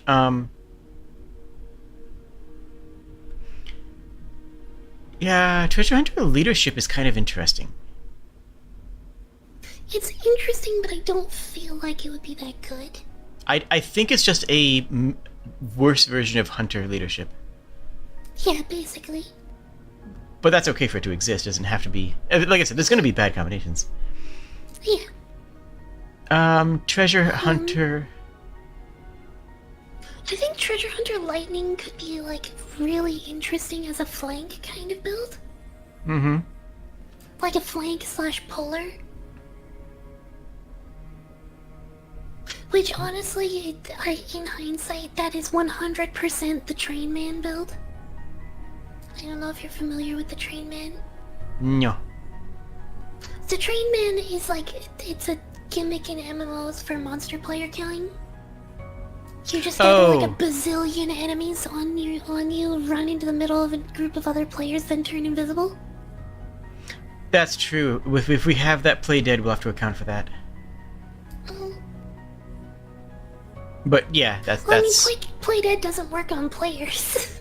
And you can't hold a light out while you're down.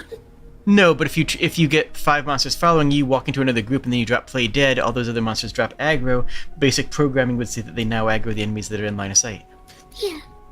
Yeah, but then those players go, "That's the Train Man!" and then leave him in the dark. Oh, yeah, like, okay, yeah. Play dead automatically douses any lights you have on. Yeah, and you can't hold a light on. Okay, yeah, that's a good counterplay to it. Okay. So basically the only counter for, like, that issue is if you are running Sneak, but with the, I guess it would be Under the Darkness then for the spells. Or no, it would be Soothsayer spell. The light that we talked about before as a spell. Yeah, that would be Soothsayer for sure. Although, yeah, actually, so there's a thought. Floating light as Soothsayer. There's a cool thought, though. All lightning class spells generate a little bit of light for like a second. And the flip side is true of darkness for crowd control spells. They create a cloud of darkness every time you cast them. That's kind of neat. I like it. Sorry. But that's 100% just the Train Man. Yeah. Treasure Hunter Earth could be really fun. Yep, that gives just, you... like, drop a wall suddenly behind the enemy. Yeah. Or, I mean... You could be, like... the utility tool and say, hey, I will drop the pedestal for the elementalist because we don't have a, or I'll drop a pedestal for the hunter because we don't have an elementalist in the party. That could be one of these gap fillers to make sure that your party has the tools it needs. Darkness is like you could trade out your utility or something like that and get crowd control, which would be pretty strong. Yep. I think that's 100% another player killer build. Yeah. If like darkness spells create a cloud of darkness or put out lights, they would just like drop darkness on players to put out their lights and then have the geists do the work. I don't think it would like extinguish lights. I just think it would be create darkness for just like 2 seconds or like maybe not like 1 full second, 1/1000. Not long enough for a geist to come in and not wipe you, but just long enough to be interesting visually. I'm thinking that I'm thinking that more for visuals and mechanics, honestly. Yeah, I do think though, like, because it's a crowd control kind of thing, you can use it when they're already fighting a group.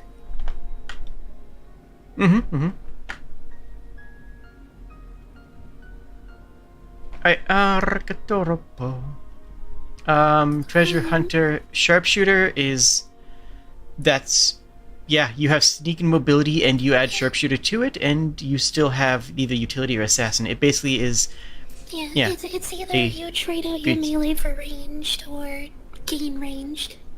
It seems like it's just good, frankly. Yeah, that's just probably one of the bread and butters. Same with especially since they gain resource by attacking, gaining ranged attacks would be very helpful. That's true. For resource generation. And knives would be dual use for throwing and melee, so you could have that as well. Yeah. I like it. Especially if magical knives return to your hand after thrown, you could just keep on using the same one over and over. What if we did a thing like, to use an example, the throwing weapons in Vermintide, there's the throwing axes that Burden has where he just calls them back to hand, but he only has a few. Or there's the javelins that, I think the javelins are the better example in this case. So the javelins that Trillian gets on one of her subclasses, it's a melee weapon when you don't, like, aim with them. Yeah. And then if you hold the aim button, then they become a ranged weapon, but you only get 3. And then you have to summon them back to your hand, where you, like, conjure new ones. Yeah.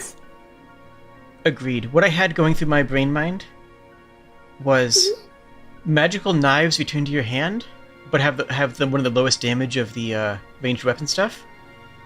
But can be enchanted. But every other ranged weapon option is limited. So your javelins, your throwing axes, your shuriken, all are better damage, more power. But if you have knives, you have an unlimited amount of knives. As a trade-off. I think basically it's instead of a consumable item, your throwing knives are like a bag of throwing knives. Has a weapon slot? Well, I think you should need to be able to use them in melee as well. I think that then not having it. Go ahead. The idea though is like it's a weapon slot, and then you can use it as a melee weapon, and then you press one button and you go, okay, now it's a throwing weapon. And if you throw all of them, you either have to re-summon them or pull new ones out of your bag. To be able to use them as a melee weapon again. And then the bag itself is enchanted so that all the knives share the same enchantment. Yeah. Okay, I see where you... That makes sense. I think... It doesn't even need to necessarily be enchanted, it could just be like Dark and Darker, where it's just like, pull arrows out of this arrow box, put them in the quiver. Where are the arrows coming from for the box? Don't ask about it. Yeah. That's fair. Oh, I'm just kind of like the visual effect of it teleporting back to your hand, but that makes a lot more sense. Fair enough. Oh, anyway. I could do a teleport back to hand. I think Or mechanic. like the animation that I know Barden's throwing axes have is fun. Where they like fly back and he catches them out of the air. Oh yeah, God of War style. I It think. doesn't actually track them or anything, it's just a canned animation of an axe flying into his hand. I think that we're mechanically saying the same thing, which is more important right now.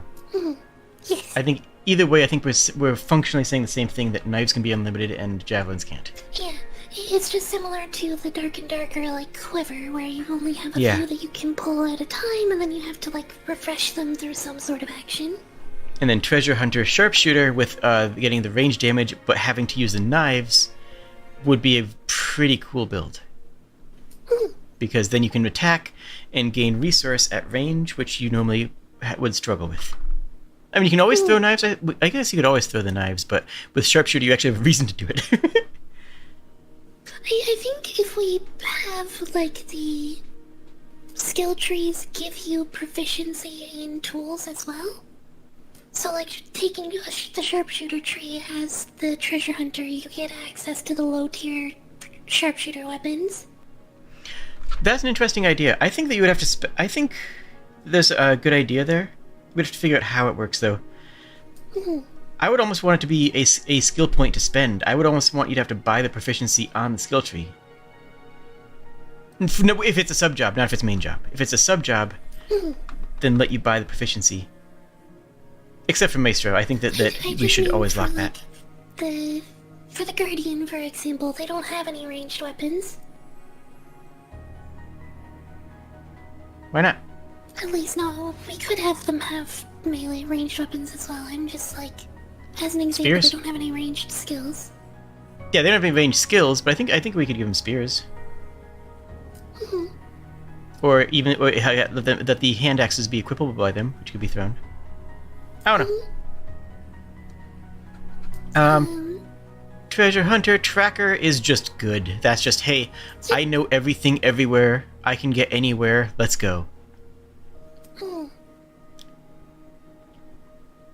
And Treasure Hunter Ranger, I think, is gonna be a really good one because Ranger's kind of specialized around those throwing weapons. yeah. The throwing weapons plus the full proficiency in the throwing knives would be good. Treasure Hunter Minstrel. Kind of just like a weaker hunter minstrel. Yeah. Kind of like a... Well, I think it's probably closer to a Reaver Minstrel. Except with a different... You have a completely different kit, so it still would be fun, but I think mechanically it would be closer to the Reaver Minstrel since you get your resource by attacking. But it would be a completely different playstyle, though. Which is good, right? Yeah. Treasure Hunter Scald could be fun. Yeah? It's kind of another Train Man build, but I think it could be fun. Yeah. Treasure Hunter Soothsayer is... It's kind of like the top one. It's a more support, less defensive-orientated leadership. It's similar to taking sub-leadership, but instead of getting the defensive spells, you get the buff spells. Which would be pretty handy, depending on the situation. If you don't have... If you're...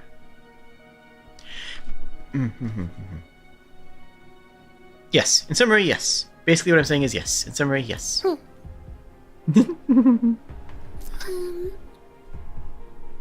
Treasure Hunter Frenzy is just like... I mean, Dark and Darker Dagger. Yeah. Book. Yep, I kind of want to do that build. That might be me. It's, I'm going to poke you 1 billion times, and then I'm going to I'll be able to use my Assassinate more often. I'll be able to use my burst damage ability more often because I'm getting more resource by attacking more often.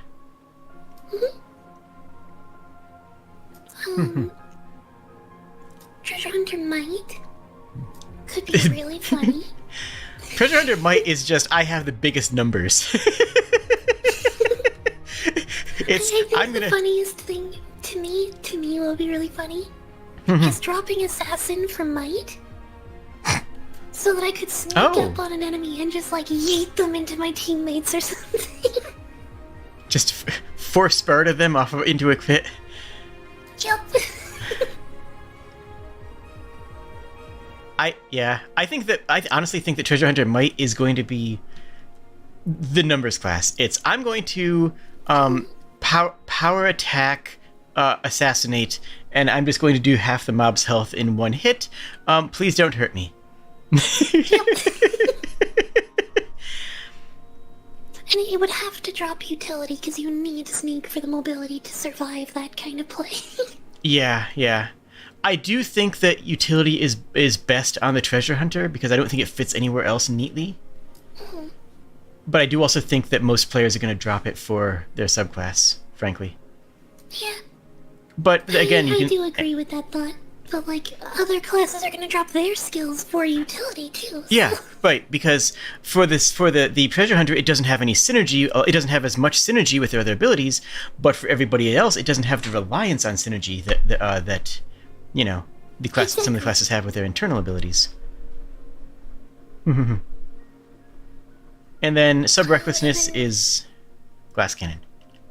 Yeah, I think we can just, like, skip over Recklessness, generally speaking, because it's just always... It's stat adjustment. More risk, more reward. More risk, more reward, or, depending on what abilities you take, it could be less risk, less reward. You know, we could have minus attack power plus, you know, resource generation, I think would be a good one. It's like, I'm going to hit this ability so that I can't do anything for a little while, but I can get a little bit more resource. Doing that on the Treasure Hunter, it's like, okay, my damage comes from my burst anyways. I'm going to turn on my I deal less damage but get more resource while I'm making my melee pokey attacks until I can, and then I can turn it off and hit my assassinate. Something I think would be really cool, and this is based on a skill in Arcade, is if Recklessness had an ability you could just, like, toggle on, basically, and once you toggle it on, your speed steadily decreases and your defense steadily increases. Oh, that's cute, yeah. Until you hit a cap, and then when you toggle it off, it steadily increases your speed and reduces your defense again. I do like tangential stat differentiation. Like, I think that minus defense plus attack is so standard that it has to exist, right? But I didn't say... you'll notice before, I specifically didn't say minus attack plus defense. You know, I said minus attack plus resource because I think that, you know, we want it to be a little bit less basically, and like what you're saying fits along with that, yeah. Like minus speed plus defense that's kind of cool. I like where that's going. That could also disable your dodge if it gets too powerful.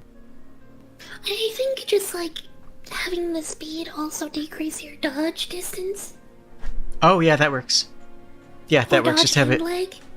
Oh! What if dodge distance? What if evasion distance is just globally tied to speed? Then Treasure Hunter has the best dodge organically just by having the mobility paths. I like it. And again, this is why we're doing this weird angle of going through the piece by piece. This is helping us understand what the game's going to be. It's not about actually is Treasure Hunter Reckless going to be a good class. It's getting these understandings of how the mechanics are going to work before they exist. This is super valuable. This is all gold. Maestro. Maestro. Now, this is an interesting one in every regard. Maestro tank is...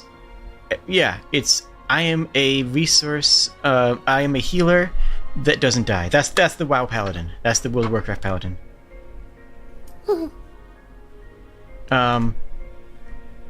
Maestro Justicar is weird. I think it's probably going to be not great. Compared to other... if you want damage, I don't think you're going to go to Justicar. I think it's going to be kind of a thing that's, like, really... because, mind you, this is... I did a build in Arcade I think I told you about before. called the Herald, which was like support skill, healer skill, damage skill. By the way, it's a hyper-aggressive melee character that just obliterated the meta. So I think it's something that we could have a, like, deep synergy of, like, one hyper-specific mechanic if we don't, like... I think that if that's going to happen... on it. It's not gonna be. I think that's a cool thing. I don't know if it's gonna be Justicar is gonna be the pick though. You know, I think if you're doing that, you're probably taking lightning, right? Probably, yeah. Like you're saying. I just think I feel like Justicar is probably going to have something in it by the time that we make it. That there's going to be some hidden synergy that ends up working really well. Because the way I see Justicar, and we haven't really talked about this yet, the way I see Justicar is damaging skills, but also like self buffs and like things like that. Like it's damaging skills that also do something, right? It's I'm going to hit you and gain thorns. I'm going to do damage to everyone around me and knock back slightly. Like it's going to have more of the utility damages. Yeah. Also, a thought that strikes me that I think might be cool to include. What I've thought about Justicar being is basically Battle Rage from Arcade. So, to use that as the staple example, Justicar has Battle Rage had a skill that's got a short wind up, then you hit in like a line in front of yourself. And it hits and then slows anybody that got hit. And then it has a spin slash that hits and trips anyone that happens to be slowed. That makes sense. So I feel like that's kind of the mechanic that Justicar would do, is like small melee AoEs that apply debuffs or stack off of debuffs. Yeah, I like that. And then your Guardian is less about like, oh, I have tank skills so I can be tanky, and more about I'm going to stun you with this hit from my tank, and then I'm going to deal bonus damage because you're stunned. Yeah, so it's comboing. It's creating... Yeah, it's a melee combo class kind of thing. Oh! Oh. So if you have... I think I figured out Justicar's niche in other classes. I think I just figured out that ability. The next attack against the target does bonus damage. Your next attack against the target does bonus damage. Oh yeah. That could be the setup for some of the other classes' payoffs. Set up for an assassin thing. Yeah. Or set up for a might thing. Yep, but with a different utility set than what the Reavers has in their trade-offs category. Yeah, okay. I think there is more play there than I had initially considered. I think Maestro Lightning is just good, frankly. Yep, agreed. It's same with Maestro Earth. Yeah, you sack Scald. For Maestro Lightning, you sack Scald and say, I want better long range damage instead of the close range stuff. For Earth, you sack Soothsayer and say, I want the utility support from Earth, the defensive support from Earth instead of the team support from Soothsayer. Or maybe Zerkin is kind of the same thing still. Yeah, Like, you could actually one utility for another. If you have someone else handling some healing, you could sack Minstrel for darkness and be like, I am going to be a support monster. Yep. I heard you. We do need something else that has healing. I think Justicar might have some healing as well. Yeah.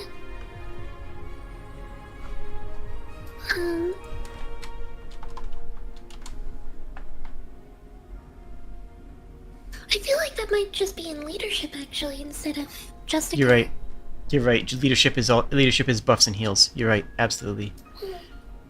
Wait a minute. Scroll back up to Guardian. So let's actually alter this a bit, shall we? Let's say that Justicar is combo, damage, skills, and ally buffs, and leadership is healing and generating resources. How's that sound? So leadership is healing and generating resources? Mm-hmm. Jessica's combo damage skills, then tank is like... Defensive defense options. and ally buffs? Defensive options and aggro generation.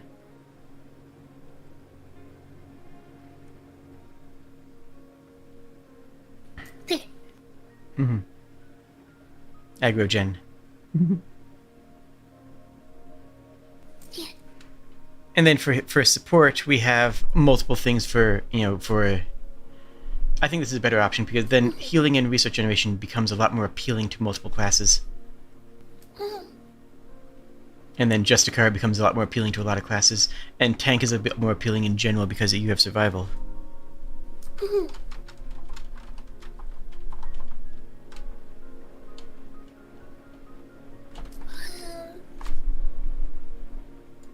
And then Maestro Sharpshooter. Seems bad. Kind of just like a trade. You'd probably be trading the Scald for just like Yeah. single target damage. Oh. Oh. Remember what I said before about Sharpshooter increasing your effective range? Oh yeah. That has some appeal to the AoE of Soothsayer and the range of the healing spells. Yeah. Let's make a note of that, actually. Let's make a note that Sharpshooter increases range as well. Because that might be the part that draws in...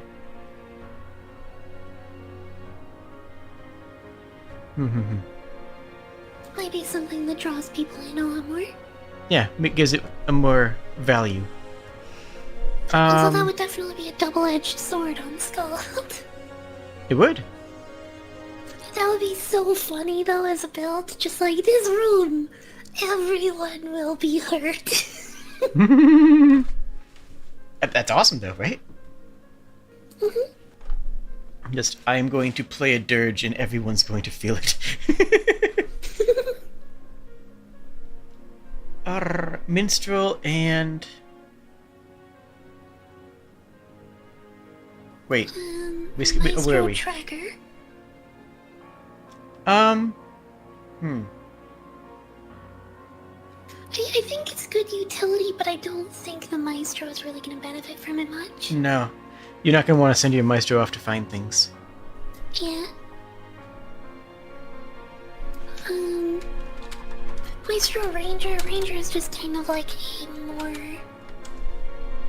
It fills the same kind of role as Scald, it's just more like single target rather than AoE. It would also... Actually, no, the other way around. It would buff Scald, because that would mean you do more damage the closer you are to enemies, which would take the short-range attacks of Scald and make him much stronger. Yeah, I just mean like it would have a similar role. Similar role, yes, absolutely. Yeah. 100% there. So like you could sub Scald for it, or you could sub something else to boost Scald. Yeah. Assassin Maestro. Maestro...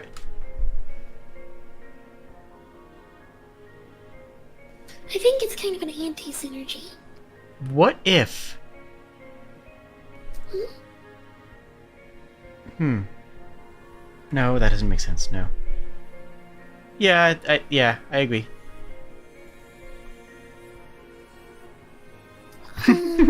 Maestro Sneak? Being in dodging healer would be such a nuisance. Yeah, a dodging healer, a healer that can drop aggro after dropping a big heal.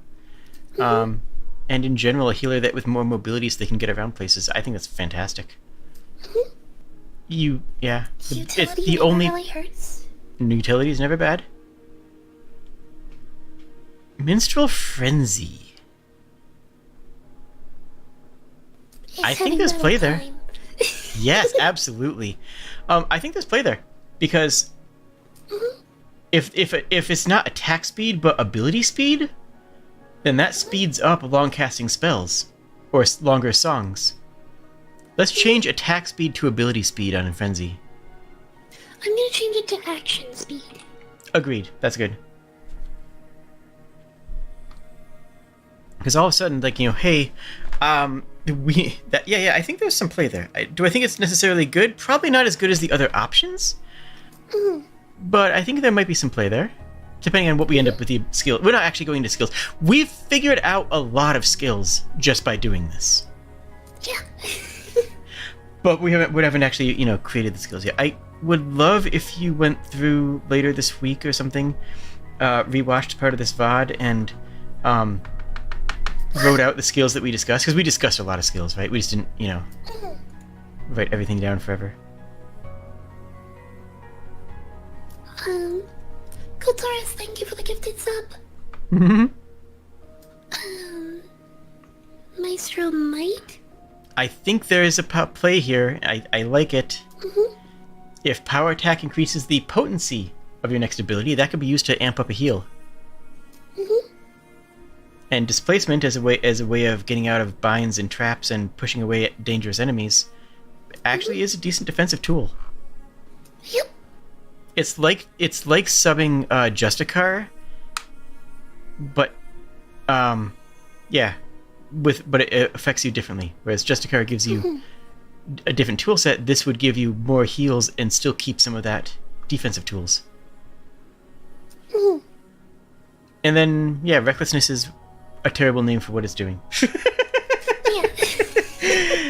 Why don't we call that balance? I was originally calling it gambler. Because it's not RNG driven, I don't like gambler. I think True. balance also falls in line with the monk idea. The idea of, that style. Or yeah, gambler I think would be good, but that's immediately evokes the idea of RNG, right? Yeah. I guess I see where you're going with it, and it makes sense because it is making a gamble. But yeah. But you know what's not a gamble? Liking and subscribing. That's free. It's free on YouTube. It's not free for you, but you can follow. Yeah. Sorry. Click the buttons. We'll click all the buttons. Do it. Then we get into Reaver. Yeah. Reaver tank is sounds really fun. Yeah, you're just alternate tank. Yeah. You Who are you? I'm you, but angrier. I really like that. Like, honestly, sack off Might for tank, and you have the other cooler tank, right? You have the defender who it gets in there and goes aggro. Kind of like what I was talking before about something else. I like it. You know what really strikes me as I think would be really, really cool? Dropping balance for Justicar. Yeah. Yeah. I am going to spam combo skills at top speed. That's amazing. I love it. Yeah. Honestly, Reaver Justicar sounds super legit. Yeah, that's your berserker. Yeah, we found it. Sub leadership is also pretty good because you are generating resources by dealing damage. If you are constantly attacking, you can backup heal by building up your resources and using it as and that would probably be better for you than subbing Maestro since you don't have any instruments. Yeah, I like it.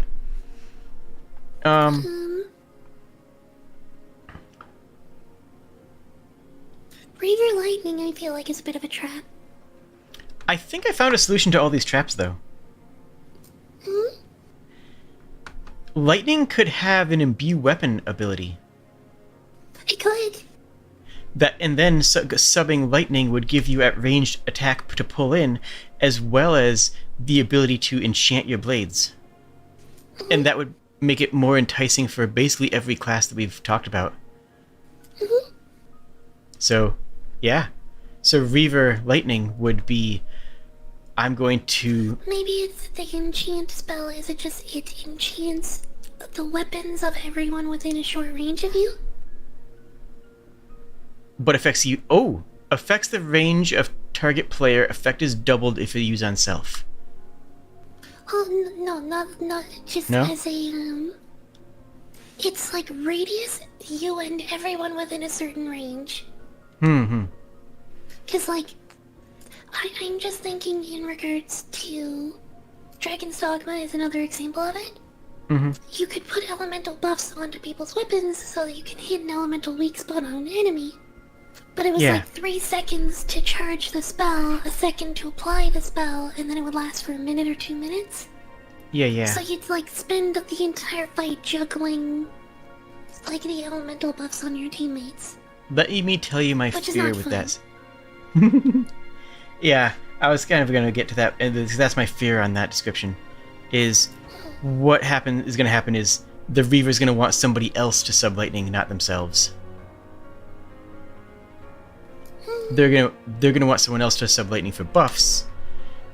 Whereas I think that we want to encourage them to take lightning for the buff. But the buff has the lightning, they'd also still be able to do the lightning line spell, so they can, in the middle of melee, oh, that guy over this person's shoulder.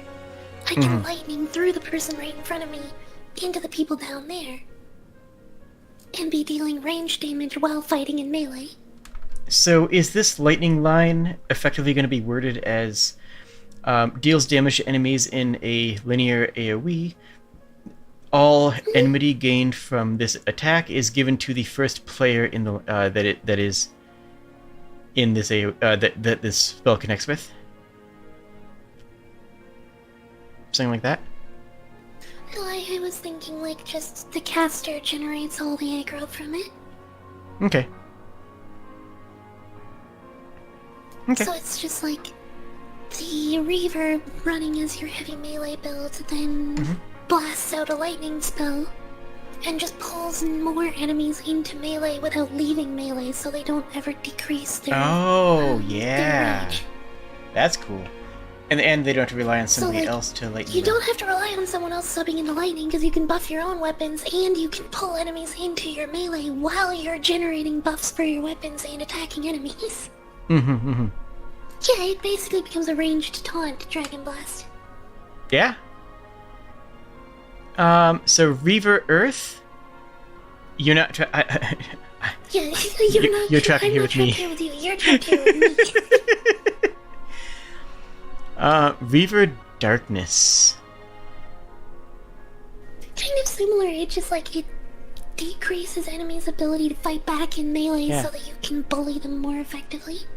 Idea for Darkness? Ooh, 2 ideas. Remember how I said that darkness creates a temporary darkness? What if instead, darkness is more effective on enemies who are in darkness? Oh, okay, so darkness spells more effective on creatures in the dark? Yeah. That way, if you are crowd controlling a group, if the group is still coming at you, they're in the darkness, and you can see them and you can drop the support. And if the group is up close, it's a little bit tougher. So another idea that struck me is, what if darkness has a high-level spell? That, it extinguishes lights, or if the enemies are already in the dark, it calls all nearby geists to people caught in it. Oh. So it forces the enemies to attack. Oh yeah, that's a good crowd control. Make the enemies frenzy each other. Well, it's like, put out lights, so now enemies that relied on the light to protect them from geists have to worry about geists. Yeah. If you cast it on them again while the lights are all out, it summons geists to the area to attack those creatures. I agree. I'm also adding to that the idea that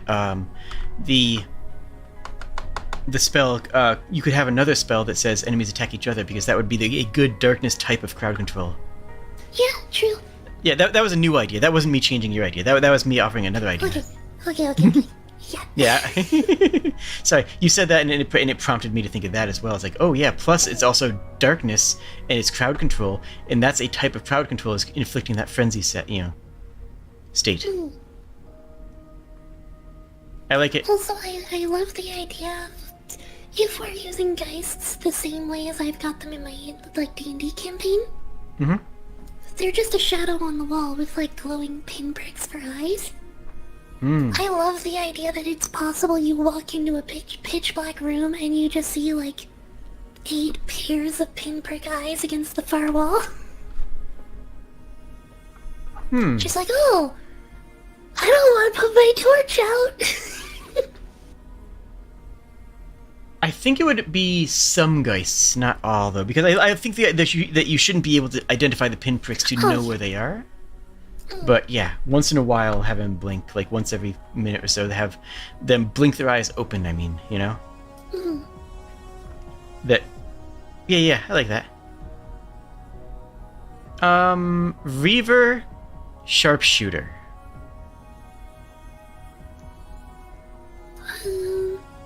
Oh, sorry, I had another thought. On lightning also is more effective against targets that are in light. Yeah. That stops the long-range blast from doing full damage to enemies that are very far away. Which might be useful for balancing. We don't know the balance yet, but that could be a thing. Honestly, I think just the fact that it creates a flash of light when it goes off is also already useful.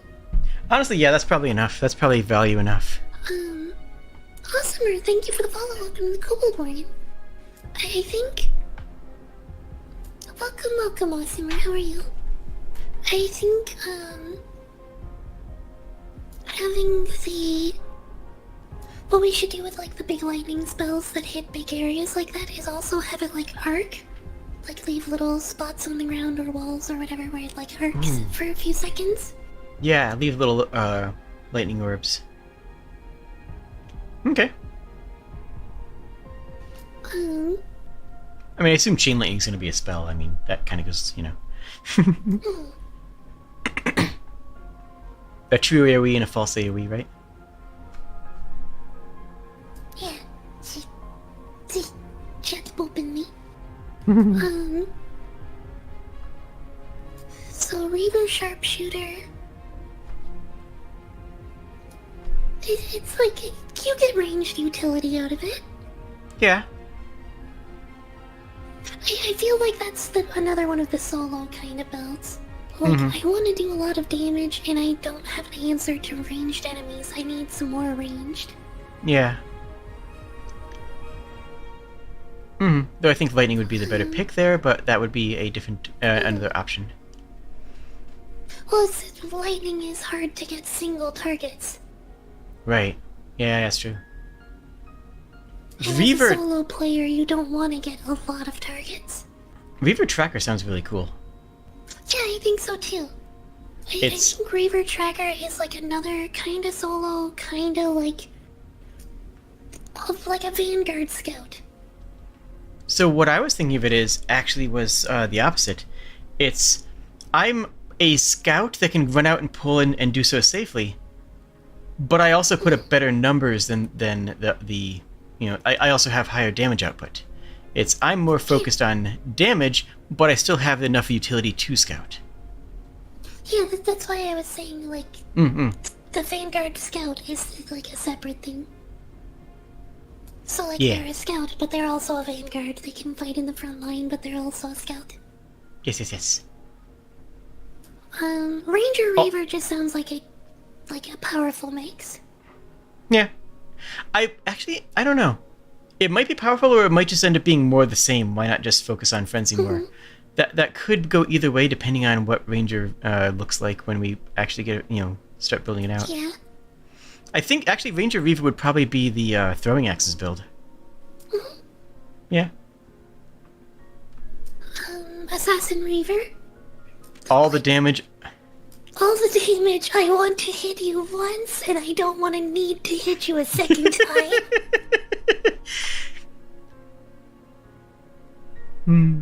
Don't make me hit you again. I'll do it. I won't have I'll to, slap but I will the taste anyways. right out of your mouth. Also, I thought of something broken for utility. Oh? You ready for me to break the meta in half, such as insofar as it exists, which it does not? Drop rate. Oh my goodness. Oh no, what have I done? What if luck and drop rate stat was deep in the utility tree? Because a lot of the stuff we talked about for utility is very high, very basic stuff, right? It's stuff that you don't need later on. What is the capstone ability for utility? Treasure hunt. Well, not treasure hunt because that's, but treasure finder. What the capstone for utility is better drop luck. That's. Oh, even better idea. Instead of, better drop luck, every time they loot an enemy, it has a second inventory. So they're just a better looter, they dig deeper in the pockets. That's functionally the same thing, though, but yeah, I agree. Yeah, but, it's just, they get a second smaller inventory on anything that they loot. Yeah, it's basically the same thing, just with a different representation. It's just they get more and better loot. The big difference is that you don't have to stop and wait for your utility person to pick every single body. Because you can still loot a body and pick stuff up because it doesn't have an impact on their looting. Oh, I gotcha. Yeah, okay, that makes sense. I see where you're coming from. I understand now. In Divinity Original Sin 2, there's actually a skill called Lucky Charm, which is it boosts loot by 10% for every level you have in it. So, whoever has that skill has to open every single container in every single body. They patched the game later on so that that skill is shared across party, but yeah. They did, yes. But, that's the same reason why I'm leaning towards, rather than better loot, for that person looting bodies, just have them find a second inventory. Oh, I wasn't talking about having it trigger when they loot bodies. I was having it I was saying it would trigger when the enemy that they were engaged with dies. Then they have to be the one the last hits, though. Nope. If all their attacks can apply this treasure status to the enemy, then when the enemy dies, it just drops more loot as long as that character was engaged with them. I think that's gonna be more, I think that's kind of too complicated for, other players looking at it. It's just gonna be weird. Maybe. I've played a game that had that as the mechanic, where anytime a thief hit the target, as long as the thief was actively fighting the target at some point during the battle, then its drop rate table went up by 1 notch. But the exact idea, the exact mechanics we don't have to worry about right now. The general idea, though, being that they have an ability that improves drop rates, however we decide to implement it. I have another simple idea. Oh. Anytime that they loot a body, that or anytime that they, it'd have to be loot a body. Every time that they loot a new body, add a little bit of gold into their inventory. Ooh, I like that too. Yeah. So they just always find a little bit of money on every body that they loot. Should. Part of me wonders if both of these abilities should be cross-party. Should just affect the party instead of just the treasure hunter. Instead of just the treasure hunter. Because that would clean up a lot of the stuff that we're going back and forth on. It's what if just having that in the party affects everybody? Sprigg. We just had the same problem of Divinity Original Sin 2. Yeah. Why don't we just use the same solution?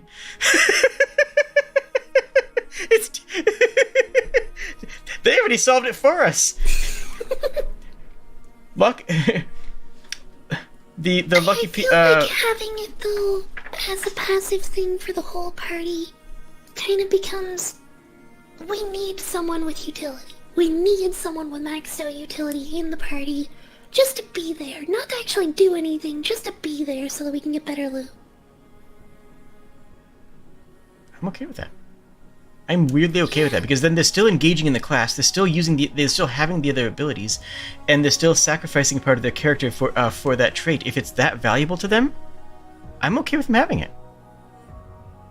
Like, you're right, and I think that will be, especially endgame, you won't go into a dungeon without somebody with utility, but I don't see that as a bad thing. Because if you drop that, you do have more damage and more survivability, and depending on what you take. So, like, it is a trade-off. So, you're right. And I'm okay with it.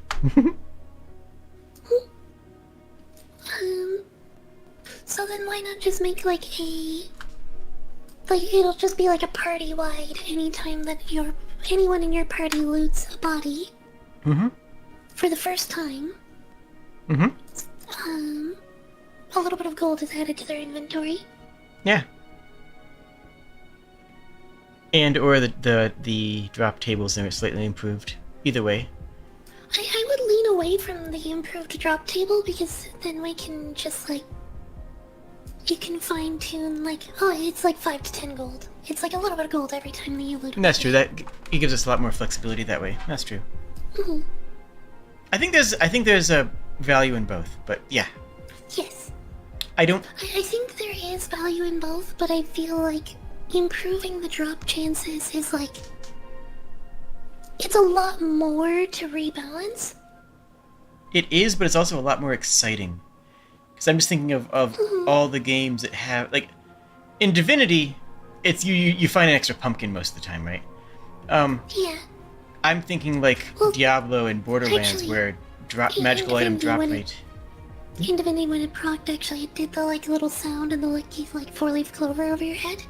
Yeah. And it was like, I opened this sack of potatoes and found a magic sword.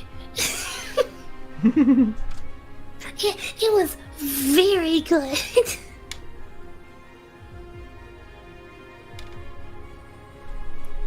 Mm-hmm.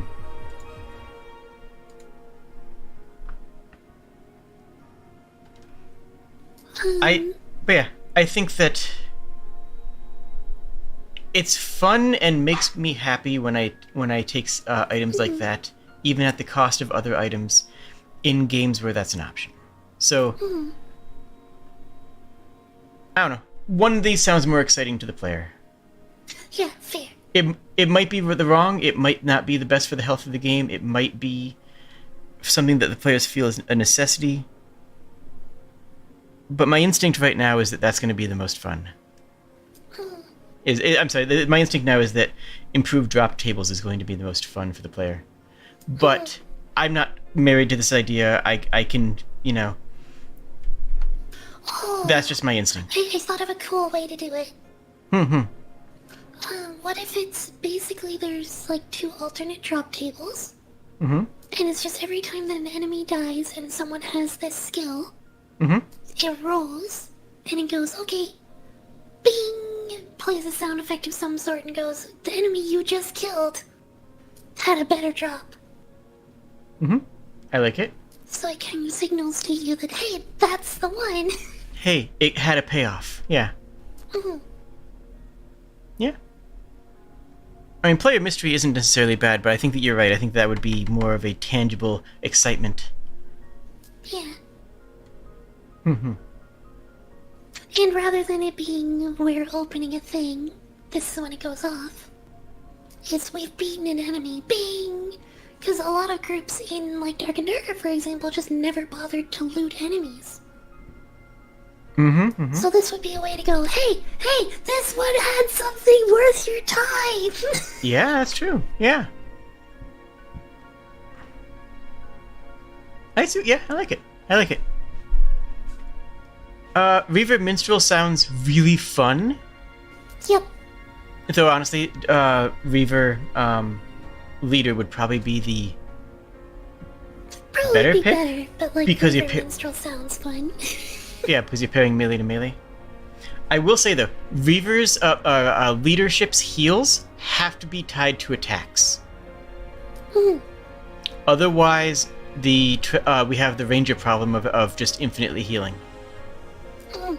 Because Maestro's nerfed because the healing spells don't get any bonus from instruments and are inherently weaker on a support class.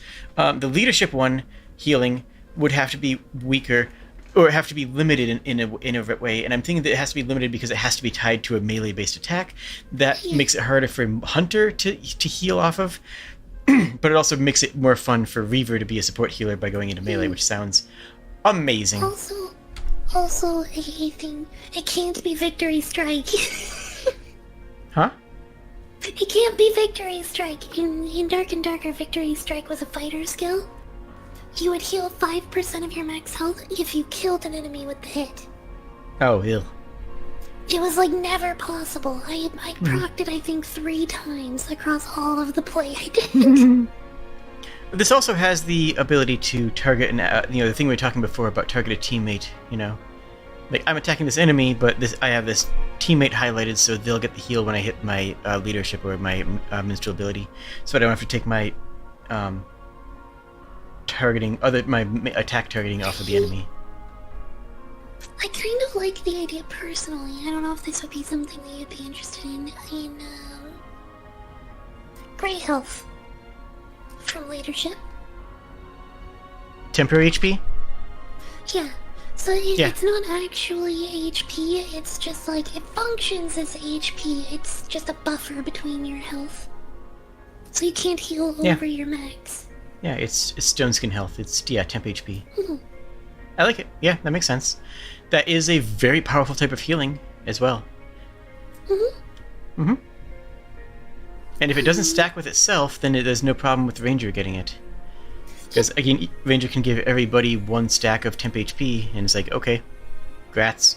But if we make the temp HP not stack above your max HP...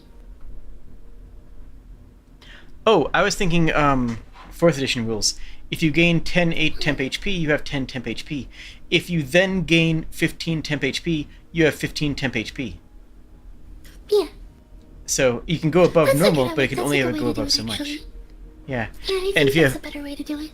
If you have 15 temp HP and you gain 5 temp HP, no you don't. Oh! The temp HP is scaled with the damage of the hit. I love it. So then for the Guardian, they stack their full combo into place, then use their hit, and get a huge health buffer. Or you could, Assassin and, drop your biggest hit you can to get that big leadership temp health. And with Reaver, it's just constant. He's just, I'm going to be hitting this and giving, bonuses as often as I can. It sounds incredible, actually. And then that's temp HP shield from leadership. With being scaled off of power. It can't really be you. And then, the thing I was gonna say for it is I would like it to be an area. So, only people that are within a certain range get it? Oh, I was thinking it'd have to be targeted. I was thinking it would be one player. Oh. So you target the ally you want to get it. It's just because their resources generated from taking and blocking damage, maybe it's they can target, it's always on themselves, and then they can target an extra person. Okay. And I was thinking it's they had either half and half, or they can full target themselves. Okay, I like that, yeah. So, I was thinking they'd have to target themselves, but that I like as well. That also means it's better when you are tanking than when you're not. And then basically that would be you're taking or blocking, mitigating damage. That gray health gets lost to damage, and that gives you a resource. Yeah, because that... Okay, nice. I like this idea.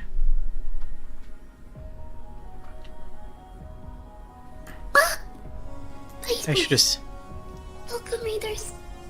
Hello, I should have stopped streaming 3 hours ago. Sorry. No, this is amazing. I'm loving this. So Reaver Minstrel has the benefit of actually giving you real healing, though. So if you're going into melee and slicing and dicing, subbing Minstrel, well, it's a weaker heal because you don't have the instrument.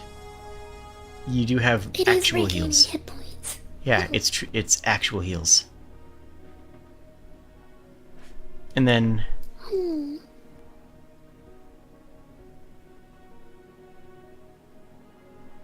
Yeah, no, I think it's good. yeah. Scald would be a trap though. A little bit. A little bit. But that's okay. Traps are allowed to exist. I think as like a hyper aggressive solo build it would work pretty well. Maybe. But then you're spending your resource on Scald abilities instead of your own Frenzy abilities or Justicar ones. But like imagine you're running a Reaver Scald. Mm-hmm. And then, especially I'm imagining a few different ways that it could work, but what I'm thinking right now is like Scald abilities or Maestro abilities in general kind of being like the performance skills in Arcade, Okay. where you play it and then it provides a buff for a period of time or an effect for a period of time over an area. Mm-hmm. So like Reaver is like, I hit with one big shot, activate the Scald spell for damage in an area around me, and then I'm just fighting while causing damage over time to the area around me. Oh. That sounds like the dream path from Titan's Quest, which was awesome. I like it. Titan's Quest was an underrated game.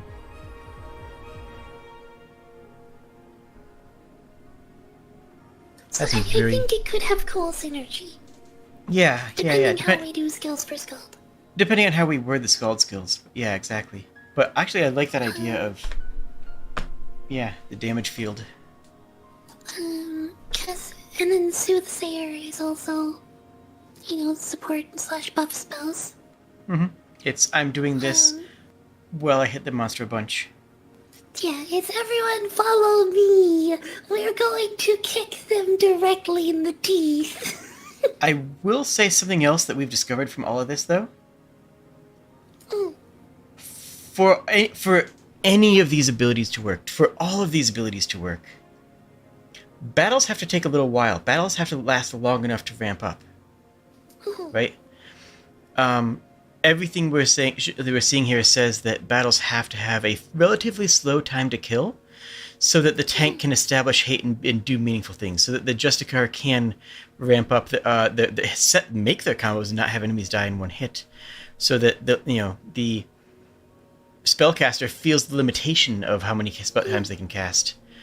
Average enemy HP has to be enough to survive 3 to 5 hits, I think. Minimum. Yeah. Because 3 to 5 hits. That's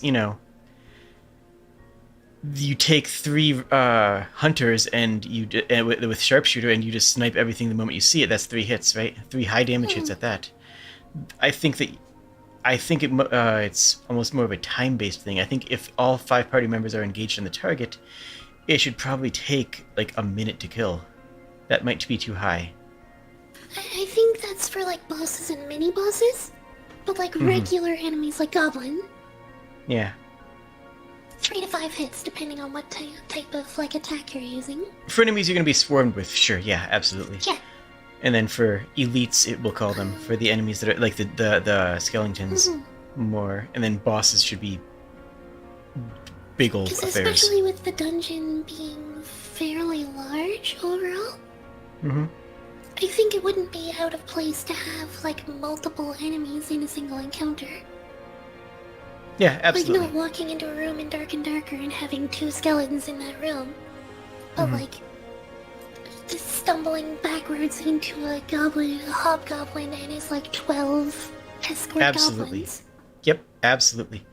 Because you have to, just because of the party balance. Just if the parties are going to be 5 people deep, then you have to have that be an appropriate amount of goblins. And really, who's to say what an appropriate amount of goblins is? Could be any number, The more the better. Let's keep going. An appropriate number of goblins is too many goblins. Yes. My appropriate number of goblins is infinite. We are making a dungeon crawler RPG. Mm-hmm. Ah, thank you for the follow, Ice Boost. Welcome to the Kobold Warren.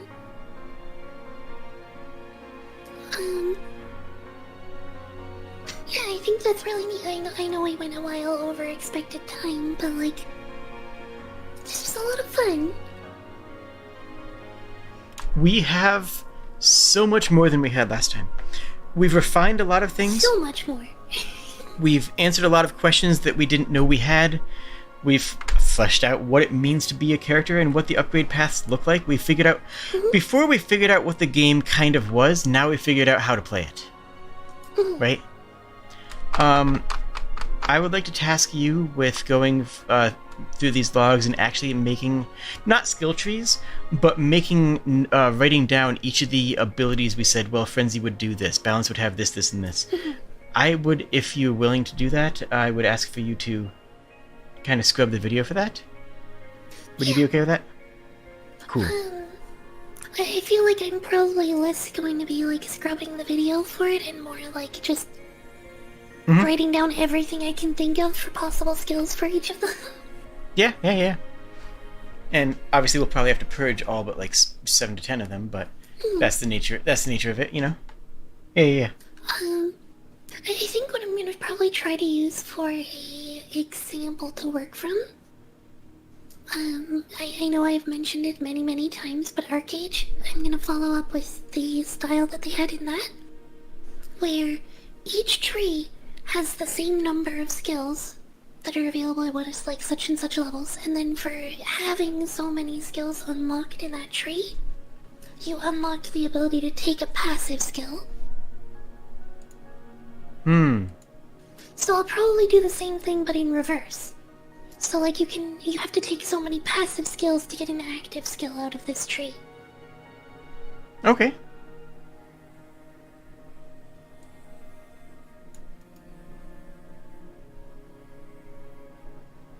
Interesting. Cause I think going over, I think 5 or 6 skills I think will be too much. Quite possibly, especially if they're all active. I think 4 active skills. Other than spellcasting could be more, but like I think 4 active skills is a good number. That makes sense. Personally. Although, I will actually go back to Wildstar in this. We could have 8 skills, but you can only set 4 of them on your hotbar. So you can have as more skills, but then you have to make choices and decide which ones you actually want to use. This was an idea. That it's just a different mentality of saying, you know, oh hey, here's a bunch of stuff. It's all useful, but you don't have access to all of it.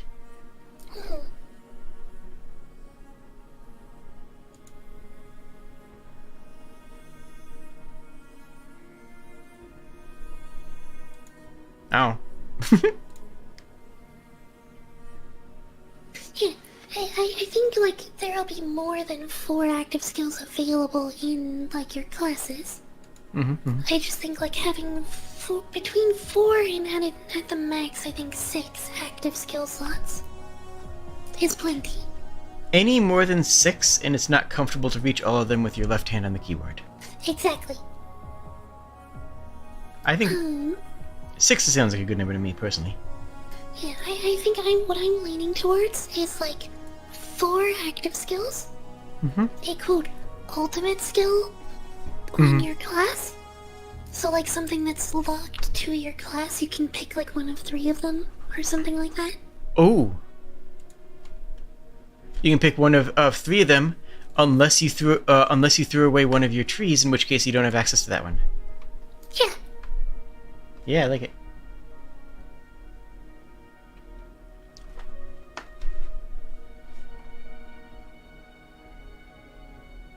And then you can use it once per dungeon run?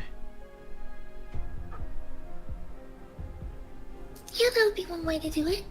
Or maybe once per floor. Okay. It really depends on how powerful we want to make them. If we want to be like, Yeah. benediction heal all party to full, might be once per run. If it's going to be, bonus damage for 10 seconds, then once per I floor. would like to lean the way of once per floor, because if you have it as once per run, it's always gonna get held onto. Is that a bad it's just thing? Gonna be, I'm gonna wait and not use it, because I don't want to waste it. I just think that it will be more interesting to have it be used at least once every single run. Okay. Makes sense. Because, like, we're gonna be going down to the next floor, so I know that I don't need to hold on to it because I'm gonna just refill it when we get to the next floor.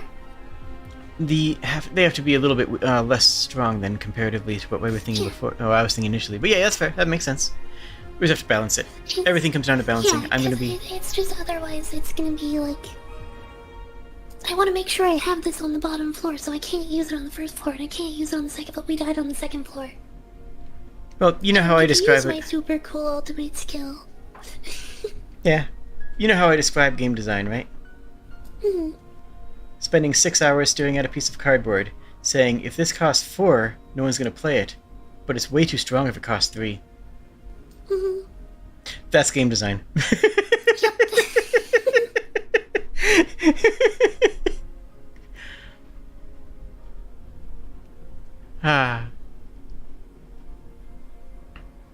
We know what this gameplay is like now, and that's huge. Now we can actually plan things. It ended up coming to more of a, like, Destiny-ish dungeon crawling power level than I was expecting.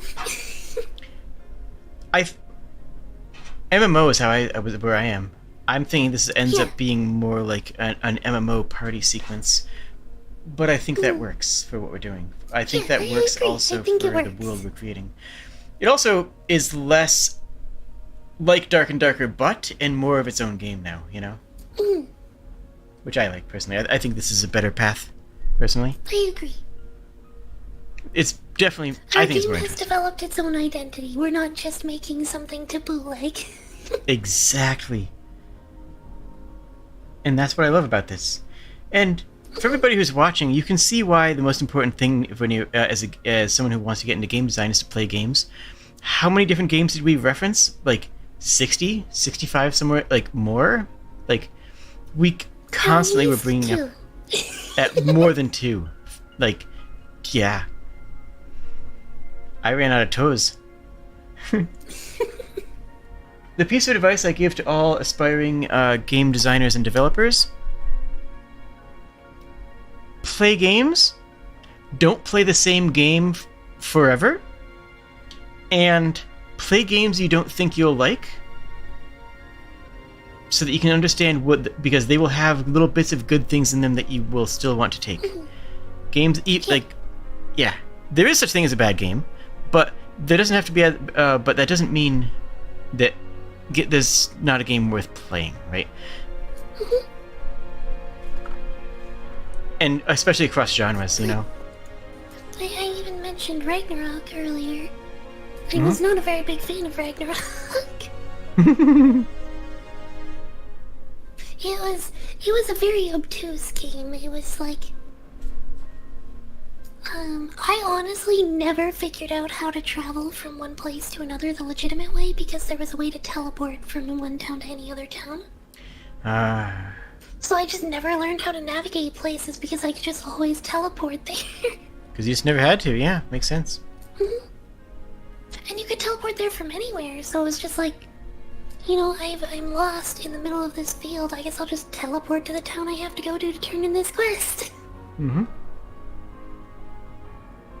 Alright, I'm level 30 in this class. Time to teleport to that town and change to another class. I can think of several games that that I drew from that I hate. I hate Final Fantasy XI. That's why I spent 15 years of my life playing it. Another thing that I think would be really, really cool, I would love to steal from Outward's map, like in-game map. What they do in Outward for your map, they don't tell you where you are. Okay. It's just like, this is your map, this is what it looks like, this is where everything is. You can put pins on spots on the map to tell you this is what's here, this is what's there, that's what's here.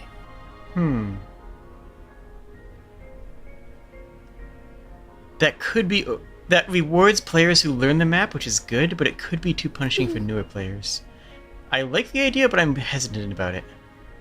I think if we were going to do it, I would like to have it be like, here's the map, here's the spot where you just spawned, and it would give you no other information. That makes sense. We can worry about... That would also just be easier to program. Yeah. The map UI is just... It pulls up a PNG. It's fine. Yeah, it pulls up a PNG, but then what I think would be really cool about it is it pulls up a PNG, but it saves your pins between delves. Yeah, but then you don't have to have full interactive markers for every single party member in. Yeah. And I just think that would be really cool, because you could, like, oh, you know, I realize I never explored this part of the dungeon, and then you go to that part of the dungeon that playthrough.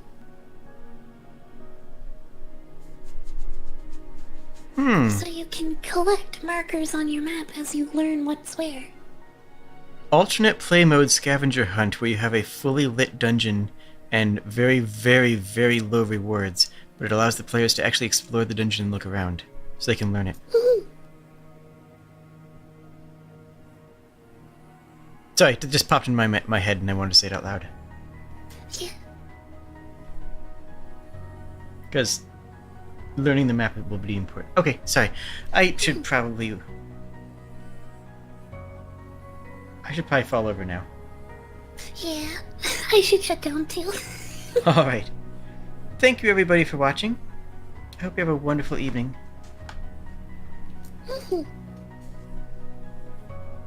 This was an awesome time. Yeah. If you liked the video, hit the like button. If you didn't like the video, hit the dislike button. Fair is fair. I accept this. Where is the thing? Is there a thing? There's a thing. Bah. And I hope that you all have a wonderful evening. Cheers, friends. You too, Jade. Ah, oh my goodness. Yeah. I just saw the thing that I was very late.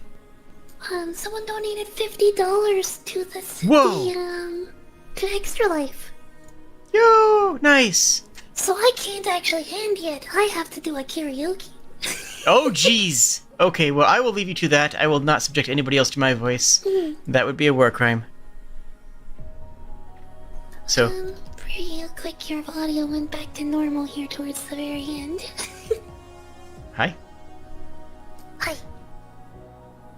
All right. Cheers, friends. See you.